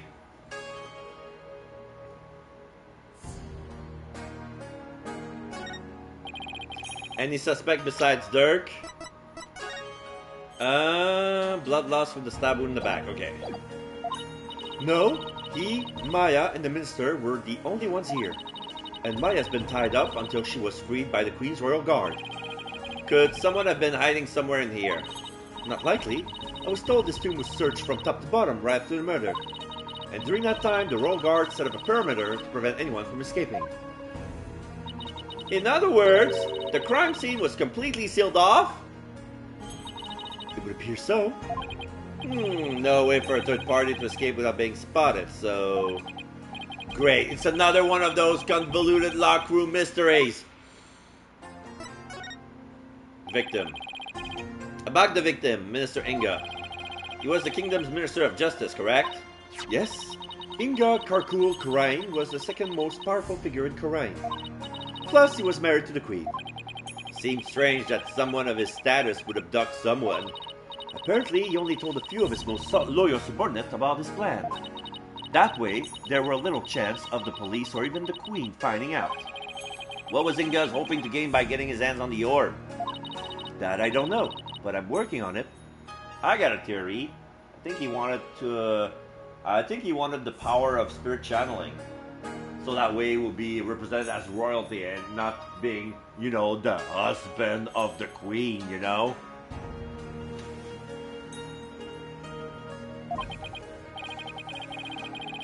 I wonder if it really was for that I wonder if it really was for what Paul Anderson Richardson said. I must deliver it to my benefactor at all costs. What do they want that relic for anyway? It's something to do with an old legend. My patron seeks the great power said to be granted to whoever solves its secret. A great power that is said to be bestowed on whoever solves the orb's secret, huh? In Kurain, only those who can channel spirits are said to be fit to rule. Was that why Ingo wanted such power? Did he want to be king? Yes. That's what I think. Amara's tomb. So this is the tomb of the previous queen. Yes, Queen Amara was laid to rest here. She lost her life in the arsonist blaze. What a tragic end. I heard this tomb sits on the actual site of her residence before it was burned down. Wow. They built it on the same They built it on the same spot so her soul could rest in peace. So this is where the fire happened, huh? Why do you think Minister Inga was holding Miss Faye captive here? It's the perfect spot if you think about it. It's close to his private quarters, which made it easy to keep an eye on his prisoner. And the courtyard is only open to the royal family, so he had little fear of prying eyes. Plus, the tomb is normally locked, and only the royal family is allowed access. So that's why he picked this place. How long has Miss Faye been held captive? About 6 days. Really? That long? Ever since the end of the trial in Chapter 3. It appears that she was severely weakened by her prolonged confinement. She passed out as soon as she was freed and is now on an IV drip at the hospital. She's been asleep ever since. Poor Miss Faye. I hope she gets better soon. Emma, do you mind if we start looking around? Sure, I've already got the okay. Knock yourself out. Oh, and here. The diagram? Here's a sarcophagus. Oh, there's a broken statue. It's a diagram the police drew of the tomb. I thought I'd give you a copy to help your investigation along. Thank you. Tomb diagram added to the court record. Oh, and let me know if you need my forensics expertise. Don't you dare keep all the fun to yourselves, you hear? I know. Let's check this. There are some things on the sides that I don't know what it is. It looks like chairs or spotlights. They're poorly drawn.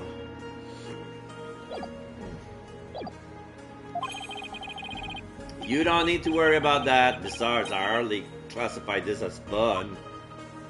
Okay, let's present the thing. I want more details. Oh, you must need my forensic expertise. Just leave it to me. Oh, actually, I was wondering if you see anything strange about this. Oh.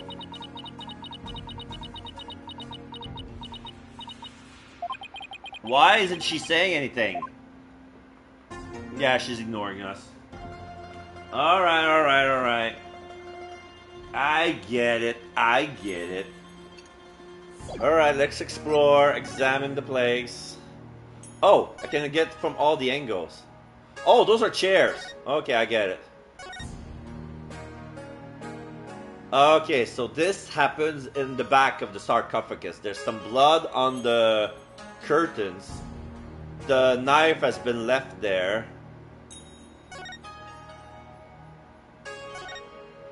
So, where should we start?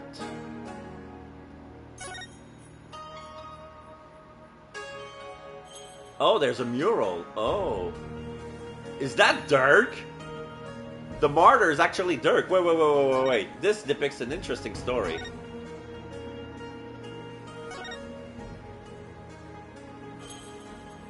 Oh, you know what? This is the story of Queen Amara.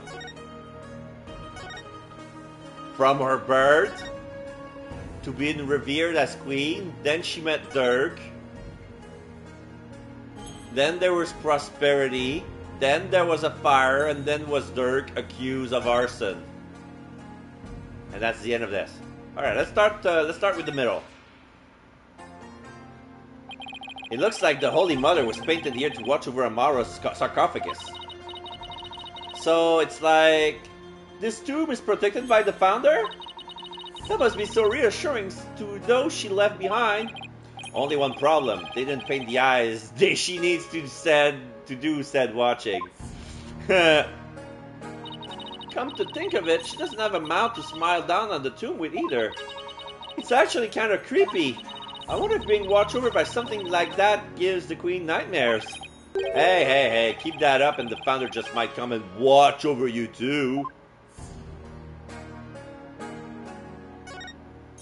Sarcophagus. So this is Amara's sarcophagus. Let's take a closer look. Okay.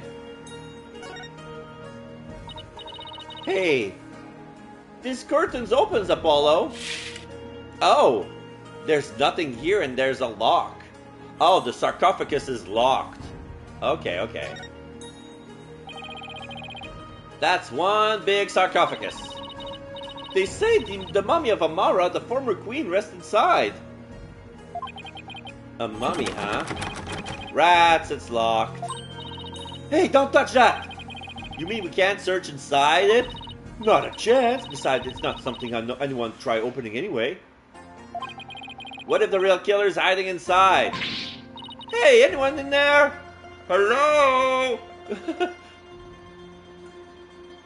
Yeah, it's an old-fashioned locked room mystery.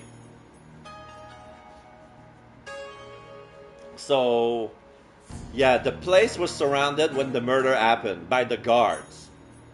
We only saw Dirk coming in. Then he was drugged with dizziness. And then he lost some... There's a fuzzy memory. And when he came to his senses, he had blood on his clothes, holding a dagger, and with the body of the minister on the floor. So we're trying to figure out how someone could come in.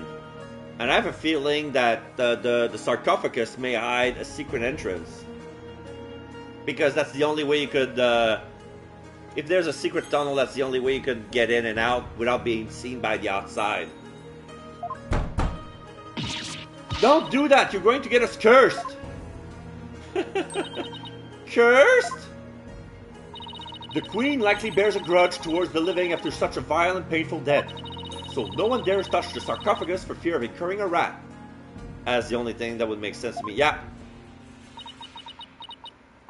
Oh no, Apollo, what am I going to do? Don't look at me. In any case, the sarcophagus is temperature controlled. It's kept really cold to preserve the mummy. So even if someone did decide to hide inside it, it would eventually freeze to death. I see, so it's a big freezer. Still, if they bundle up, I bet a person could hide in there for a little while. A little while.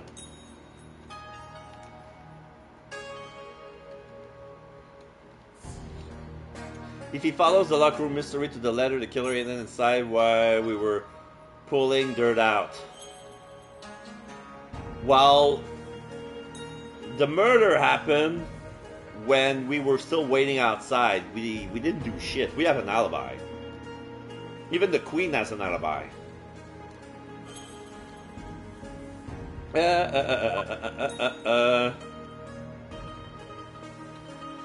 So we check that, we check that, we check that.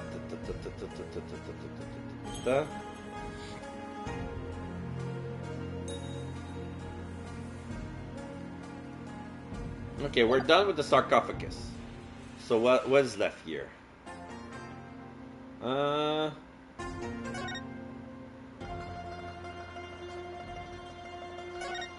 What's this?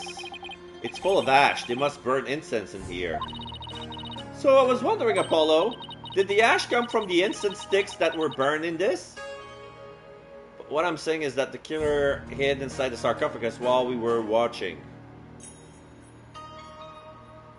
Okay, you're saying that he did the murder and then hid inside the sarcophagus for over half an hour and then got out when everybody left the room?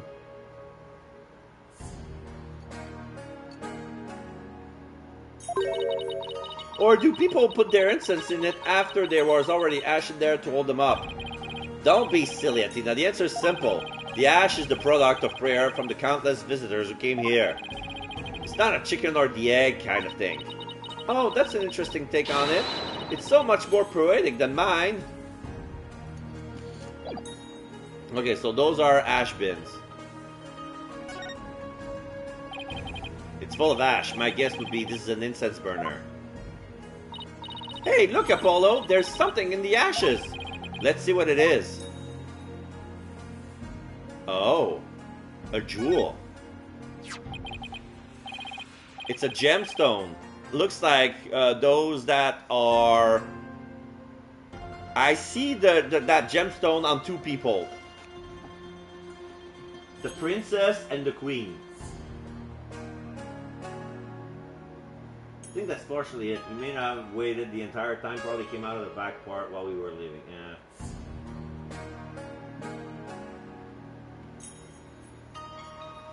Wonder what it's doing here. I've got this one covered, Apollo. Would you like to hear my brilliant theory? Well, I guess it wouldn't do any harm. You know how people make wishes by throwing coins into a fountain, right? Well, you know, on second talk, I'm good. What? You sure you don't need to hear my theory? I was just about to get to the good part. Let's just ask Emma. That'll be much quicker. Excuse me, Emma, what's this gemstones doing here? Oh, that... Oh, it's not a gem, it's a button, albeit a very expensive one, from the victim's jacket. Okay, so, yeah. Apparently, Inga was wearing those as well. It's basically jacket buttons. Yes, 4 of them.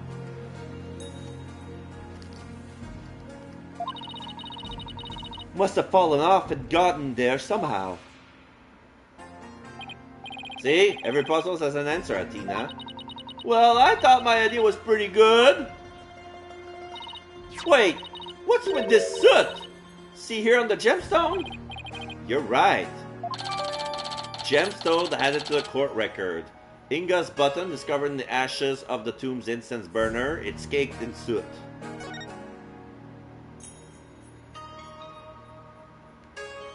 I mean, it would be normal for ash to have soot, but it feels like they're suggesting that the button was already caked in soot before it was put into the incense.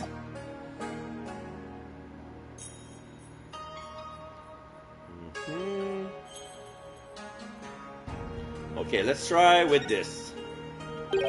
Look, one of the statues is broken. Yeah, but it's kind of hard to see from here. Let's check it out when we get a little closer. Yeah, I'm gonna check it from another vantage point. So let's check this mural. There's a painting up there, which would mean there was somewhere else that wasn't supposed to be. Yeah. There's a painting up there, but I can't see very well from here.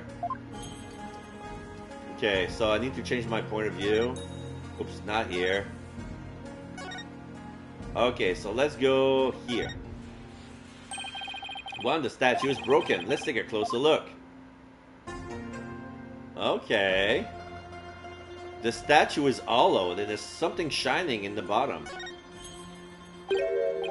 There's something shiny down there. It's a pendant. It's a soul butterfly, and as it's spattered with blood. There's blood on it. I wonder who it belongs to. All we know, it's not the victims. No one in the royal family recognized it. Emma, did you lift any fingerprints from it? I did, but I wasn't able to get a clean one. That's too bad. But the blood turned out to be the victims. That means it must have fallen here in the course of the murder. It might be Dirk's. I should ask him about it later. Pink butterfly pendant added to the court record. Pendant adorned with a pink butterfly. Fingerprint has yet to be analyzed, but the blood belonged to Inga. Okay, let's check the inside. It's hollow. This thing's has more splinter than... Oh. This thing is more splinter than statue now. The bullet from the victim's gun did a real number on it. It seems like something you would get cursed for, you know? In Minister Zinger's case, I would say getting your ticket punched is cursed enough. Yeah, but don't curses extend to the afterlife? You need to stop taking what Nayuta says so seriously. I'm perfectly capable of thinking for myself. And there's a bullet here. There's a bullet here. It's from the pistol the victim was carrying. My guess he tried to shoot his attacker but missed, and the bullet ended up here. We already determined the rifling marks to be a match to his gun. Rifling marks? Aren't those? Oh, shall I explain? The science behind it is absolutely fascinating. No, we're good. I'm gonna go grab some eats. I should be done before the trial. Alright. So, yeah, go ahead and have your nums. I'll be investigating, and I'll tell you what I found when you come back.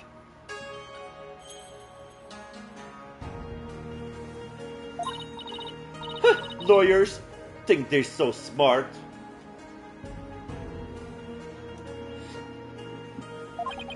You do realize we can't hear you. Okay, here's a shard. It's a Magatama, I think. Did it come from the broken statue? Look, Apollo, there's another one. But the statue only have one each. Hey, you're right. Maybe the statue was special or something? Yeah, why is there two Nagatama? It doesn't make sense.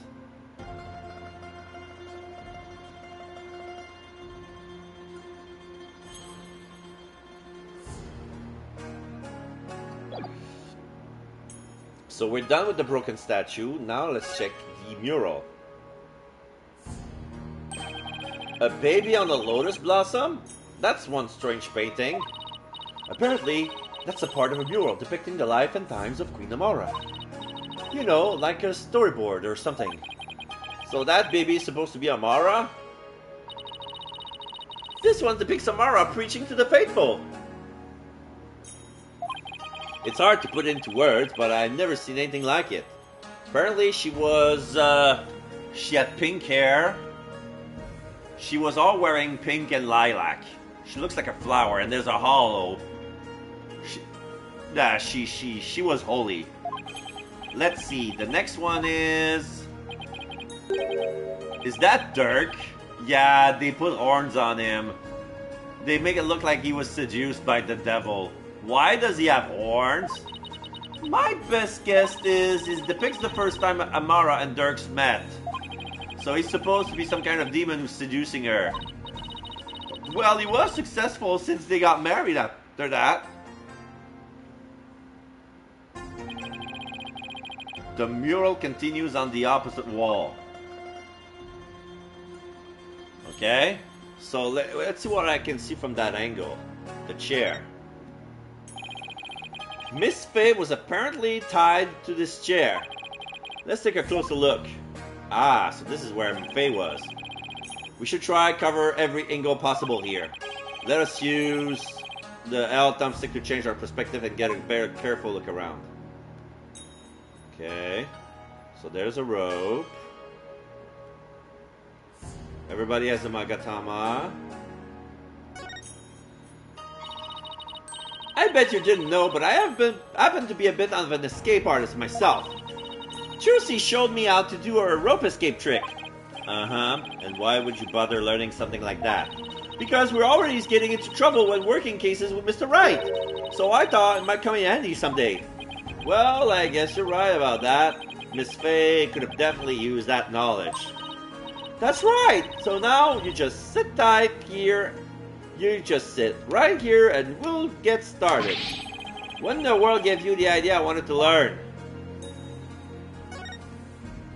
So here's the chair. Poor Miss Faye. She must have been tied up to this chair. I can just imagine how much her backside must have hurt after sitting here for so long. It would have been torture for you, I bet. I mean, you don't know how to sit still. If by that you mean that I have to stay active, then I have to agree with you. Okay.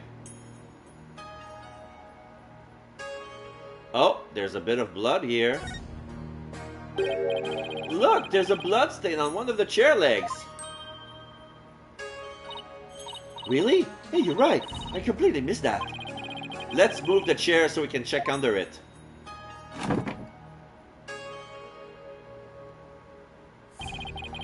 There's more blood under the chair leg.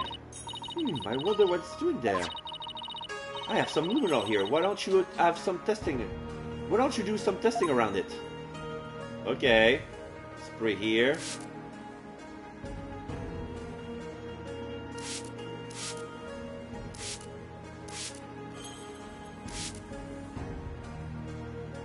There's some blood around the rope. Look! There's a blood trail that's going all the way towards the sarcophagus.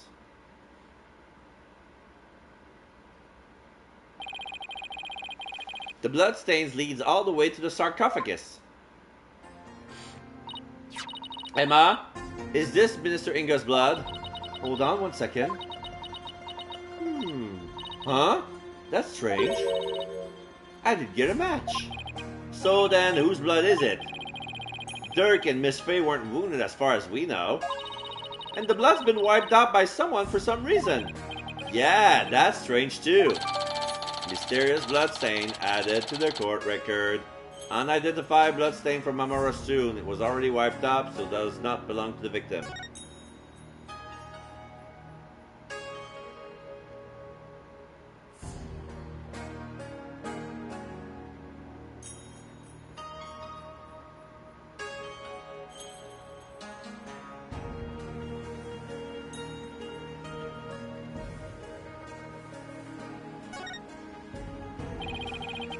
There's a blood stain on the floor. It's already been mostly wiped out, but the stain leads all the way to the sarcophagus. I wonder whose blood it is.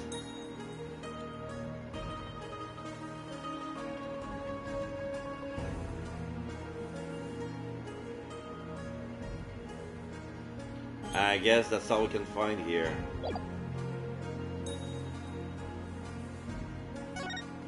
Nope. The sarcophagus is surrounded by a curtain. I bet someone could have hidden behind it. True, but that's one of the many places the royal guard check after storming in. Wow, they were really thorough! Yes, well apparently one of their members loved mystery novels. He peered into every nook and cranny with an almost frightening amount of gusto. And when he was down, he said, "Very interesting. It's like one of those locked room mysteries." Sounds like he's in the wrong line of work. Wow, it's covered in blood! With a blood splatter this large, it must have gotten all over the killer too. Come to think of it, there was blood on Dirk's clothes.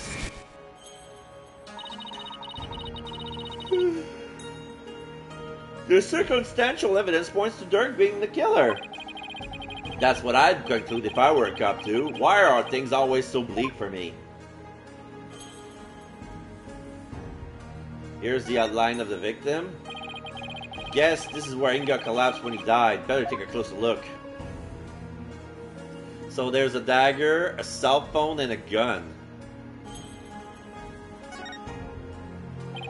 They've already taken the body away. It's kind of sad how familiar I've become with body outlines. I have a photo of the body if you're interested. Okay. So he was holding his gun on the right hand, with the cell phone on the left. So he fell face first, belly down, back with the wound, with the blood dripping on his side. He was stabbed right in the back. The poor guy was practically skewered.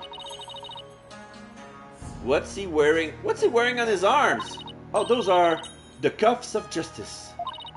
Seems to be a tradition here for the Minister of Justice to wear those forearm cuffs. They look like they've made of a thick fabric, so I guess they aren't for protection. Maybe they're for keeping his sleeves out of the way when handling documents? Yeah, that's probably their original purpose. But over the years, the reason for wearing them was probably forgotten. So now, there's just one of many traditional things that people do without knowing why. Oh, I get it! Kinda like the way you roll up your sleeve, huh? Or your psychology, if we're going there. I happen to know why I started, thank you very much. Tomb crime photo added to the court record.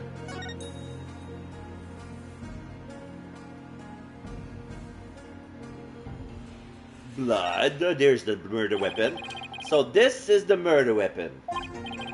Emma, did you find any prints on it? Yep, and they were super clear. They belonged to one Dirk Saltmadi. That's not good. Were there any others? There was one more print from another individual, but it was too smudged to identify. It's probably an old print from someone else who had handled the knife. Oh, yet another piece of unhelpful info to add to our ever-growing pile.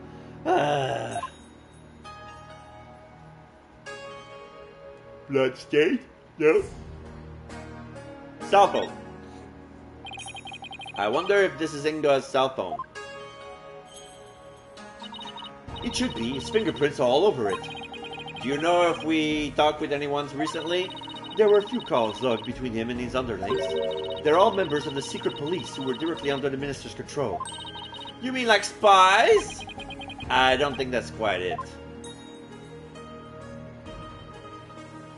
Gun.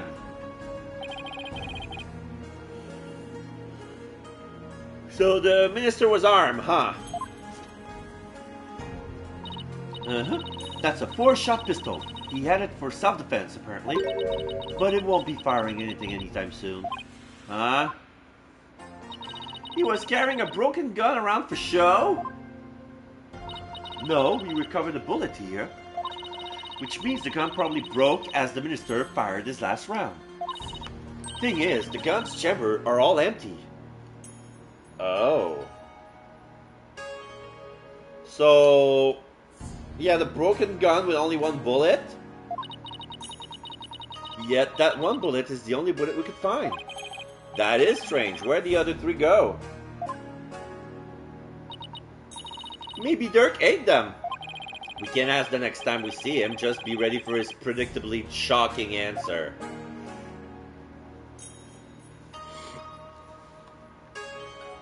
Okay, what else do we have here?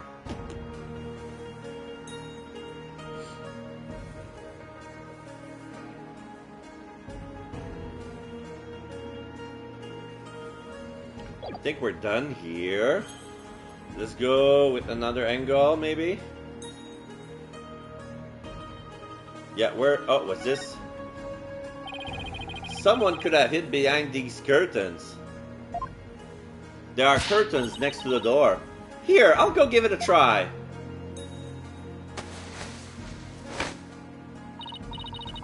Well, can you tell I'm hiding here? No, I can't tell at all. That's it. That's the perfect hiding space. We did it, Apollo! We solved the case!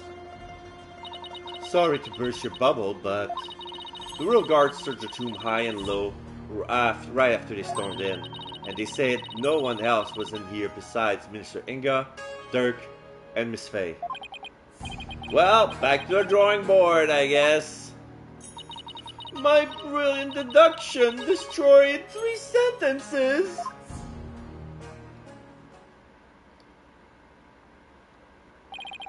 Oh, we found everything that was important. I think we covered just about everything. Not everything. Maybe we should go over what we learned so far. For starters, we're dealing with a lockroom murder. But instead of the tomb being locked, it was being cordoned off by the royal guard. And after the murder, no one was found to be hiding inside. Right. In addition, we also know that Dirk's fingerprints are all over the murder weapon. The curtain around the sarcophagus was drenched in the victim's blood on one side. The blood must have also gotten on the killer when they stabbed the minister from behind. Dirk had blood on him. What? Sorry. Dirk had blood on him when the crime was first discovered. Unfortunately, he doesn't remember what happened.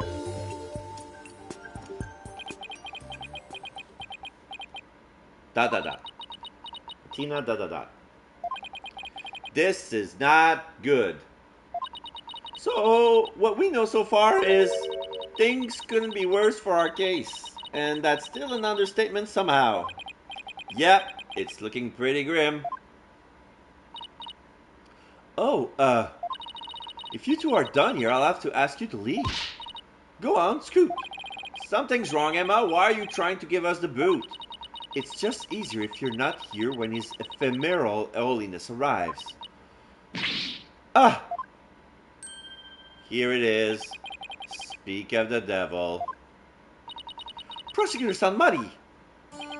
Detective Sky, it seems you've spoken at length with these 2 lawyers. I do hope you have also kept an eye on them.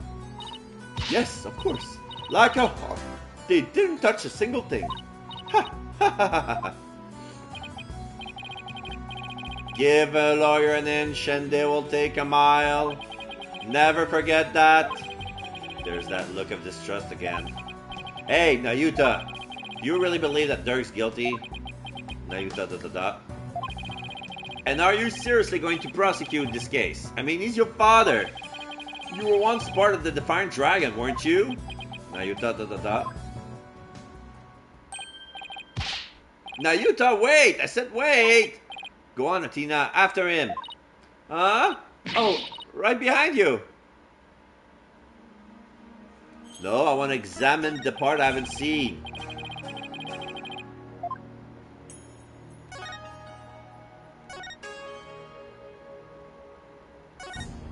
What's this? This is the grape juice Inga was drinking. He was probably nervous before his meeting with Dirk. So he drank grape juice? I'm not seeing the logic here.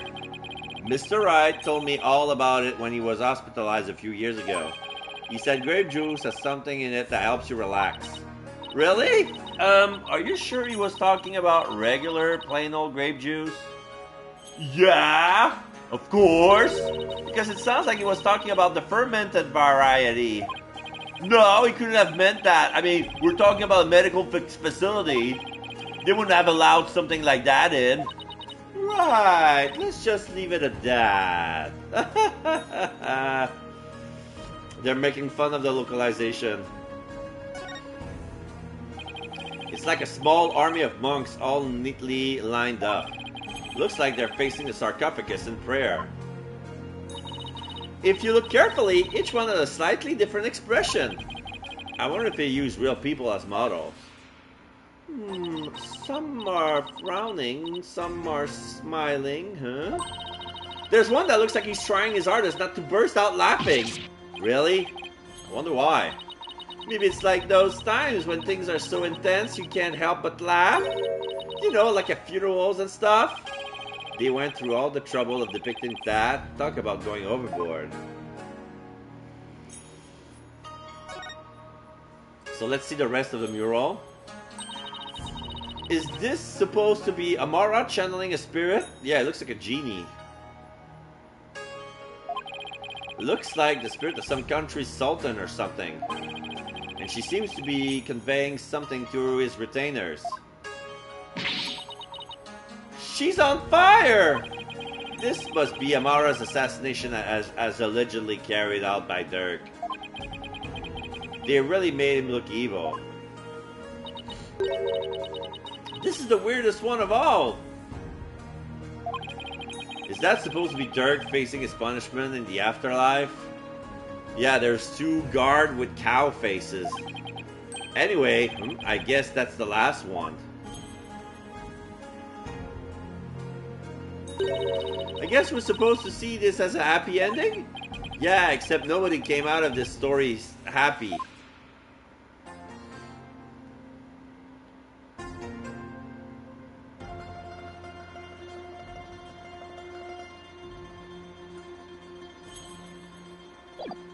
I guess we're done here.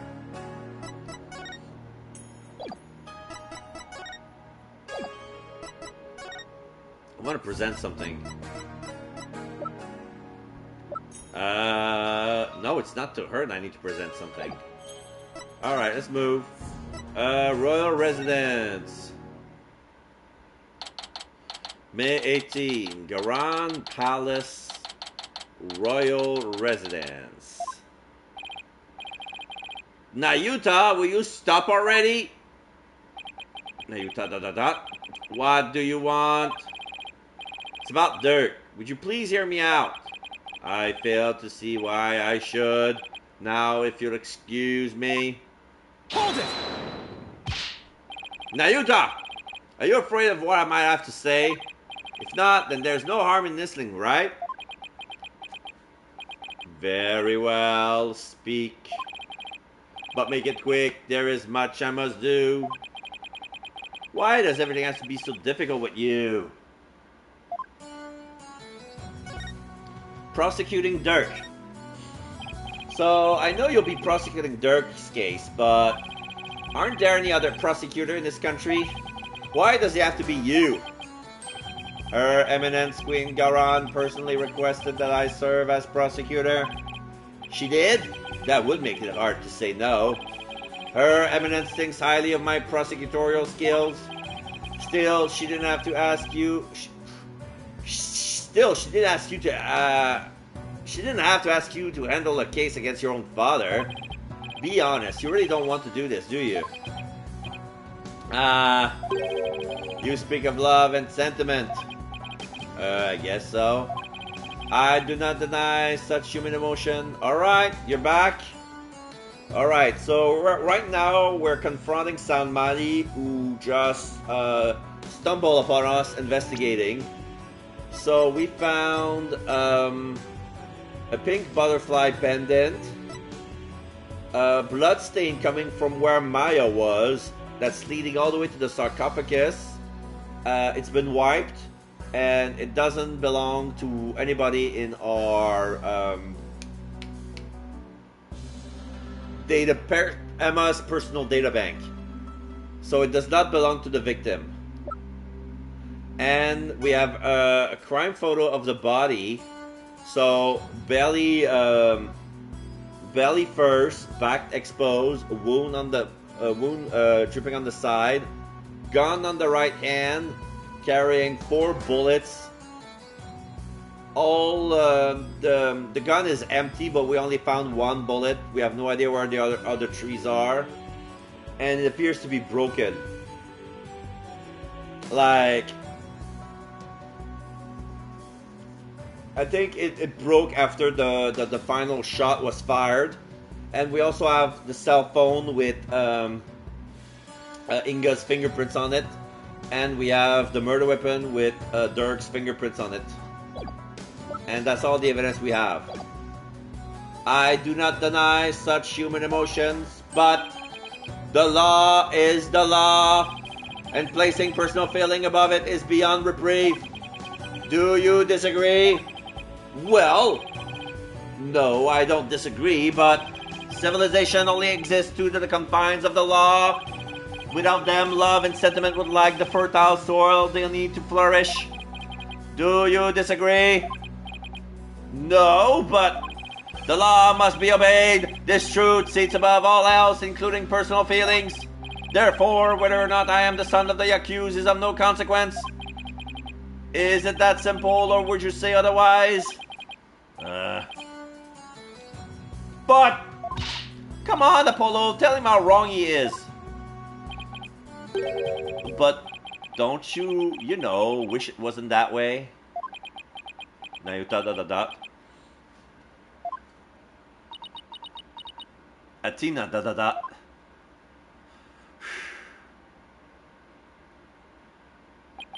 It appears I've wasted my breath on you.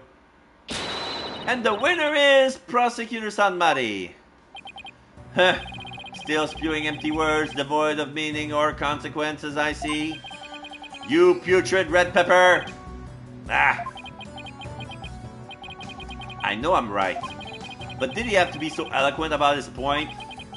It's like he's trying to cover something up with his pretty words. Apollo, I would cut back on the debates with him if I were you. Just stick to the questions like the one you wanted to ask. Okay, who Dirk cares about? Now, Yuta, I wanted to ask you about that hostage situation. Inga said that he had someone dear to Dirk in the palm of his hands, and he was using that person along with his hostage as leverage in obtaining the orb. That's news to me. Well, that's what Inga said. You can kiss your chance of getting the orb goodbye. My affair ain't my only, how should I say, insurance, Dirk? What? I've got someone dear to you right in the palm of my hand, see? Now, that one, well, you can imagine what kind of things I can do, right? Exclamation mark. Glad you're seeing things my way. I got the impression Dirk had no choice. Oh, wait. That's Apollo. I got the impression Dirk had no choice but to follow Inga's demands after he heard that. So, who do you suppose this special person is? Nayuta ... I wouldn't know. Liar. My bracelet is reacting. Hey, Nayuta, about what you just said.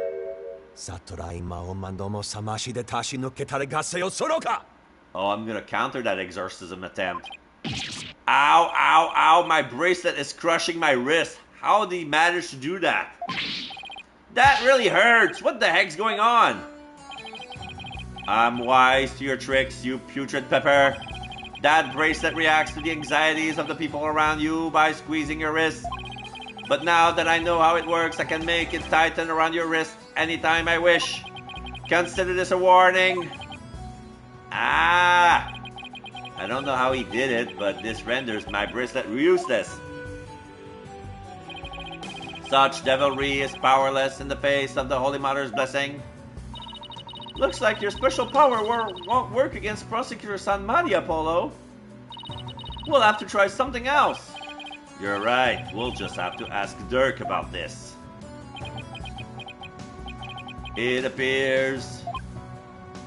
question mark. You intend to go through with a trial you have no hope of winning. Grow up, Mr. Justice. We are no longer children, you and I. I'm not the one who needs to grow up, Nayuta. In case you didn't hear, I won my last case against none other than Mr. Wright! Exclamation mark. We lost our ability to use our bracelet? Well, kinda. Because we kind of need our bracelet to focus on his tell, on his lie. And he will not let us use that bracelet. He will use his sutras to make it, squeeze it harder. So we cannot focus. You tell him, Apollo! So he has a secret that we cannot break. Is he mad? I can never tell with him. This trial is different. Your foolishness will only earn you a death sentence for aiding and abetting a criminal. And those who died as criminals are doomed to be reborn in the next life as something lower than a bug or vegetable. You would be lucky to return to this realm as a patch of mold. Mold? I bet Phoenix can break it. Well... with his Magatama, huh? We would need evidence. He breaks it with evidence. Like... he could tell with the Cyclops that he's hiding something.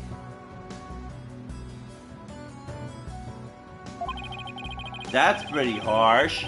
If you wish to avert such a fate, abandon this folly before it's too late. I don't care if I end up as a dollop of blue cheese dressing in my next life. I'm going to defend Dirk in court. You fool. Know this. I intend to prosecute the accused with all my might, no matter what you say or do. Consider yourself forewarned. Now, if you will excuse me. Prosecutor San Mani knows his father will be publicly executed if he's found guilty. Yet he won't show even an ounce of mercy. Apollo ... Nayuta, is this the real you? Have you really changed? Do you really plan on sending Dirk to his death? Do you even hear me? Yeah, the old picture. Don't Dirk and I matter to you anymore?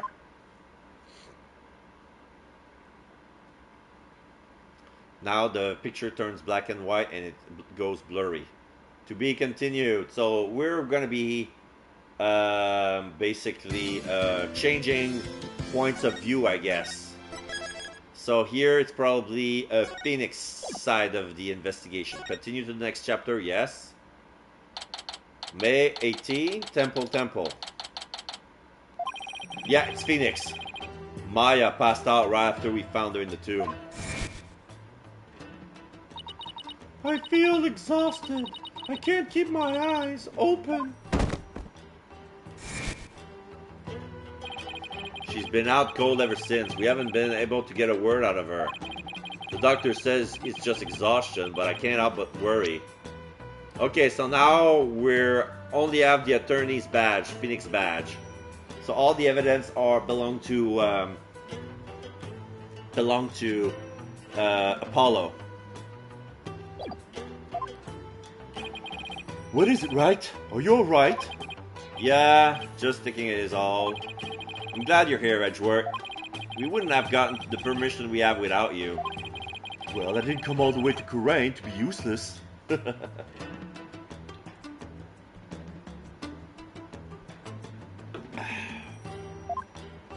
Just his glasses. Speaking of the investigation, I received a few things from Detective Sky. These should prove to be useful to us as well. Inga's autopsy report added to the court record. Stabbed from behind, cause of death is blood loss. Time of death approximately 3 p.m. Oh, the tomb diagram. tomb crime photo. Okay, so we don't have the Founder's Orb or Jove Justice picture, and why wouldn't we? But we don't have the numeral reaction. I can't thank you enough, Edgeworth. Honestly, I would have been so lost without him this past few days. You there! The barbed head lawyer Phoenix Wright! Oh, it's a guard. You're from the Garan Royal Guard, right? I am Lucky, Royal Guard member and Her Eminence's shoulder rubber. That's very specific. And what does the Royal shoulder rubber want with me? Wait, come to think of it, my shoulders are a bit stiff. Don't be absurd! I am here for one purpose only. I am here to bring you before Her Eminence, Queen Garan, Grand Princess of Karain. Will you comply? The Queen? What could she want with me? And why does he have to shout like that? No, his name is Lucky. Shoulder rubber is basically his title. I can't fathom why Queen Garan would summon you, but I advise you to accept Her Eminence's gracious invitation. Edgeworth ... Royal shoulder rubber Lucky, was it? May I join Mr. Wright in his audience with the Queen? The name's Lucky, L-A-H''K-E-E, and all praise the omnipotent Queen Garan, for she has already foreseen and approved your request, Chief Prosecutor Edgeworth. You are both to come with me. Huh, you mean to say Queen Garan sees our every move? Yes, indeed. Her eminent spiritual power is immense. She can see what's going on thousands of miles away. Right? I fear I'll lose my hearing next if we don't hurry. Yeah, me too. Why would the Queen herself summon me personally? What could she possibly be up to? Alright, let's move. Audience Chamber. May 18, Garan Palace, Queen's Chamber. Oh no, the Audience Chamber. I think we've been there before. Oh, it's a bit of a cutscene. So the Queen is there. Rafa is next to her, standing up. Ah, the barbed head lawyers arrive. We bid you welcome. So here's the throne room, and there's an alleyway of guards crowning the carpet between us and the throne. And you as well, Chief Prosecutor Edgeworth. So I get a nickname and you're not? Thank you. This place is still as magnificent as last time. We have heard much about you, Barbed One. It seems your bluff and tomfoolery attempt to leave our court devastated in their wake. Is that what people have been saying about me? Right? Where are your manners? Your Eminence, I am both humble and delighted to be in your presence. Oh, Your Eminence? Glad to be here. Looks like you're doing well. What's up? Curtsy. It is all right. There is no need to keep your head bowed all day. Yes, Your Eminence. Rafa ... Rafa's not looking too good. I guess even she can just bounce back from her father's murder. So what can I do for you? Your Eminence? We wish to question you about something related to the case at hand. Perfect, because I have a few questions of my own. Inga's crime. We fear we do not fully comprehend what has transpired. So it is that we summon you here to further elucidate the situation. Is it true that our husband Inga had been seeking the Founder's Orb? That's right, he wanted to trade a hostage for it. That's why he abducted Maya Fey. Insolent fool! Ka-thump. Ow! You bumped me on the head? That is a lie! A lie, I say! Father would have never done such a thing!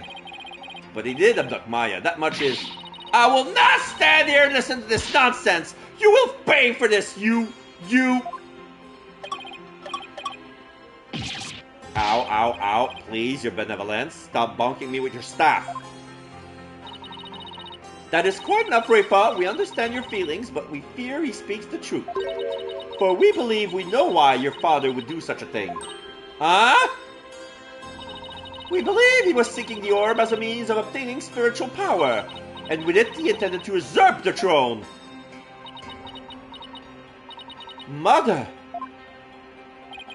What do you mean, Your Eminence? Inga was planning a coup, for he was dissatisfied with the current administration, and his secret police was the primary instrument of his treason. The secret police? They came up during the High Priest's murder trial, too. An elite force under the direct command of the Minister of Justice, in this case, Inga. The man who was hunting down rebels as Lady Kira was a member of that group. Indeed, Inga turned that once proud force into his own private army, and he intended on using them to launch a coup and assassinate us. So your Eminence has no control over them? As much as it shames us to admit it, Karain is not the unifying realm it would appear to be. We are truly sorry you had to witness the dirty underbelly of our kingdom. How could Father...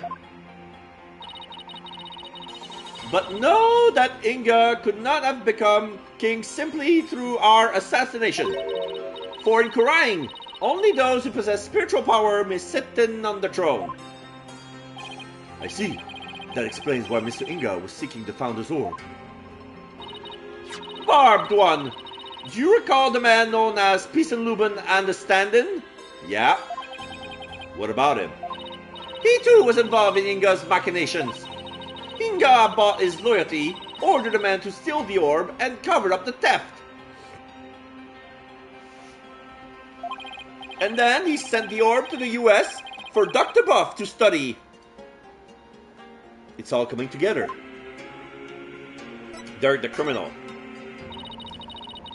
The capture of the infamous villain Dirk Sanmadi, it may prove to be the crowning achievement of our reign. Now perhaps the kingdom may return to the peace it once knew. Oh, what a joyous day!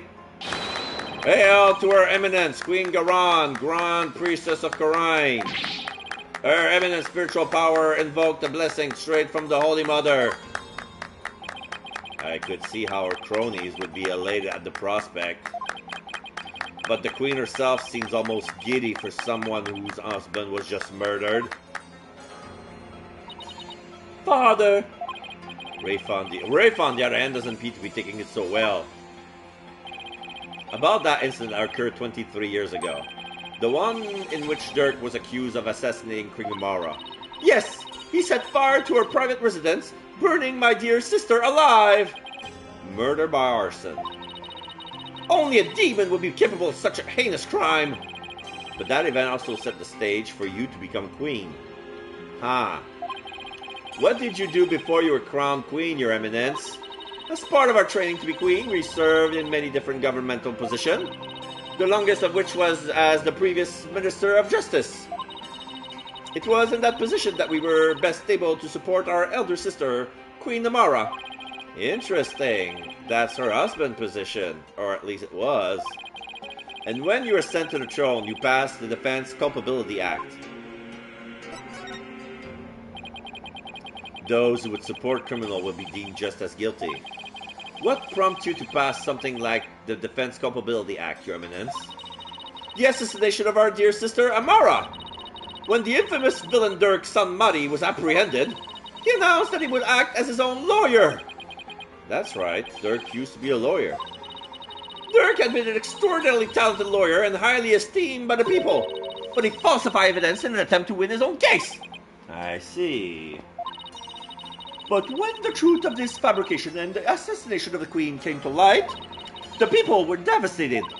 The trust in the legal system plummeted. Edgeworth ... Now, why does that sound so familiar? Ha ha ha. Yeah, I wonder. Ha ha ha. In Kurang, the Hall of Justice is a sacred space where victims receive their last rites. Should the people lose their faith in it, the kingdom would be shaken to its very core. That is why the Defense Culpability Act had to be passed. It was the only way to keep our legal system from tumbling into the abyss. So that's how you sought to eliminate the use of perjury and phony evidence, huh?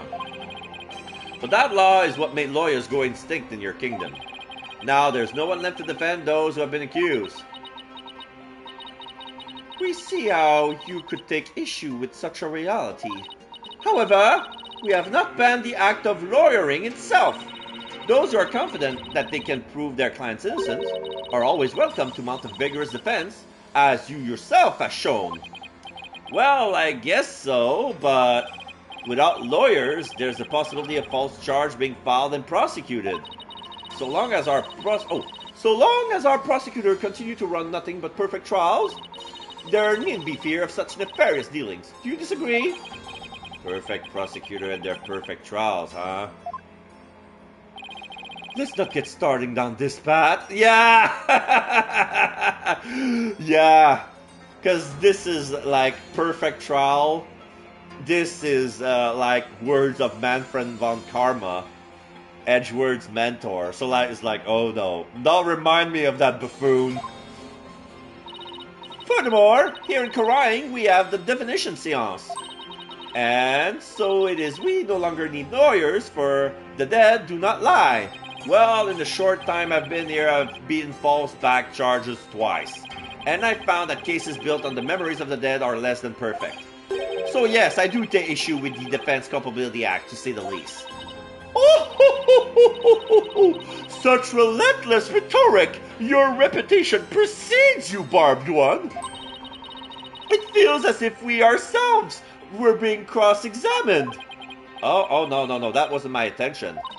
It is true that some feel that the Defense Culpability Act isn't necessarily evil at best. But it is a small sacrifice upon which the peace of our kingdom has been forged.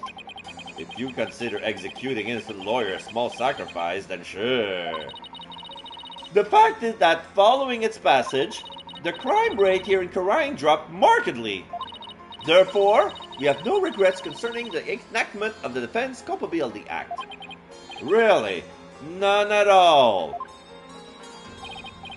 Right? Why would we leave it at that? This isn't a court of law, after all. Yeah. About the Founder's Orb that was to be exchanged for the hostage. It went missing after the murder. Would you happen to know anything about that? Nope. It's missing? I'm sure Dirk had it when he went into the tomb. If it wasn't there, I have no idea where it could be, Your Eminence.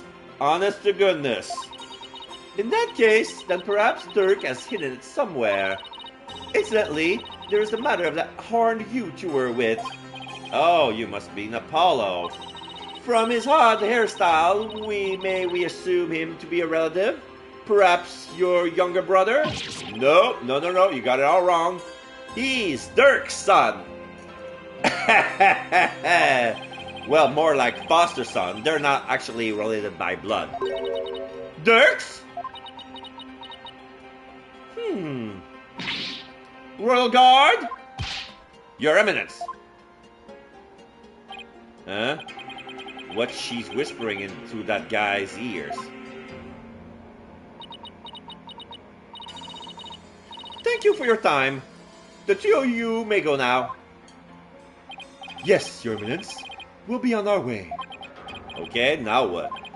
Apollo and Athena have the murder scene investigation covered, so maybe we should go speak with the locals over at the bazaar. Alright, we're done here.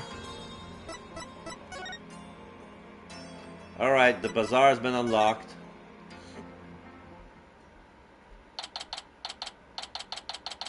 May 18, Kurang Bazaar. Tiger? What? Was that a lion? Oh, that caught me by surprise too when I first heard it. It's the cry of a local bird known as a warbat. Oh yeah, it's a warbat. A bird? That sounds like that. Sounds more like a beast than a bird, if you ask me. It's a form of mimicry. You know, to help protect them against predators and stuff. Yes, well, can't say I've heard one quite like that before. Oh, it's more than unusual. It's endangered. It's extremely rare to encounter one in the wild these days. If it's so rare, then that's... What's one doing out there in the middle of the bazaar? You got me. Maybe it's got something to do with it being their national bird. Ah! Is that a gunshot? Har, har, har, har, har! Question mark. Started ya, PW? That's... What was that, that's? Eh! Oh! Bang! The Defiant Dragon's newest weapon! I call these puppies Dragon's Nut Snap. And you need those. Why? Because our hard work is starting to pay off. Thanks to our TV signal hijacking and stuff, more and more people are joining our cause. But on account of that, the regime's been cracking down at us real tough like. Yeah, there's been a lot of going on lately. Can't say that again. I mean, what with the high priest fake murder / suicide? People are calling the DCA tragedy, and it's causing a real public uproar. The DCA tragedy? Hopefully this means the Roost's death won't be in vain after all.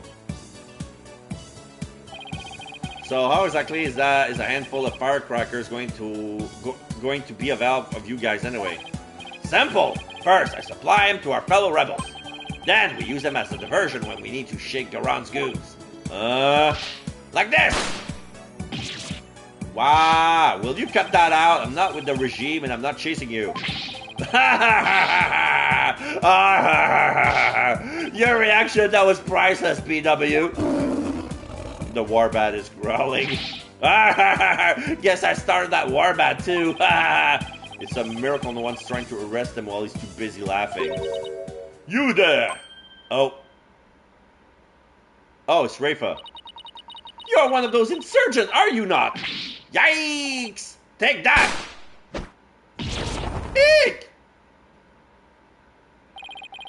And he's gone. Those firecrackers are more useful than I thought.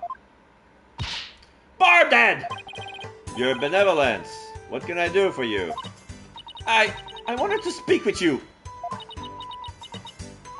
about what my mother said. I do not believe a word of it. My father could not have been playing a coup. Well, I can understand why you would feel like that, but it was a setup. Someone must have been plotting against him. And how do you know that? I just do, because the Holy Mother guides me. And as the royal priestess, I must uncover the truth for all to see. Maybe this is just how Rafa expresses her sense of duty. You're investigating this matter, are you not? Then rejoice, for I shall accompany you and bestow upon you the royal priestess's wisdom. That's the best news I've heard all day, your benevolence. No one would dare get in our way with Rafa by our side. We humbly accept your offer, don't we, Edgeworth? As you wish, right? Excellent! Then let us begin with my father's private quarters. We should be able to find some clues there. I shall expose this false charge for what it is, if it's the last thing I do. Could it be? Is the reason she's so defensive about Inga because she's a daddy's girl? Barbhead! Let us not waste any time. My father's private quarters are located within the royal residence. Now follow me! Wait, she's sure in a hurry. Right? The minister's private quarters may hold evidence related to this murder as well. Yeah, maybe we can kill two birds with one stone. Rafa's awfully fired up. I sure hope she'll be ready for the truth we find. After all, it's hard to believe that Ingo was not in full control of the whole affair. Alright. You know what? I want Edgeworth to experience the bazaar. So let's click on this. Spices. I never thought the day would come when we'd be investigating a case side by side. Oh, because I never thought the day would come when you get sentimental on me. Come on, Wright. Time's a wasting. Wait, exactly which one of us was wasting time here?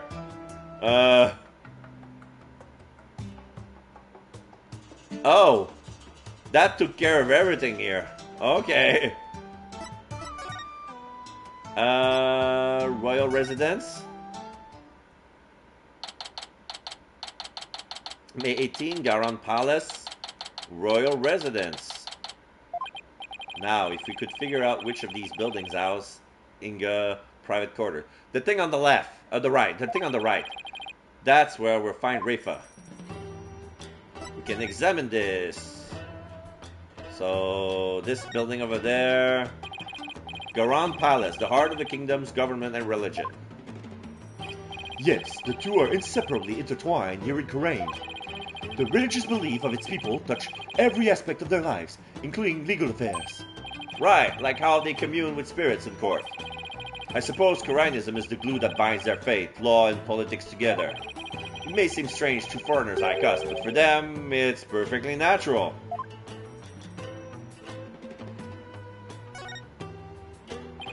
What a beautiful place this is. But I'd be enjoying this a whole lot more if we weren't investigating a murder.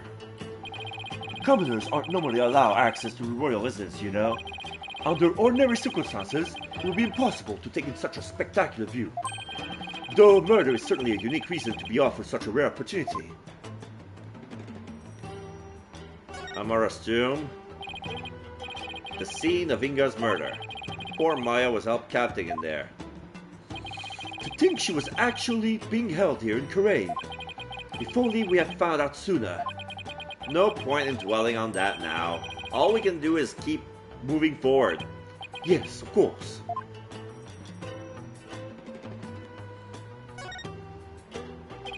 This place is decorated with all sorts of colorful flowers.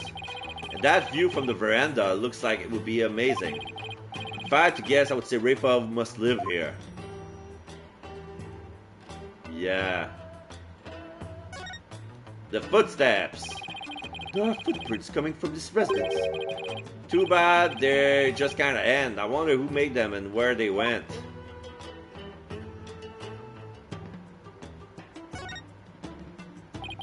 This overturned urn spilled its water all over the place.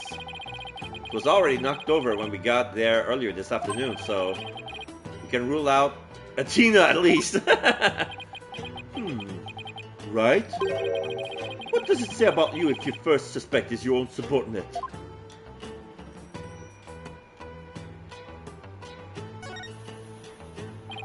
Now that's what I call an extravagant exterior. Is this where Inga's private quarters are? Watch your step, right? That urn's been knocked over, spilling water everywhere. Yeah, the ground's soaked. I wonder who did this. Question mark? Sob? Think someone's in there. Father? Is that Princess Rafa? There were still so many things I wish to tell you. She's always puts on such a brave face. Slippery when wet, yeah. Hearing her crying all alone, I can't help but think of Trucy. Father!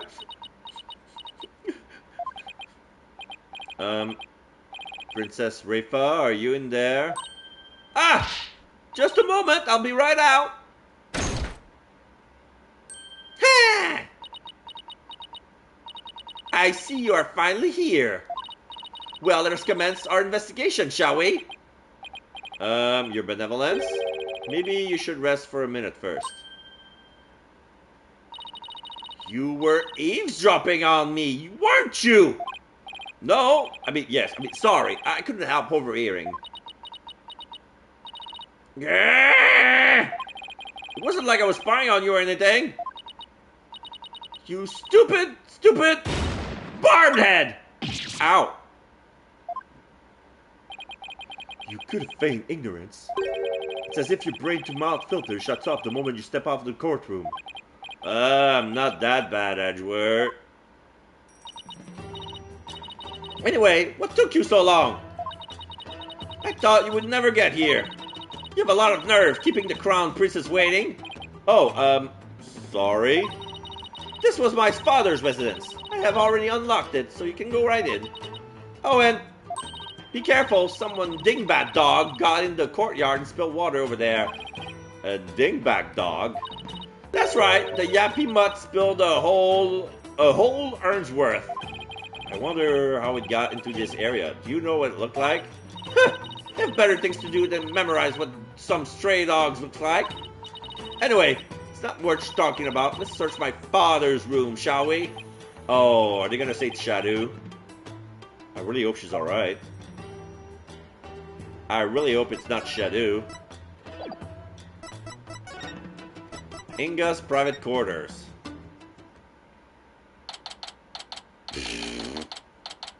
May 18, Garen Palace, Inga's private quarters. Okay, so there are footprints coming inside.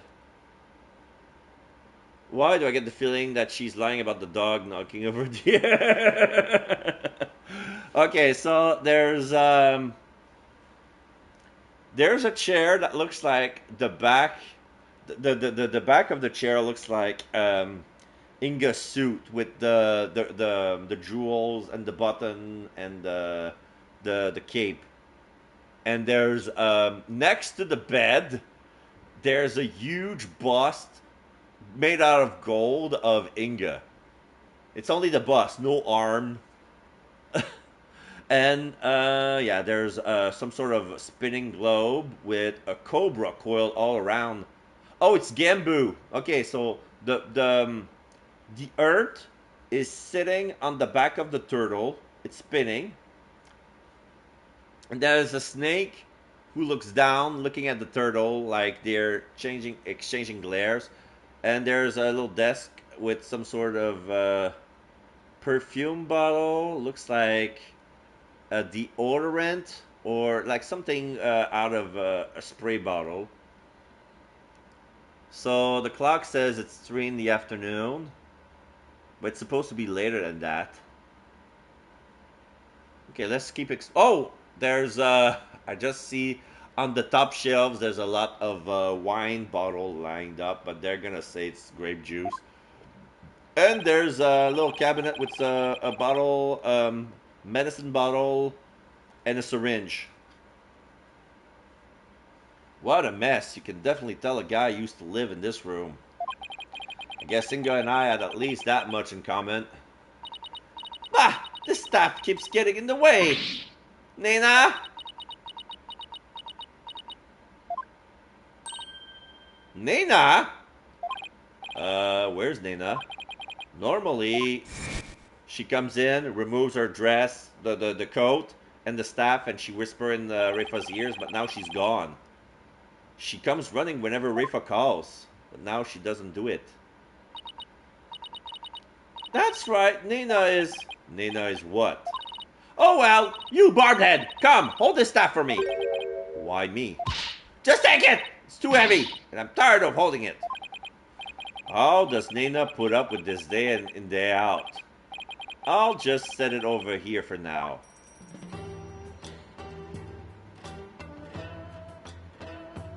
Okay, I want to examine the room before talking. Here's the door, here's the footprints. There are some muddy shoe prints here, come to think of it. There was some spilled water by the entrance. Somebody must have stepped in it before coming in here. They're already dry. That means they're at least several hours old. Then someone must have been in there today in the early afternoon. For our servants clean this room each day. Here in Corrine we have a saying, leave no today's untidiness for tomorrow. Mine is why clean up today what you can leave for tomorrow. Yeah. This is most likely a special ink pad for the Justice Minister stamp. His insignia is carved big and bold right on the lid. Talk about overkill. Did he really have to mark everything he owned? What's this? It's a syringe and a vial. Those were from my father's back pain. He said it really helped when the pain was particularly unbearable. It was that bad, huh? He must have been injecting some sort of painkiller directly into his back then. Yes, my father said his back pain could knock him off his feet. I know the feeling. I've experienced some pretty severe back pain on my own. Well, we can't have you throwing your back up in court, so why don't you take a vial? Oh, no thanks. I hear your body builds up a tolerance to that sort of thing. Painkiller shots, ninja'd into pocket. The medication Inga used for his back pain, said to make the pain disappear. I thought you didn't want them. I'm going straight to a chiropractor as soon as I get home.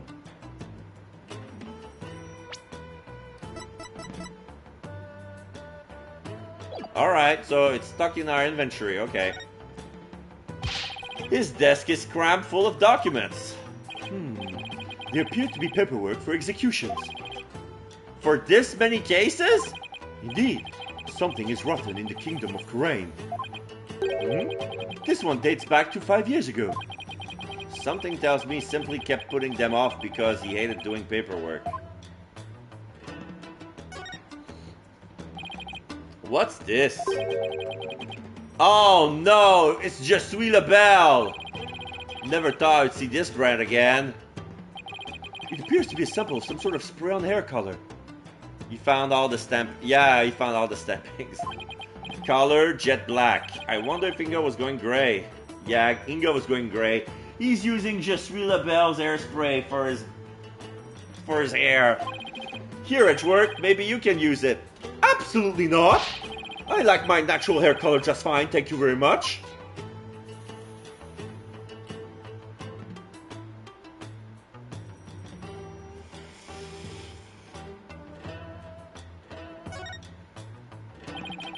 That's one luxurious and comfy looking bed. I've slept on nothing but hard floors since coming to Karain. Can't wait to sleep in a nice, soft bed again. Then take it, it's yours if you wish. We'll have to clean this room out anyway, now that my father's gone. Don't you want to keep these things as a memento of your father? Besides, I don't need his spirit haunting me late at night. Do you suppose if I slept on it, I could see my father once more? Princess Rafa. I honestly don't know how to answer that. Oh, here's a notebook. This notepad must have belonged to Inga. What's this? There's some doodles on it. Let's see. Inga's notes. Dana, purple hat, glasses, diamond-shaped tattoo on the forehead. Dirk, long hair, eye patch, blue clothes. Phoenix Wright, spiky hair, blue clothes, pink necktie. Oh, shit!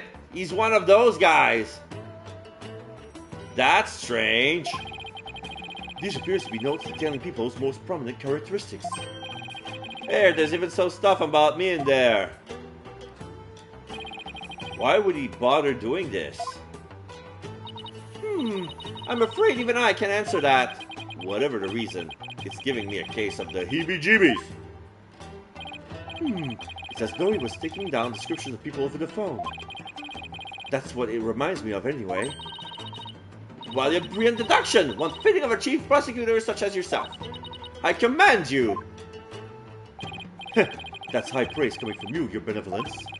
Edgeworth's right, they do look like dictations note, but I don't know. I mean, why bother describing Nana, who we must have seen every day?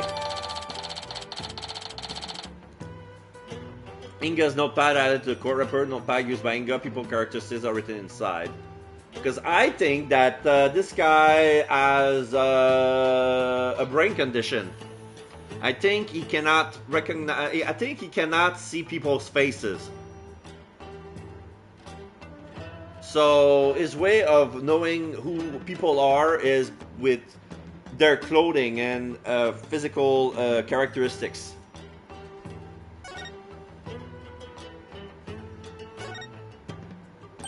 This chair looks like it was modeled after Inga's suit jacket. The backrest even has those fancy buttons of his. I imagine they made the chair awfully uncomfortable to sit on. Actually, they serve to massage the pressure points on his back. My father suffered from terrible back pain, you see. I wonder if it really works.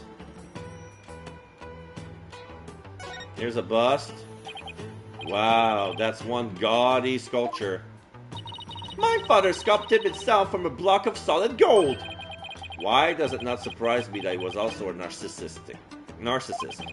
It's pretty detailed. He even included that personal stamp of his. Hey, the stamp's a little loose. Oh, the cigar moves. Oh, there's a safe. Ah! Look, there's a secret safe inside.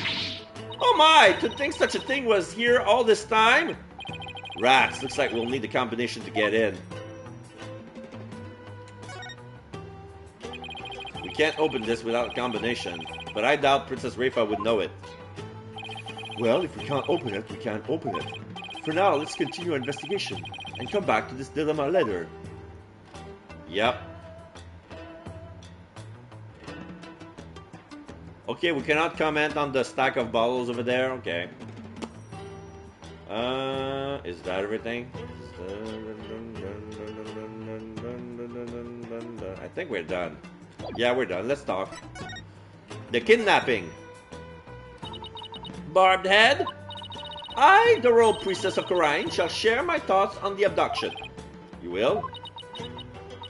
Listen carefully, for such opportunities do not come often. Yes, of course. We'd be grateful to hear anything you would like to share. My father was very likely seeking to obtain the Founder's Orb, but it was not for the purpose of a coup d'etat. It was all for my sake. For your sake. The Founder's Orb is capable of bestowing great spiritual power. My father truly believed that. And he wanted that power to be mine. I haven't finished my trading, and I still can't channel spirit. He was doing it for me. Right, I see. Well, do you understand why he did it now? I do, but it doesn't change the fact that Minister Ingo was a kidnapper. Ah! But I guess you don't believe he is, do you? Oh? New information too sure to surface upon further investigation. Suffice to say, he did this all for me. End of story! Was he really trying to obtain the orb for Rafa?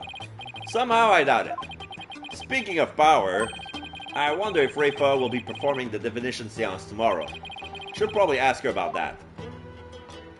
Nina? So, your benevolence, I noticed Nina isn't with you today. I know not where she has gone. I have not spoken with her since this morning. I assume she must be quite busy today. I did get a glimpse of her a little after 2 o'clock. I tried calling out to her. She went off somewhere again. A little after 2. That's about an hour before the murder. Indeed, of all the times for this to happen, she normally comes to me the moment I call her name. I know it's hard to believe, but even nannies have lives, you know. Your inability to find her after the murder is slightly alarming. I wonder if her absence is related to today's incident somehow. Do you think she was unwillingly caught up in them? Who knows? At the very least, I don't think she was at the scene of the crime. Nina, I hope she's alright. Rafa seems really worried about Nina. Tomorrow's seance. I think you'll be conducting tomorrow's divination seance. Who else, if not I? Good point. The thing is, divination seances are all about what victims experience in their final moments. So tomorrow, Rafa will experience her own father's death exactly as it happened. That's more than anyone should ever have to deal with. Do you really have to go through with the seance tomorrow? There's really no one else? What about just calling the whole thing off? It's not as if I'm doing this because I want to. No. Never mind, I misspoke. The divination seance is a very important duty of the royal priestess, and it is one I intend to fulfill. There's that word, duty. Your benevolence. As crown princess, you're destined to rule this kingdom one day. That means there will be many things that you alone must determine. Things like how to keep your people happy, and what is true and what is false, and most importantly, what role you must play therein. Rafa ... I wonder if I even up to the task. Performing the definition seance is very important for a priestess. But duty or not, it's a heavy burden for someone so young. Even worse, she'll be forced to watch her father's murder. Will it be a weight too heavy for her to bear? Nena and Rafa, your benevolence, has Nena served you long? Yes, she has been on my beck and call for as long as I remember. I have heard she even cared for me as an infant, right down to changing my diapers. Your diapers? It almost sounds like she could be your mother. Indeed! But that is a simple fact of life when your mother is busy being queen. Nena takes care of my every need. She's my teacher in all things as well. Rafa's full of knowledge seems rather lopsided in some respects. Could that be the result of Nena's teachings? Nena, could it be that my trusted attendant has come to dislike me? Now that I think about it, perhaps I've been acting rather spoiled as of late. Oh, I'm sure she'll be back. Yes, I suppose Nena would never truly abandon me. Upon her return, I will do something nice for her. Perhaps she would like a shoulder massage? And yet, I can't shake the feelings that Nena's connected to this case in some way. I'm really beginning to wonder what's inside that safe. Any idea what the combination might be, your benevolence? None whatsoever. It looks like a 4-digit combo lock, so maybe it's a date. But it's probably not anything that would be easy to guess.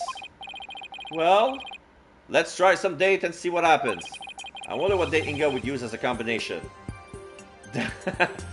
Date the DCA Act was enacted, parents' anniversary, or Rafa's birthday. I'm going to try with the DC Act first. How about the date the Defense Culpability Act was enacted? Do you know when that was, your benevolence? Nena? Nena! Your benevolence. Whisper. Ah! So, Nena's not here, but Edgeworth's going to fill in. Yes, of course. I believe the date would be June 14. Thank you, Edgeworth. Really, Edgeworth is whispering in the ears of Elite the secret to your success. Okay, let's give 0614 a try. Nope, that's not it. Time to try something else. Parents' anniversary. I have not the faintest idea of when it is. Yeah, I guess you would, huh? It's December 11th. How in the world do you know that fact, Edgeworth? I don't. Simply deduce it using elementary school level logic. Though I doubt you'd grasp or arrive at my conclusion, so I'll save my breath. There's no way you didn't use some kind of superpower to come up with that. Anyway, here we go. 1211. No good. Won't open. Let's try another number. Rafa's birthday. What's your birthday? Your benevolence. You're wasting your time. It could not possibly be my birthday. Come on, it's worth a shot. Fine, it's December 24th. Oh, she was born on Christmas Eve. Well, let's give it a try. 1, 2, 2, 4. Ah!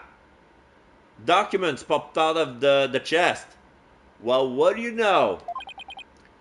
It opened. It did? Yep, and it looks like the bottom safe was a fake. Something meant to mislead would-be thieves, no doubt. Still, it was rendered quite ineffective by its use of such an easily guessed combination. Why, Father? Why my birth date?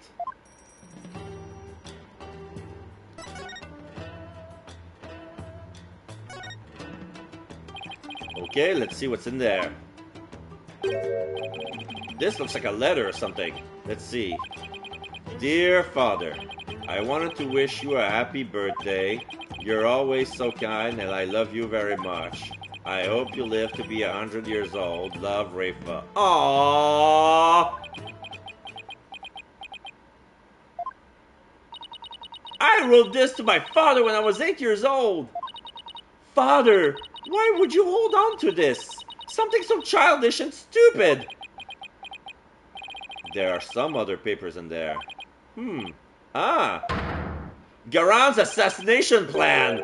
Once I poison the queen, the troll will be mine. The spiritual power obtained from the treasure will back up my claim. In the meantime, the secret police are to keep a close watch on Garon. It's the plan for the coup d'etat. What? Give me that! I don't understand! It seems Justice Minister Inga was plotting the assassination of the Queen. This can't be true. Father would never harm Mother. Poor Rafa, this has to come as a terrible shock. What's this? There's a photo in here too. Is that Amara? It's of a woman and a baby. I wonder who they are. Oh shit! You know what? I think Rafa is Amara's child. No, wait. I need to check something. Where is she? 14. No, it couldn't be. It couldn't be because she's only 14 years old. Sigatar Correa. Okay. Nena, Rifa's attendant.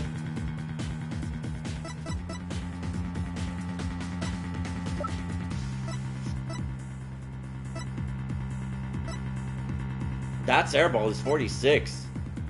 Dirk is 45.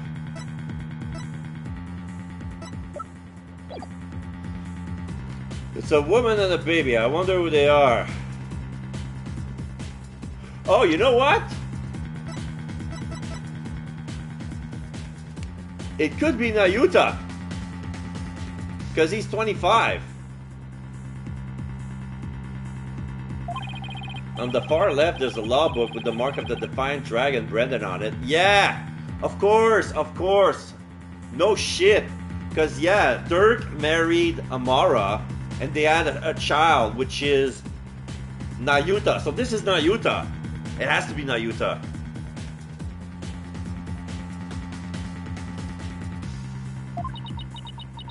So, wait. That's your benevolence? How can this be? Dud, Princess Rafa.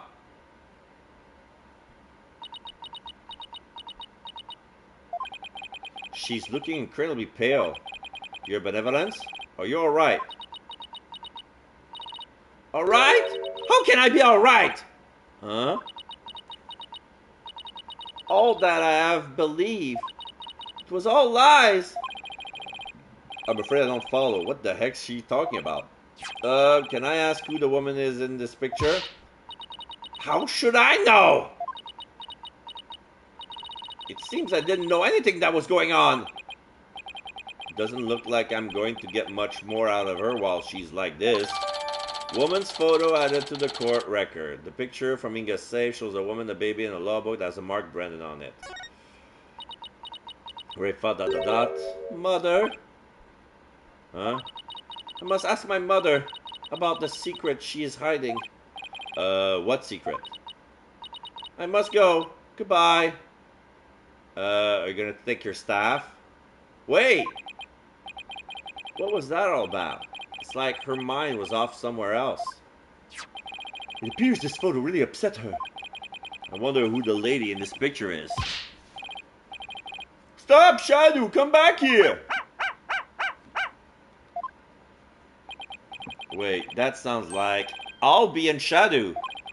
That's odd. Commoners aren't normally allowed in this area. I wonder what's afoot.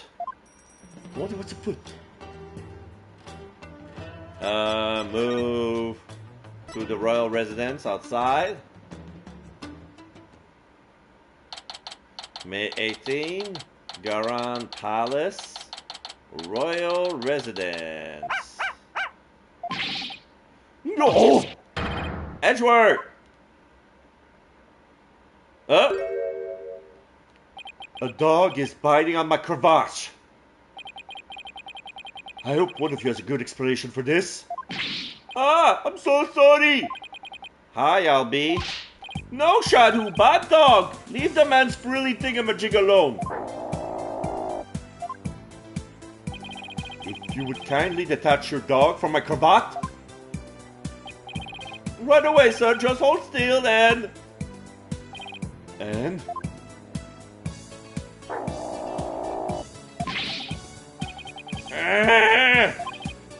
Yo, stop pulling like that. You only stretch the fabric. Come on, Shadow. Let go of his cravat, it. This isn't working. I'll just have to pull harder, then. No. 1, 2. Wait. What are you... 3! Come on! Go! I need air! I need air! What?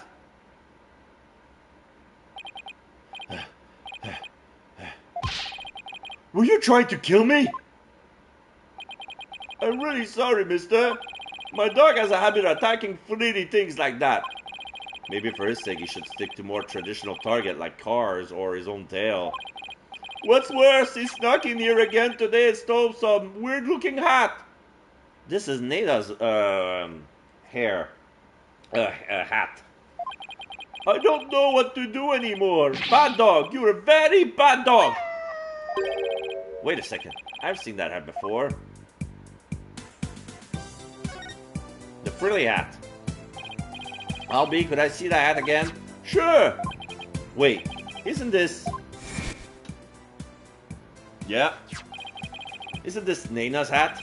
But I thought she disappeared. Shadow swiped it from someone. Albie, how exactly did Shadow get this? Allow me to explain. It all started while we were on the walk through the bazaar today, when suddenly that's popped out of a manhole. Yeah. Hiya! Whoa! The fangs of the defiant dragons! He's gonna do a pose. Ah! That Cereball is here! Mac, mac. Say, you wanna join our cause, kid?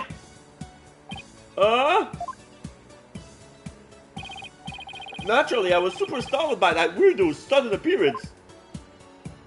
And then the warbag roared. Back! Dog of the Garand regime! Huh? I wonder if you're ever in Italy, you're supposed to eat pizza while walking through the piazza.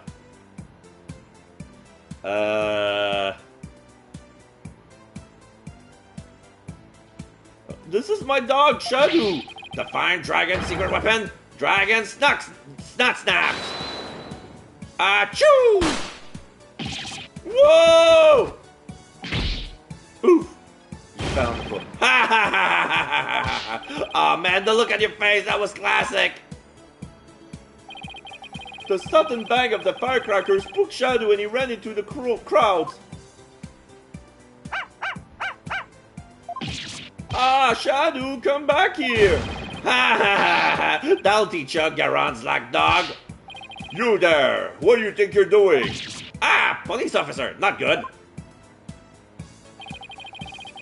That's when the policeman came running over and hauled Dance away. That happened right around 2 p.m. if I remember correctly. And I'm going to pretend I know what Dance was trying to do. I chased right after Shadow, and when I finally caught up to him here in the place courtyard, he had this in his mouth. The frilly hat. 2 p.m., huh? That's about an hour before the minister's death. Nana supposedly went missing after the murder. But this would place her here at the palace at around 2. Albie's statement added to the court record. Around 2 p.m., Shadow was surprised by a firecracker, ran into the courtyard, stole Nana's hat. Actually, I just remember I saw something pretty amazing around that time too. Something amazing? So, Albie, what was it you saw that was so amazing? I saw Her Eminence Queen Garand channeling a spirit. Is it really that big of a deal to see her channeling someone? You bet it is. Commoners are never allowed to behold such a secret rite. Oh, can you tell me more? Of course. I'm always happy to explain. I believe it was around 2:10 p.m. today. I got lost on the palace grounds while looking for Shadow. Oh, what is this place? It gives me the creeps. Where could Shadow have gone? In my search, I took a peek into a small room and that's when I saw Queen Garan. She was channeling a spirit for a neighboring kingdom's king. Yeah, there seemed to be some sort of foreigner with a mustache praying in front of her. Yeah, she's doing the pose. She's about to channel the spirit. I saw her transform right before my eyes. I was so excited I had to take a picture of it. You took a picture. I know I shouldn't have, but I just couldn't help myself. Between this and the treasure room, Albie's not exactly the picture of self-restraint. Her channeling right ended right after that, so I ran out before anyone could spot me. Could have been arrested again, you know. Yeah, I know. Anyway, here's a copy of the picture. Just don't tell anyone I was the one who took it. I worry about his future sometimes. Channeling photo added to the court record. I want to see it. Come to think of it. Oh, it's before she turned into the thing.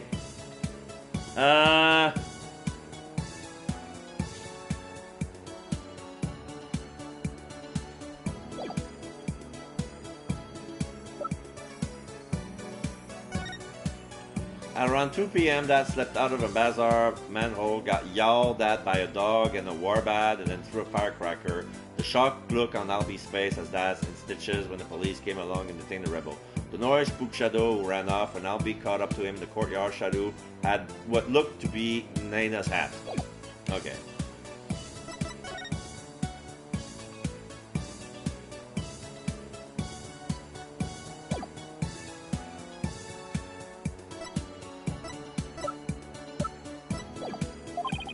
How did you and Shadow get into the royal residence anyway?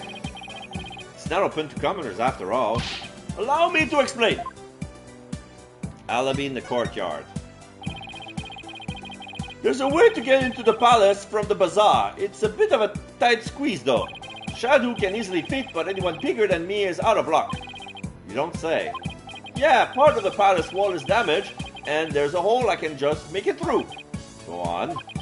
Hehehe, bet you didn't know they have some really tasty food here. Oh, then this isn't your first time in here, huh? Trespassing is illegal, you know. No, it's not like that. I didn't mean any harm. It's just, I want to help change this kingdom. What do you mean? Well, after Miss Faye's trial, I start thinking, like maybe there was something I could do to help the revolution too. Maya's trial, huh? That tragedy only happened because of how twisted Karain's legal system has become. How utterly foolish to cast away one's life for such a reason. There must have been other ways to cover up the crime. Darust. Yet I had done so, my wife would rush to my defense, and when the case went to trial, she would suffer the same fate as I under the Defense Culpability Act. I could not have lived with myself had she been convicted because of that fiendish man. This cannot be. All I have done under the laws of our kingdom, it all has been... The DC Act led to false charge against Maya and the High Priestess of suicide.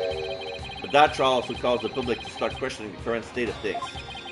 And it seems even Albie has some pretty strong feelings on the matter. I knew there had to be something I could do to help. That's when I remembered the hole in the palace wall and started thinking, maybe I could sneak in and take a picture of one of the royals up to no good. I just want to do my part. The spirit of revolution seems to be catching on, even with one so young. Right.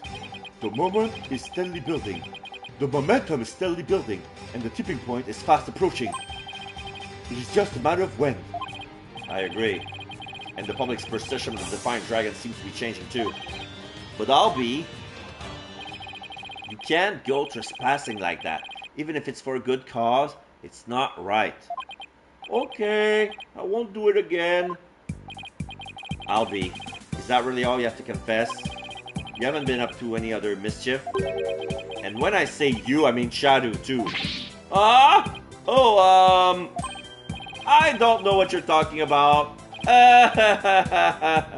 Okay, let me guess. Cyclock in 3, 2, 1. Nice try, but the proof is literally right in front of us.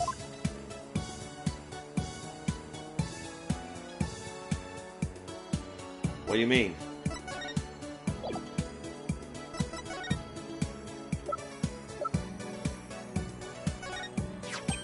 Oh, that's an attorney's badge from your homeland, right?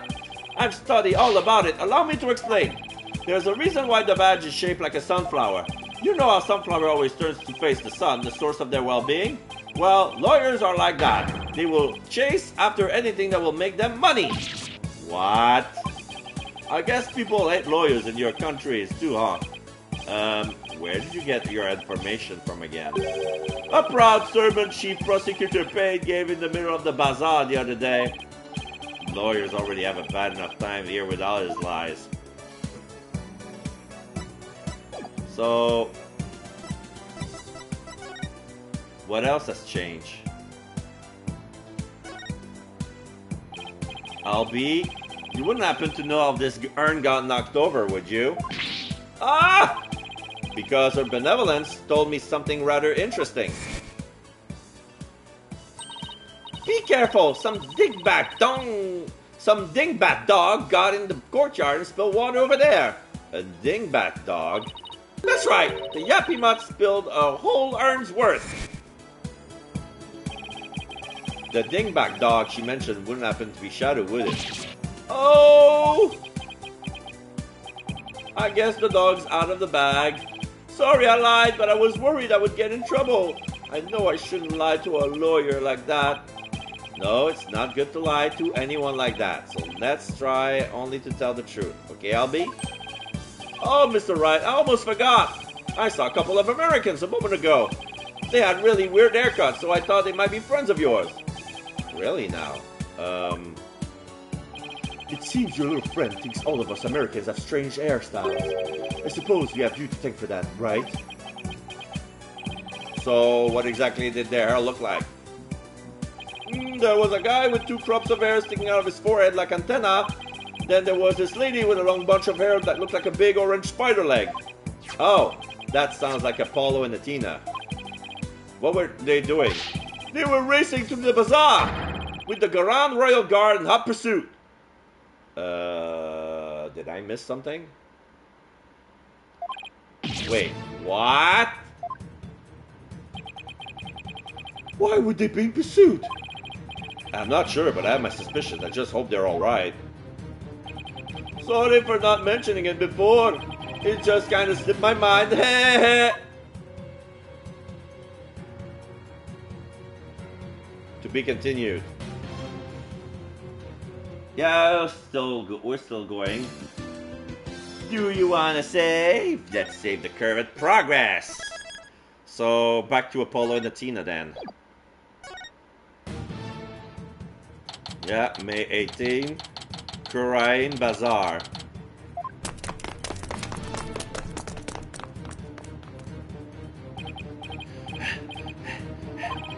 Those guys sure are persistent. Yeah, they even wore me out. That doesn't happen often. Why are they after us anyway? Apollo, it's the Royal Guards again. Ah, quick, hide. Hey, where's Hornhead and Spidey Hair go? Spidey Hair? They're not talking about me, are they? Is that a trick question? We know you're hiding somewhere around here. Apollo, that weird-looking bird over there, did it just... Yeah, it did. It's called a warbad, and... You know what? I'll tell you all about it later when we're not being chased by masked men. Come out, wherever you are! Hand over the Founder's Orb if you know what's good for you! It figures they're after the orb. I don't want to know what they would do to us if we were captured. If they grill us in those obnoxious loud voices, I would cave after the first hour and confess to whatever they wanted, truth or no. Come out now, you foreign devils! This has gone far enough! You must not keep our eminence waiting any longer! We gotta get out of here. There must be a safe place to hide somewhere. I know. The manhole. Look, a manhole. Ah, that's right. Say, son, do you remember my office? Sure, I remember that messy, dimly lit room. The file I amassed on Namara's assassination is kept there. I think it might help you on this case. Do you remember how to get there? Tina, I know where I can hide. Follow me. Oh, where are we going? Wait, you're not seriously thinking about going down there? It smells like rotten eggs! And are those rats I hear? We've got no choice. I can get us somewhere safe, but this is the only way in. Quick, before it's too late. Oh, it's going to take forever to get this stench out of my hair.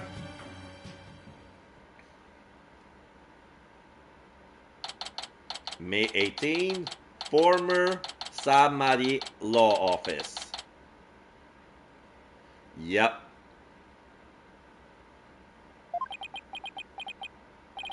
Looks like we lost them. That was close. ... Dirk's office. How long has it been since I last set foot in here? At least we're safe now, but... Why is Athena all huddled over in the corner like that? Ah! That's...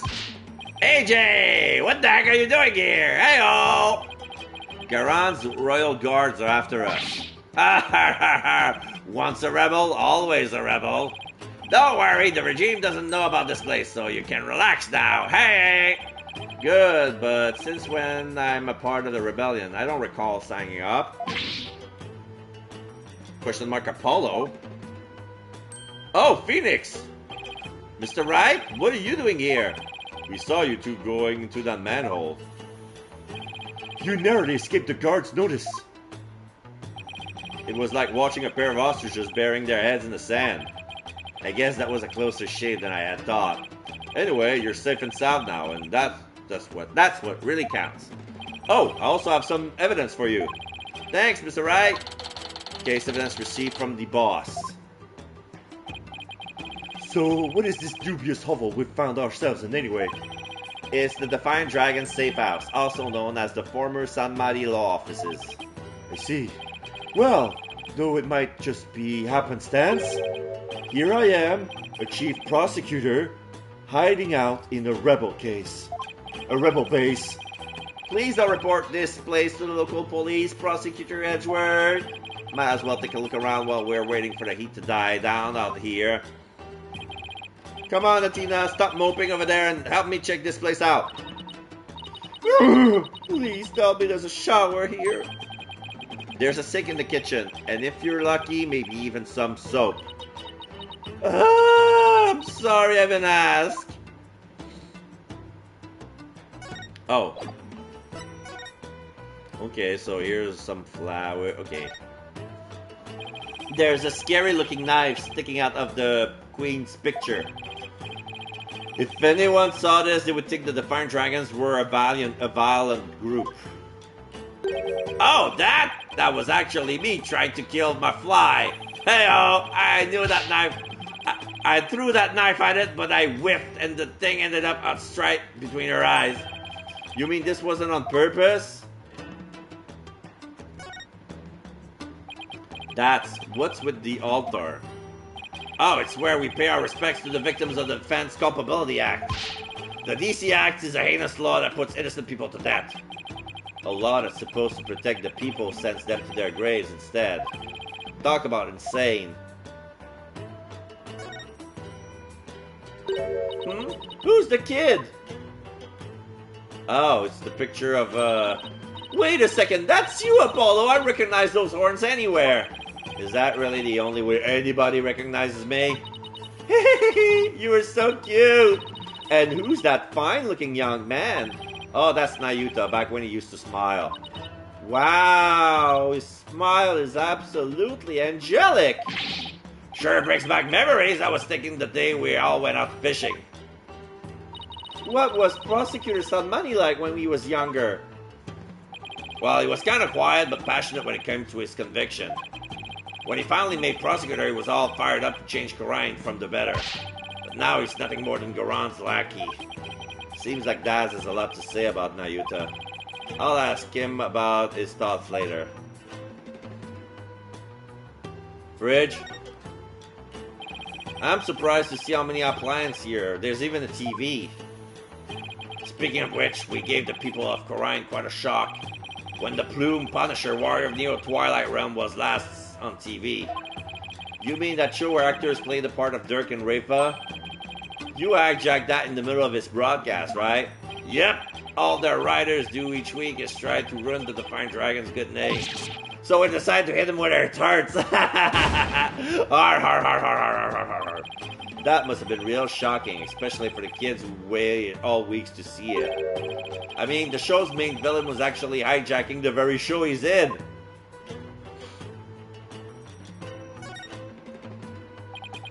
San Mati Law Offices. That's the sign Dirk used to display out in front. Hey, that's... I heard the office used to do quite a bit of business. That it did. Dirk was a famous lawyer with countless courtroom victories after all. He was the dauntless dragon who turned trials upside down, snatching victory from the jaws of defeat. Hey-oh. His fame as a lawyer spread far and wide across Geraint back in the day. I hope the day comes when he can proudly display this sign again.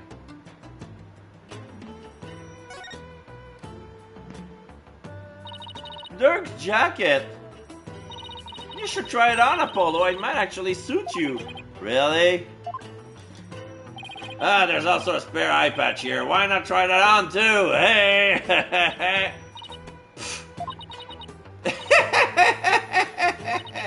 Sorry. Just picturing you in all that. It's just so funny. Too funny. Ow, my pride.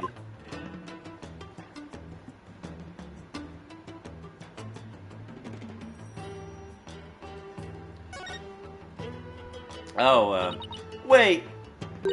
Don't tell me we have to go back through the manhole to get out of here. The only reason this safe house is still safe is because the front door has been boarded up. Fine, then I'll just have to live here until the revolution begins. What if I told you rats come out at night?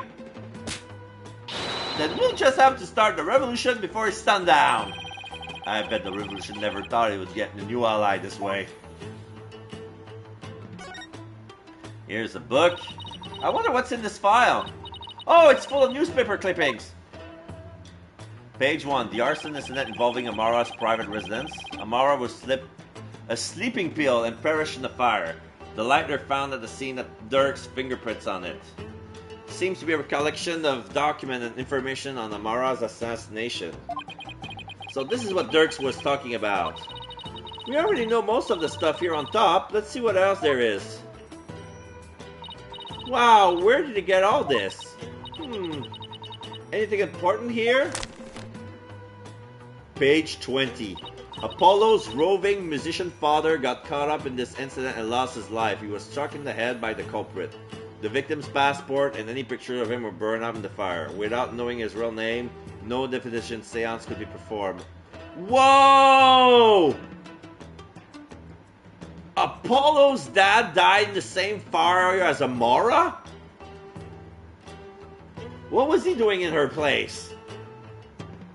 What about this? Apollo's roving musician father got caught up in this incident and lost his life? What? This is about your father, Apollo. Looks like it.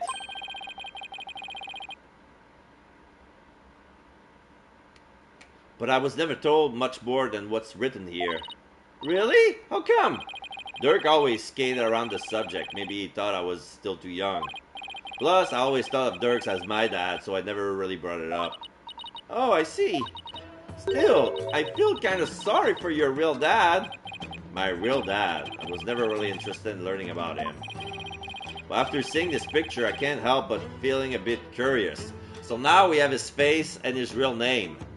So we can do a seance. So we can finally know what happened during that fire. Yay! I wonder if Dats could tell me anything about him. Amara's assassination file added to the court record. Okay, so we found the picture of Amara, the drug, the notebook, and the photo that Albie took. Apollo, this file looks like it might be useful, but there are so many pages I can't tell what's important. We need someone to help organize all of this, and I think I know just the person to ask. Okay, so now we have this. This is Dirk's old law book. Look, there's a mark on the cover. It looks like it was branded on with a hot iron. Yeah, I think it was done in protest against the Defense Culpability Act. There's an entry on the DC Act right here, see? In the name of Her Eminence, those who would support criminals will be deemed just as guilty. Oh, so this is the infamous anti-lawyer law you guys are always talking about. Dirk's law book, document establishing the Defense Culpability Act in the name of the Queen. Okay, so what else is there? We're done. Oh, what's this? Oh, the dried lizard. Ew, is that a newt? Come on, Athena, can't you tell a gecko when you see one? What's the difference? Geckos like to live in houses while newts prefer to be outside near the water. They're totally different creatures. Well, how do you know this one wasn't caught outside near some water? Could very well be a gecko. No, I'm pretty sure it's a newt. Oh, so then you agree it's a newt. Oh, I fell right into a trap. You're both wrong. It's just a plain old lizard.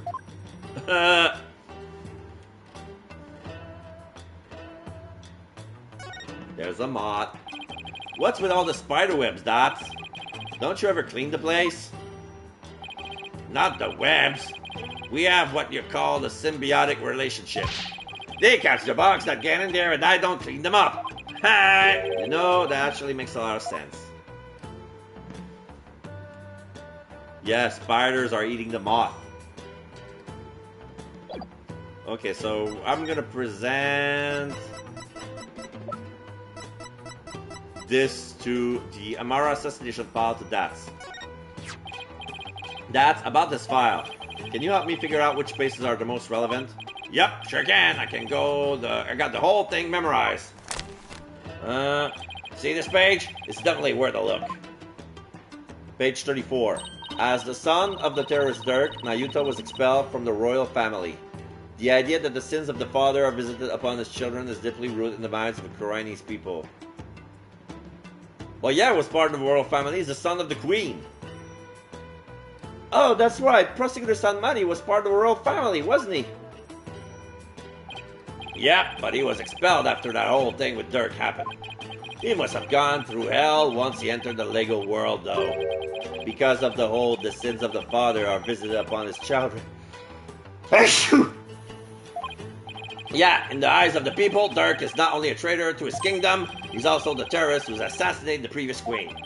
So as a son, Yuchi no doubt got the cold shoulder at every turn. That must have been really hard on him. Yeah, the ties between father and son are something you could break, even if you tried. No matter where he went, he was probably labeled the son of a criminal. But despite it all, he made a name for himself through blood, sweat, and tears. I mean, just look at him now. He's a star prosecutor working cases around the globe. He's become our hero, the pride and joy of Korea. And hey! Now that's the Nayuta I know. Super smart and never willing to give in. He must have studied and fought like his life depended on it to get it to where he is today. Mara's assassination file updated in the court record. Okay, let's try the picture. Ah! What? Do you know something about this? Nope! Just felt like shouting is all. He had me going there for a sec.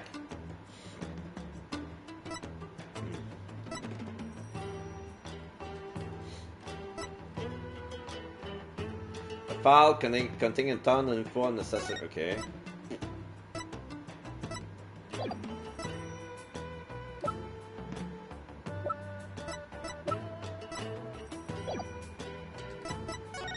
Okay, let's talk to San Mari law offices. So that's, you guys are still using this office, I see. Yep, except now is the official HQ of the Defiant Dragons.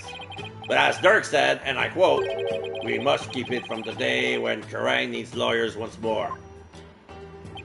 Restoring the legal system to its rightful form through popular uprising. You can tell how much Dirk believes in this cause. Oh, and AJ, Dirk said something else that might interest you. He said he hopes you'll come back and take over this office someday. Take over me? Those were his words. He may have been out joking, though. Dirk, guess what I heard from PW? AJ's become a lawyer. Yeah, I've been meaning to tell you. Must have been because of you, Dirk. I'm not so sure about that. I imagine he's already forgotten about me. What are you talking about? I bet he can't wait to follow you in your footsteps. Nothing would make me happier. Maybe one day he'll return to Kurai and then take over his office. It's just a pipe dream, though.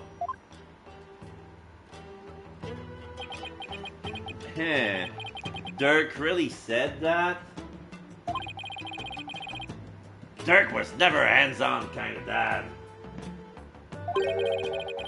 But not a day went by that he wasn't thinking of you. That much I'm sure of. Doesn't get more paternal than that. Dirk, and to think I really did spend my days trying to forget you. Aww.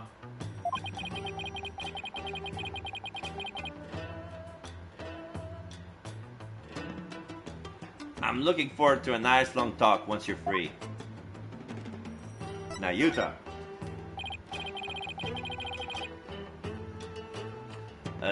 Wasn't Nayuta once part of the Defiant Dragon?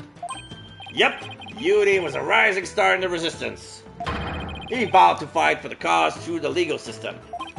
Said he'd become a prosecutor and give Inga and Garan the smackdown they deserve. But now he's... yeah, puppet of the Garan regime. Not only that, but now he's gonna prosecute his own dad. It doesn't add up. I wonder what happened to him. Me too. But if I had to guess, I would say Garan has some serious leverage over him. Leverage? Like what? Wish I knew. But it seems like Dirk knows. Tried to press him about it, but he wouldn't say. Come to think of it, Dirk did say. Nayuta is suffering. Yes, he knows the rightful state of Korea in his legal system. But something forces him to bend to Garon's will and tearing him apart. If that's the case, I bet Nayuta doesn't really want to go through with Dirk's prosecution.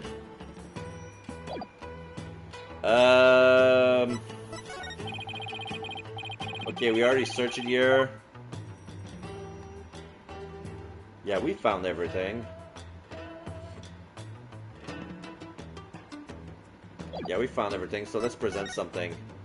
Let's see. The book. The Mark of the Dragon. That's the symbol of our group, the Defiant Dragons. Dirk has the same mark tattoo on the palm of his hand, right? Yep. And I've got one too. Really? Where? On my heart. Oh, you mean metaphorically. Like you're ready to die anytime for the cause of something like that? You got that right. Dead or alive, I'll always be a Defiant Dragon. Okay. Okay, so now we're done. Here.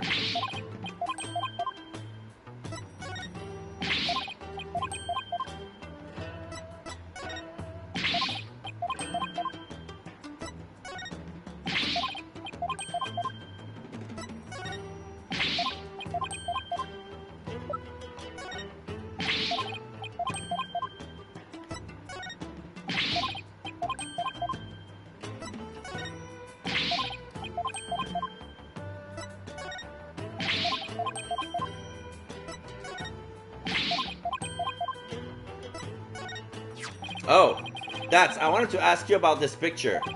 Oh, that's the picture of your pops that Dirk found. And he has a heck of a time tracking it down. He says he searched all over for it. Why? Why would he go through all that trouble? Dads, please tell us everything you know about Apollo's dad. My father. Do you know what my biological father was like? Dirk once told me about him. He was a modern minstrel, walking the world and making music in his travels. This file has some information on your real dad. It says he died in the blaze at Queen Amara's residence 23 years ago. That's right, Dirk had invited him over. Dirk's the kind of guy who can become fast friends with just about anyone. And it seems your pops was like that too, AJ. They hit it off at a bar. And the next thing you know, Dirk's asked him over to play some tunes. And then the place went up in flames.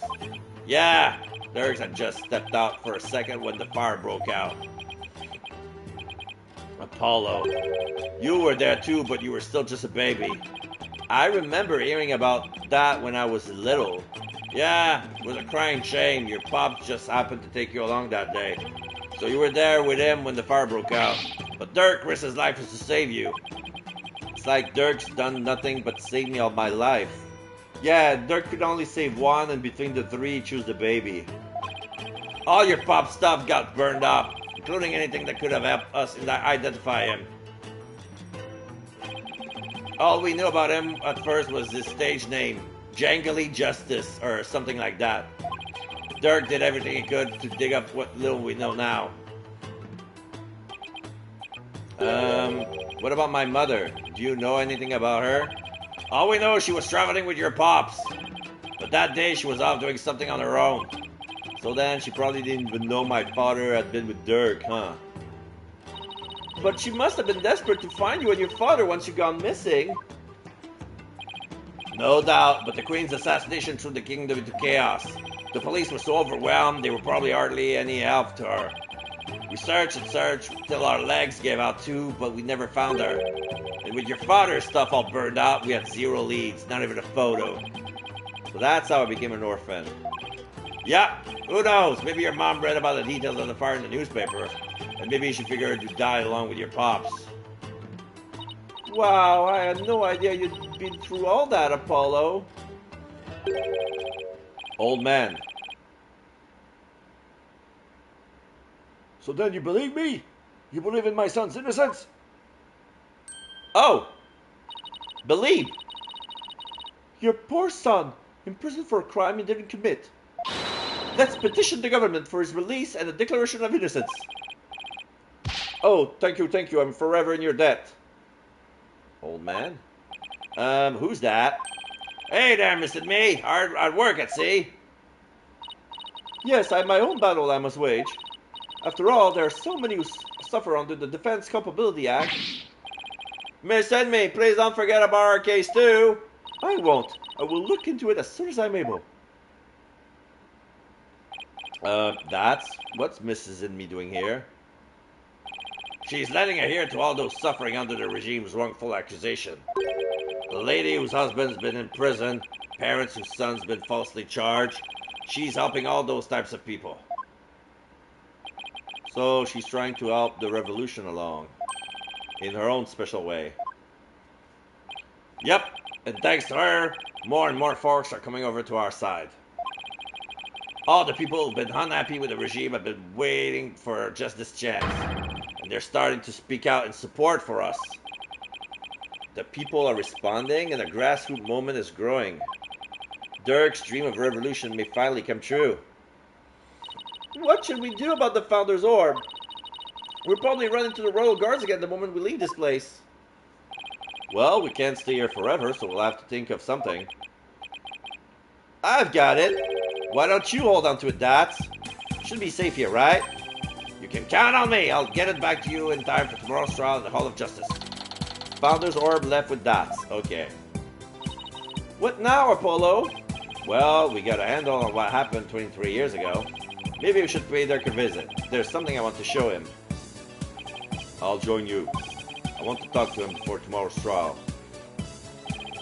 Maybe I should wait here then. We'll attract undue attention if we go in too large of a group. Alright, so let's move back to the detention center.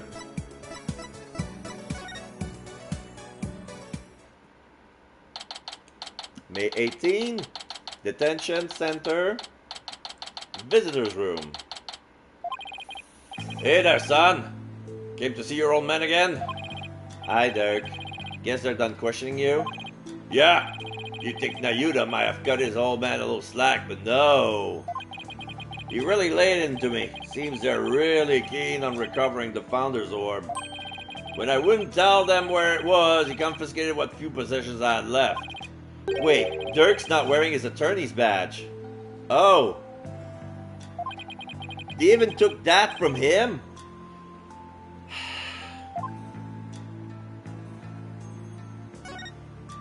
Nayuta. He confiscated all my prized jailbreaking tools.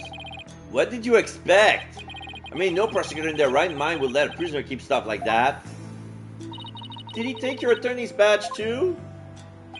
No, I thought it strange, but just when it looked like he was going to take it from me, he changed his mind.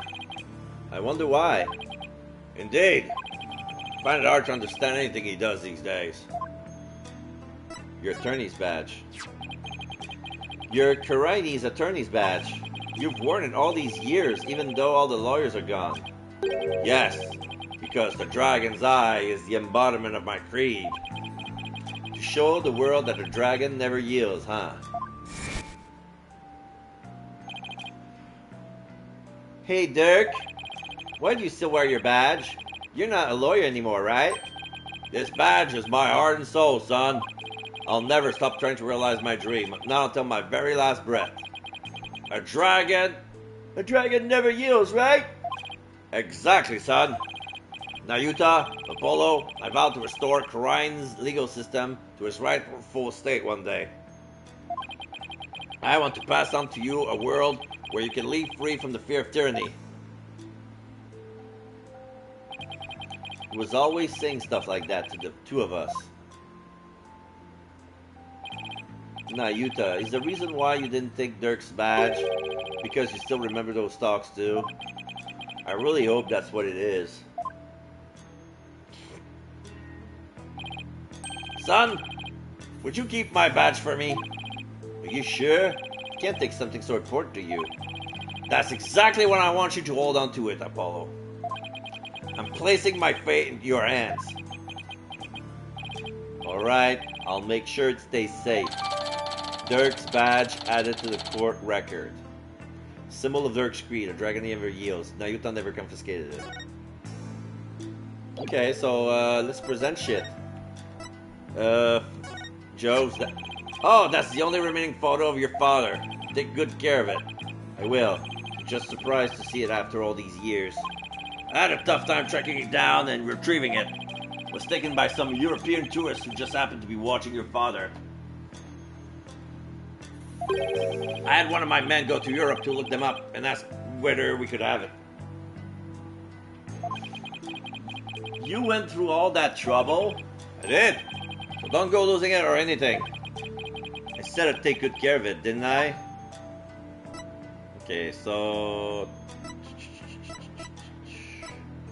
I want to ask about the butterfly pendant. I found this in the tomb. Looks familiar. Ah! That's... Dirk? Where did you find it? Down between the monk statues in the tomb. Is it yours, Dirk? It's something I bought. Why is he suddenly acting all awkward? I wonder when I lost it. Let's have it. It's very important to me. Of course. I'll just make a note about it for future reference. Pink butterfly pendant returned to Dirk, but a record of it remains in the court record. So it belongs to Dirk. I think it's something that reminds him of Amara.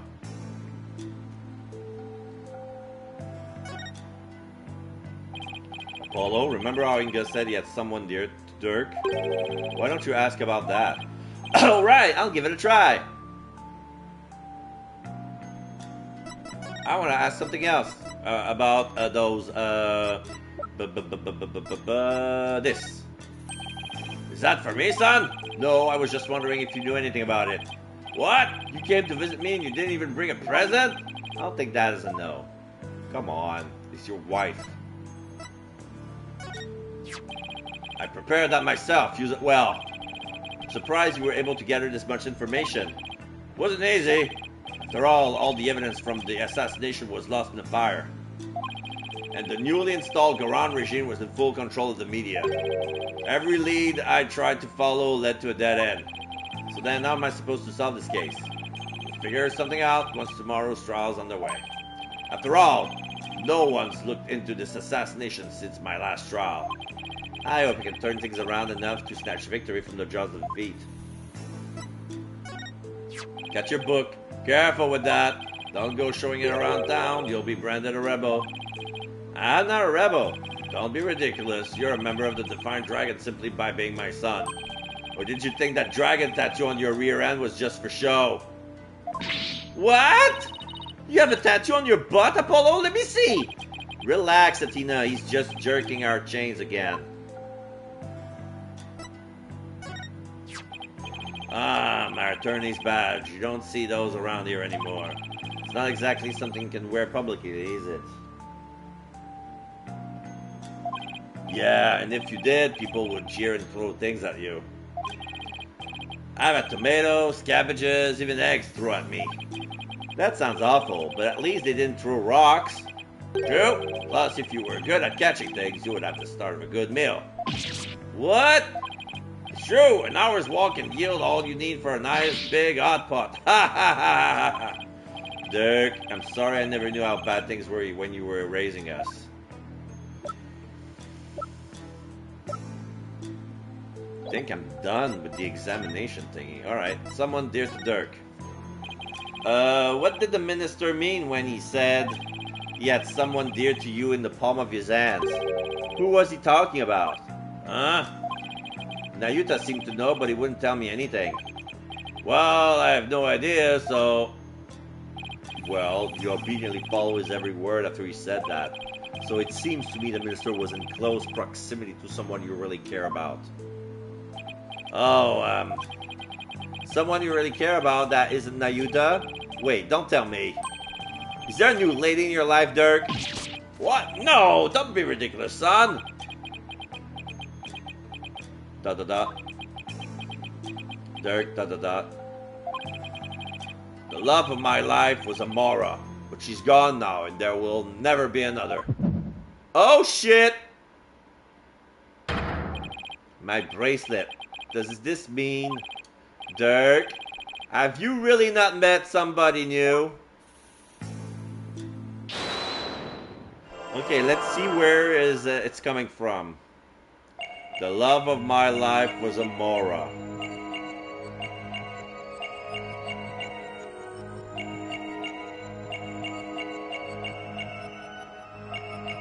But she gone now, there will never be another.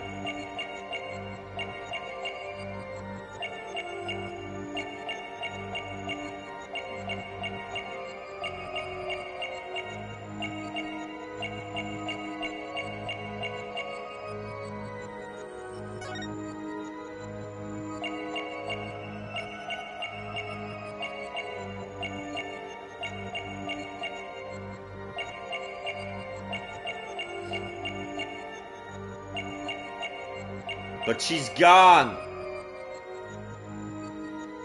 What's this? There's a stain here. Gotcha! His left arm. Dirk, you can't fool me. You tense up when you said, but she's gone now. And you unconsciously move your arm, causing something to press up against your jacket. Ah! How did you do that? Oh, so that's it. You're hiding a woman's photo up your sleeve. You don't have to keep secrets like that from me, Dirk. You're an eligible bachelor now, but you'll introduce me to her at some point, right? I keep telling you there's no other woman. Fine, then let's see it. What are you hiding up your sleeve? It's just this. Satisfy? The thing I just gave back to him? That's the pen we found in Amora's tomb. Hey, I wasn't trying to hide anything. Then why did he tense up? Dirk, let me take a look at that. What? What's this button for? Oh, There's a secret compartment. Whoa! Yeah. It's Amara. It's a picture of Dirk and some lady, and she's really young looking too. Mon Dieu! Are you into younger women, Dirk? Dirk, you old dog, you. You got yourself a younger lover. Will you stop with this nonsense?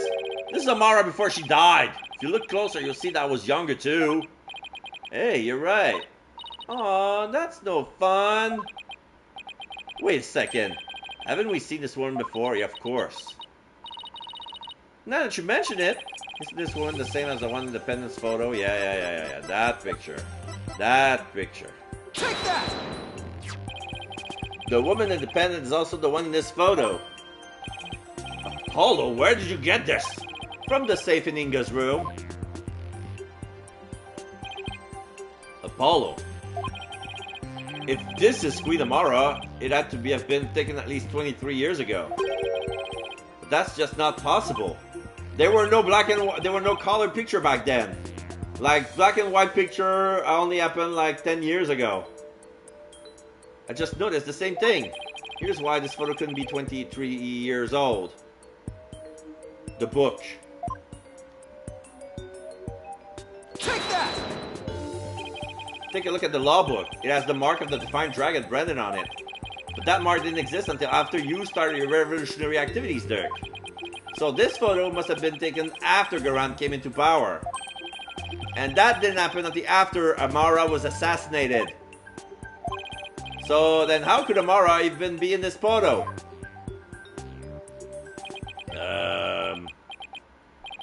Wait a second. That would mean that Amara is still alive? Looks like you found me out, son. Wait, so it's actually true?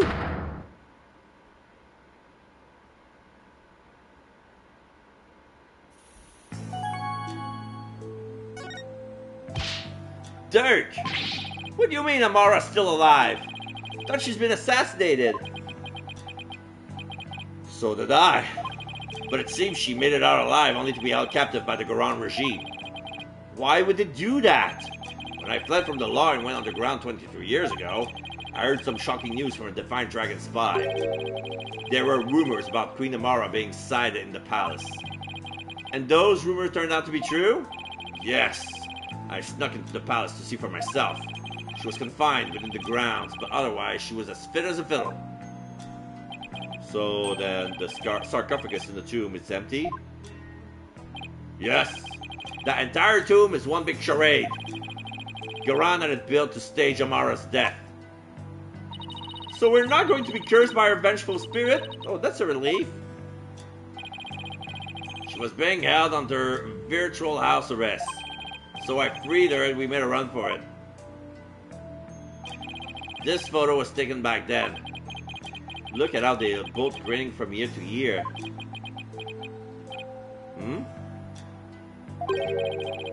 There's a fingerprint on the metal part. Yeah, I just noticed. I guess Dirk's left it by accident.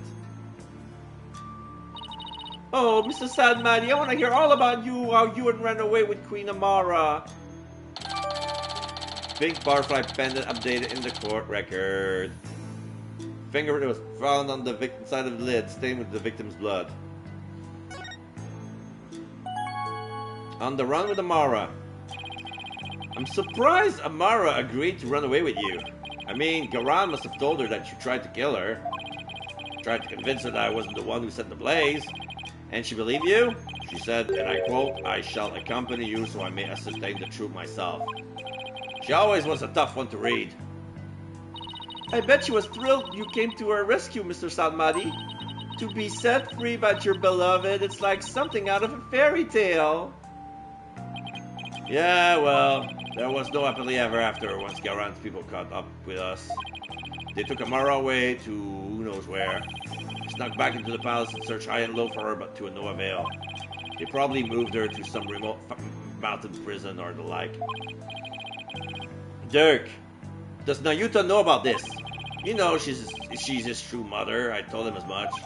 Wait, is that why Nayuta is following Goran's orders? Most likely. So then, do you think that deep down he doesn't really want to prosecute you? Well, he's not one to show his feeling. And lately, I have no idea what he's thinking. Apollo, we need to grill the Queen about Amaro when we have the chance. I was wondering about something. The little baby the little idiot is holding, is that Prosecutor Sanmari?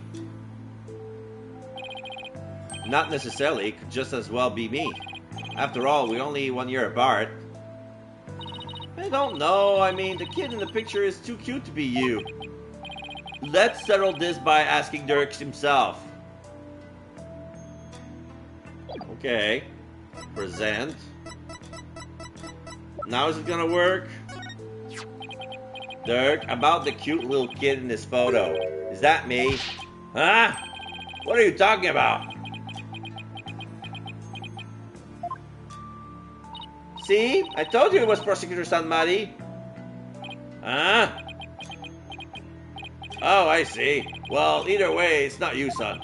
So then, if it's not Yuta, he was thinking when he was about a year old, right? And that would mean you ran away with Amara around 22 or 23 years ago? You're pretty good with numbers, son. Impressive. What kind of an answer is that? Woman's photo updated in the court record. Showing Dirk and Amara's life on the run about 23 years ago. So, before you go, son, there's something else I need to tell you. Something important. What is it, Dirk? I've never seen you act so serious before. So what's this something important you have to tell me?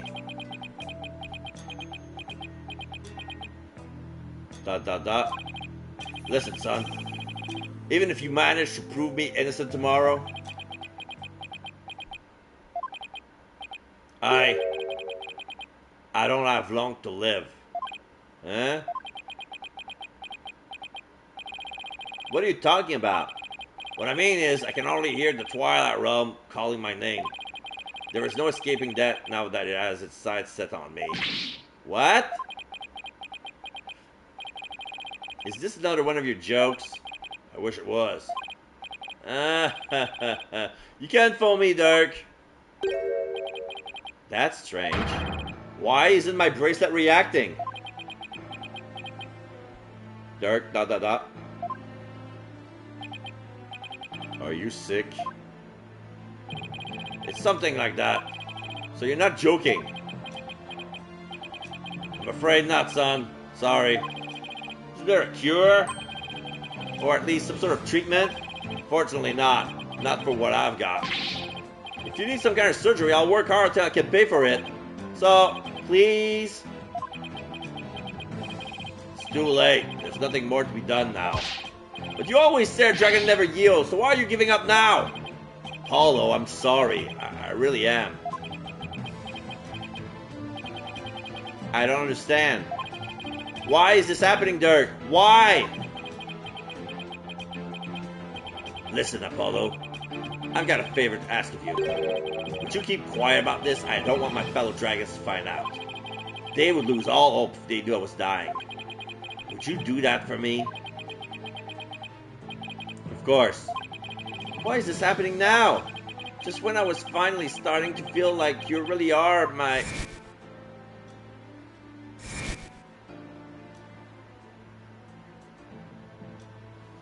So now there's the picture and then the save. I thought that this time we'd finally, but now...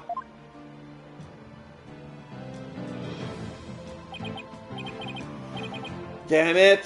Why? Oh no! Listen, son, I don't have much longer to live. But I'll never let them execute me. Not before I finish what I need to do. I know, Dirk. There's no way I'm going to let them prove you guilty. Before he goes, I'm going to turn back time by righting the wrongs that have been done. I'm going to restore Dirk's freedom. And return a real smile to Nayuta's face. I'm going to win this case. I just have to. Son, I have one more big secret. What? There's something else you've been hiding from me? I'm afraid I can't tell you what it is. I'll be betraying a certain someone if I did. Ah, what's that supposed to mean? Forgive me. You just have to find out for yourself. That's the only way. I don't understand, Dirk. Da-da-da. Apollo, in court tomorrow, you may find yourself faced with a truth that is difficult to accept. But I know you, and I know you can handle the truth, no matter what it turns out to be. I know that because I believe in you. You're my son, after all. Dirk, what is he talking about? Wait, he's not going to reveal that he actually is the killer, is he? Looks like we've run out of things to discuss. Apollo, are you okay? I'm fine. Free him now! The dragons. Release Dirk! What's going on here? Sounds like the party's getting started without me. Huh? It's coming from the temple. Let's go, Apollo. Take a look. Alright, let's move to the temple. May 18. Temple. Whoa, what is all this? Yeah, cutscene. There's a revolt. Yeah, Dot's finding the guards. Ow! Let go, will ya? So, Nayuta's looking down on that. What are they? Well, look at that. The people are coming to take their course. Believe is leading an army of protest. That's giving the thumbs up. Arrest them all! Yeah, it started. The revolution started. Das is breaking free.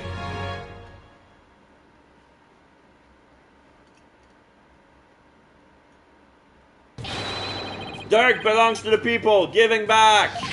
Yeah, where are you holding him? Quiet down, you. They have my big sister too, but she didn't do anything wrong. Ouch, ouch, stop pulling my hair. Release my son, release him now! Stop that, no biting. This is really something. And it looks like Das and Mrs. Inmi are leading the charge. You unenlightened fools, do you honestly think this would change anything? Yuti! Why do you keep serving that witch Garon? Ah, it's... Hey, Nayuta! Exclamation mark. You again? What's going on here? It would appear that the insurgents are fanning the flames of rebellion. But I never thought it would grow so large. However, they will all be under arrest shortly. Reinforcements are almost here. They'll be arrested just for protesting? They are aiding and abetting a criminal by seeking his release. Her Eminence Queen Garan has ordered they be arrested and judged en masse. Weren't you once a member of the Defiant Dragons too? How can you go along with all this? I am simply following the orders that Her Eminence has handed down. No, it can't be as simple as that. Listen, Nayuta, there's something I want to talk to you about. Hey! You're not getting away this time. We need to talk. Nayuta's trying to leave. I see there is no reasoning with you. Very well then. Speak. See if I care. Dirk. Nayuta, do you really have to serve as prosecutor on Dirk's case? I mean, prosecuting your own flesh and blood? It's just not right. Again with this drivel. Your ethical standards are not the be-all, end-all of the world around you. Not getting into another debate with him. Nayuta, did you know that Dirk is sick? What? He apparently doesn't have that much longer to live. If found guilty, he probably wouldn't even make it until his execution day. What are you talking about? Knowing this, are you still prepared to send an already dying man to his grave? ... Well, Enough with the Zen monk act, Nayuta. Tell me how you really feel. Mr. Justice, each person is born with a role to fulfill, and I must fulfill mine. Well, I'm not convinced that taking Dirk to trial is a part of your lot in life. Nayuta. As for why you've been at Garon's every beck and call, I think I might have the answer. Amara. Nayuta, you know the truth about your mother, don't you? About the former queen still alive and being out somewhere? So Dirk told you, did he? Yes, it's true, my mother was spirited away to some remote corner of this kingdom to keep her safe from harm. Safe from harm? But Dirk says the Garon regime is holding her captive. No, they are keeping her safe. So you don't know where Amara is being held? I only know that it is some secluded hideaway where visitors are not allowed. I have heard she leads a simple life akin to that of monastic disciples. Sure sounds like she's being held captive to me. Listen, Nayuta, aren't you really doing the queen's bidding because she's holding Amara captive? Nayuta. And this whole thing with Dirk, you know it didn't really kill Lenga, don't you? Nayuta. Dirk doesn't have much longer to live, so I want to help him however I can. This time, it's our turn. So this is the part where they almost drown. Sniff. You could have been killed, but you risk your life. You save us. Why? What a silly question. What father wouldn't risk his life to save his old children? Nayuta, Apollo, don't you ever hesitate to call when you need me, understand? It's our turn to help Dirk however we can. Nayuta.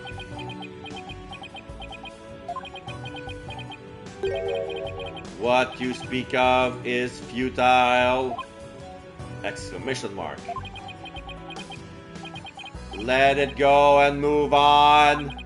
The guilty verdict, the hopelessness. You must resign yourself to it all. Clinging to false hope now will only serve to magnify your future despair. So let it go and move on. Nayuta, are you really going to just roll over on this? I have no more time for idle chatter. I must prepare for tomorrow's trial. Now, if you'll excuse me. And he's gone. Apollo, I sense a whirlpool of emotion coming from within Prosecutor Sanmani just now. Anger, shock, bewilderment, and an icy sorrow as deep as dark as an abyss. Yeah, I picked up on that too. Looks like Dirk really won't be the only one who will need my help tomorrow. I think it's about time to pay Queen Garance another visit and ask her about her sister Amara. Oh, we're going now? Audience chamber? May 18, Garon Palace, audience chamber. Yeah, it's empty because all the guards are trying to holding up the protest. The royal guard isn't around. That is utter. Hooey! You cannot continue to deceive the people like that. Refa, justice is much more than simply speaking the truth. Is that Princess Refa or Queen Garon over there? You deceived me too, Mother! How can I ever believe a word you say again? You... nincompoop! Ah! Your benevolence. I couldn't help but overhear. You impudent! Ow. Are you okay, Mr. Wright? I can't believe she actually punched you. Yeah, I'm used to it by now. What's the matter with the princess? It sounded like she was arguing with her mother. Maybe it has something to do with this picture. Refa said that she had to ask her mother about some secret or another as soon as she saw it. So then, does that mean that Princess Refa knows what really happened? That Amara wasn't assassinated and still very much alive? Would seem so. She doesn't seem to be taking Garon's lies very well. That's no surprise, considering how much Rafa reveres her mother. That would definitely cause her a great deal of anguish and sadness. Eavesdropping, are we? How very rude. You there! Are you not Dirk's son? Oh, nice to meet you, Your Eminence. We're actually here to speak with you, if you could spare a moment. Amara's alive? Your Eminence, Dirk told me about Amara. About how she's still alive, that is. We know not of what you speak. After Dirk learned Amara was still alive, he rescued her and then they ran off together. She was captured and remains captive in a secret location to this day. As for Nayuta doing your bidding, it's only because Amara's life is in your hands. What an active imagination you have! Ha ha ha ha ha ha ha ha! The royal guards are laughing too. A lawyer and a comedian, how droll! Whoa, where'd they come from? Anyway, if she's going to play dumb, I'll just have to jog her memory with some evidence.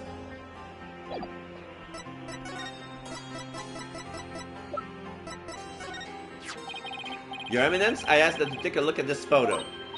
Why, that's... It's a photo of Amara. And here you can see a law book bearing the mark of the Defiant Dragon. I believe you know what that means.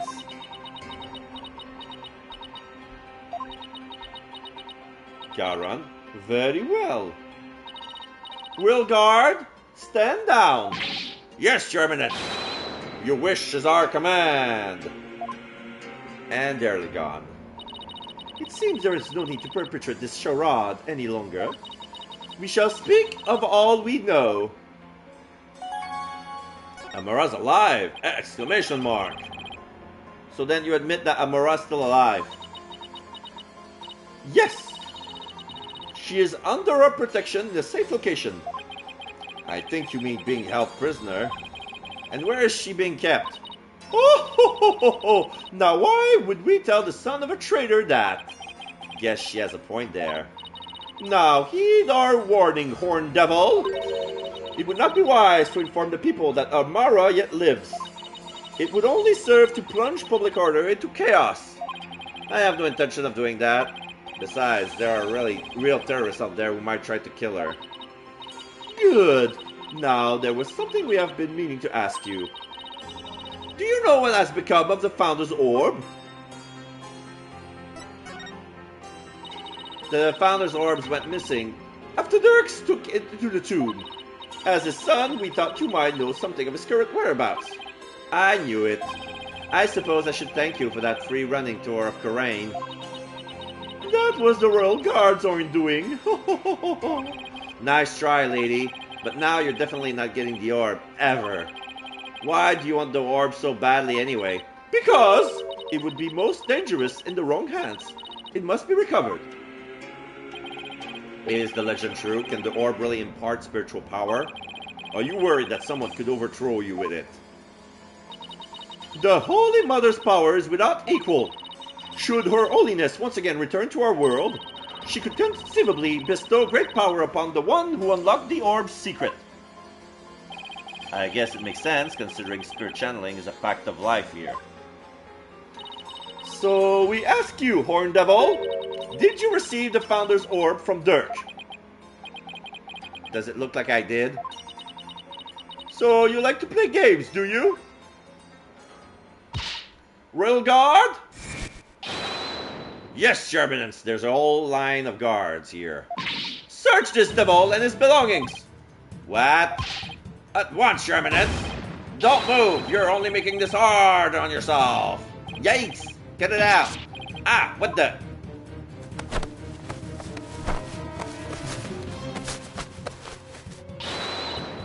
Apollo, don't strip here! Stop resisting! Just submit to our strip search already! No, wait! Hey, cut it out! Ah!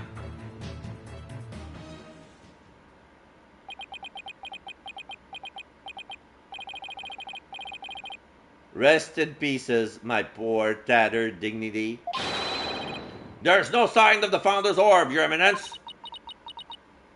So, you have hidden it somewhere. No matter. We shall recover it one way or another once you are found guilty of abetting the accused.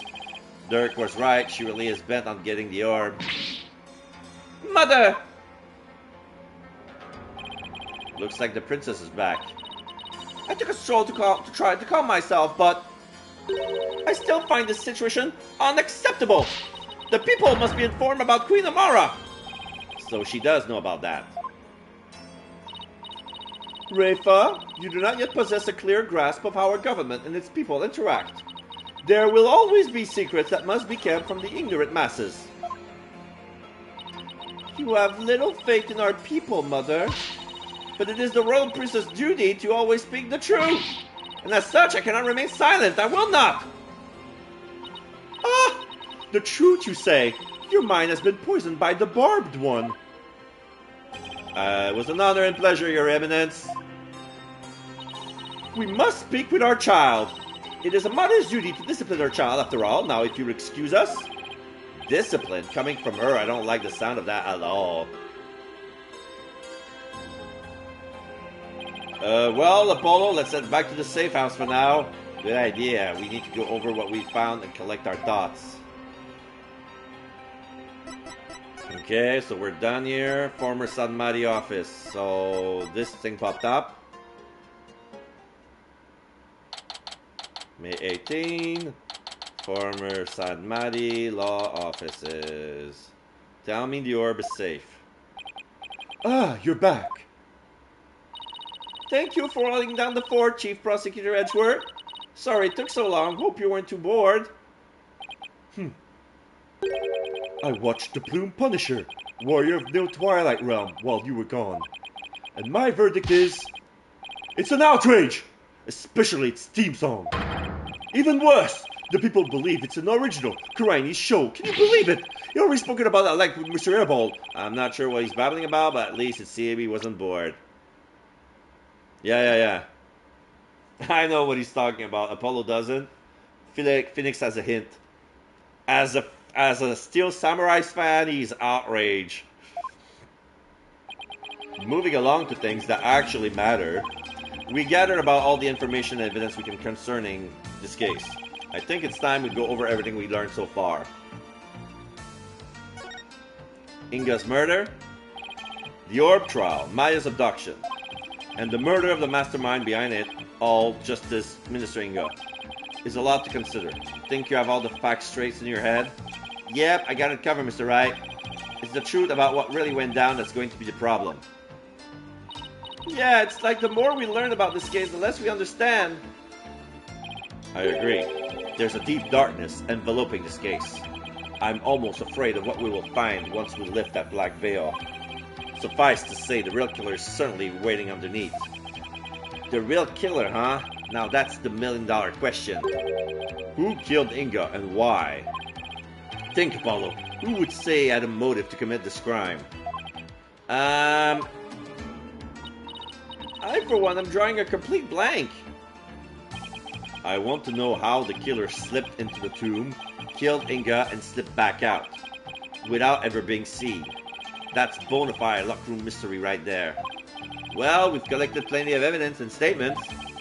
Just hope the rest comes out in court. It'll be a thinner tightrope than usual, that's for sure. Amara's assassination. This case has one big fly in the ointment. In order to prove Dirk's completely innocent, we also have to exonerate him of the crime committed 23 years ago. Amara's supposed assassination. Right, we know Amara's still alive, but Dirk could still be charged with plotting to kill her. We couldn't discover the truth, even after the 2 decades of investigating. So our biggest hurdle is going to be the complete lack of evidence. The fire made sure of that. Mr. Wright, have you ever won a case without any evidence? No, that's one thing I have never done before. A trial unprecedented even in the decorated annals of the Right Anything Agency. Still, I can't help but wonder, was there really no evidence left behind? Oh, and we can't forget about the Defense Culpability Act. Those who would support criminals will be deemed just as guilty.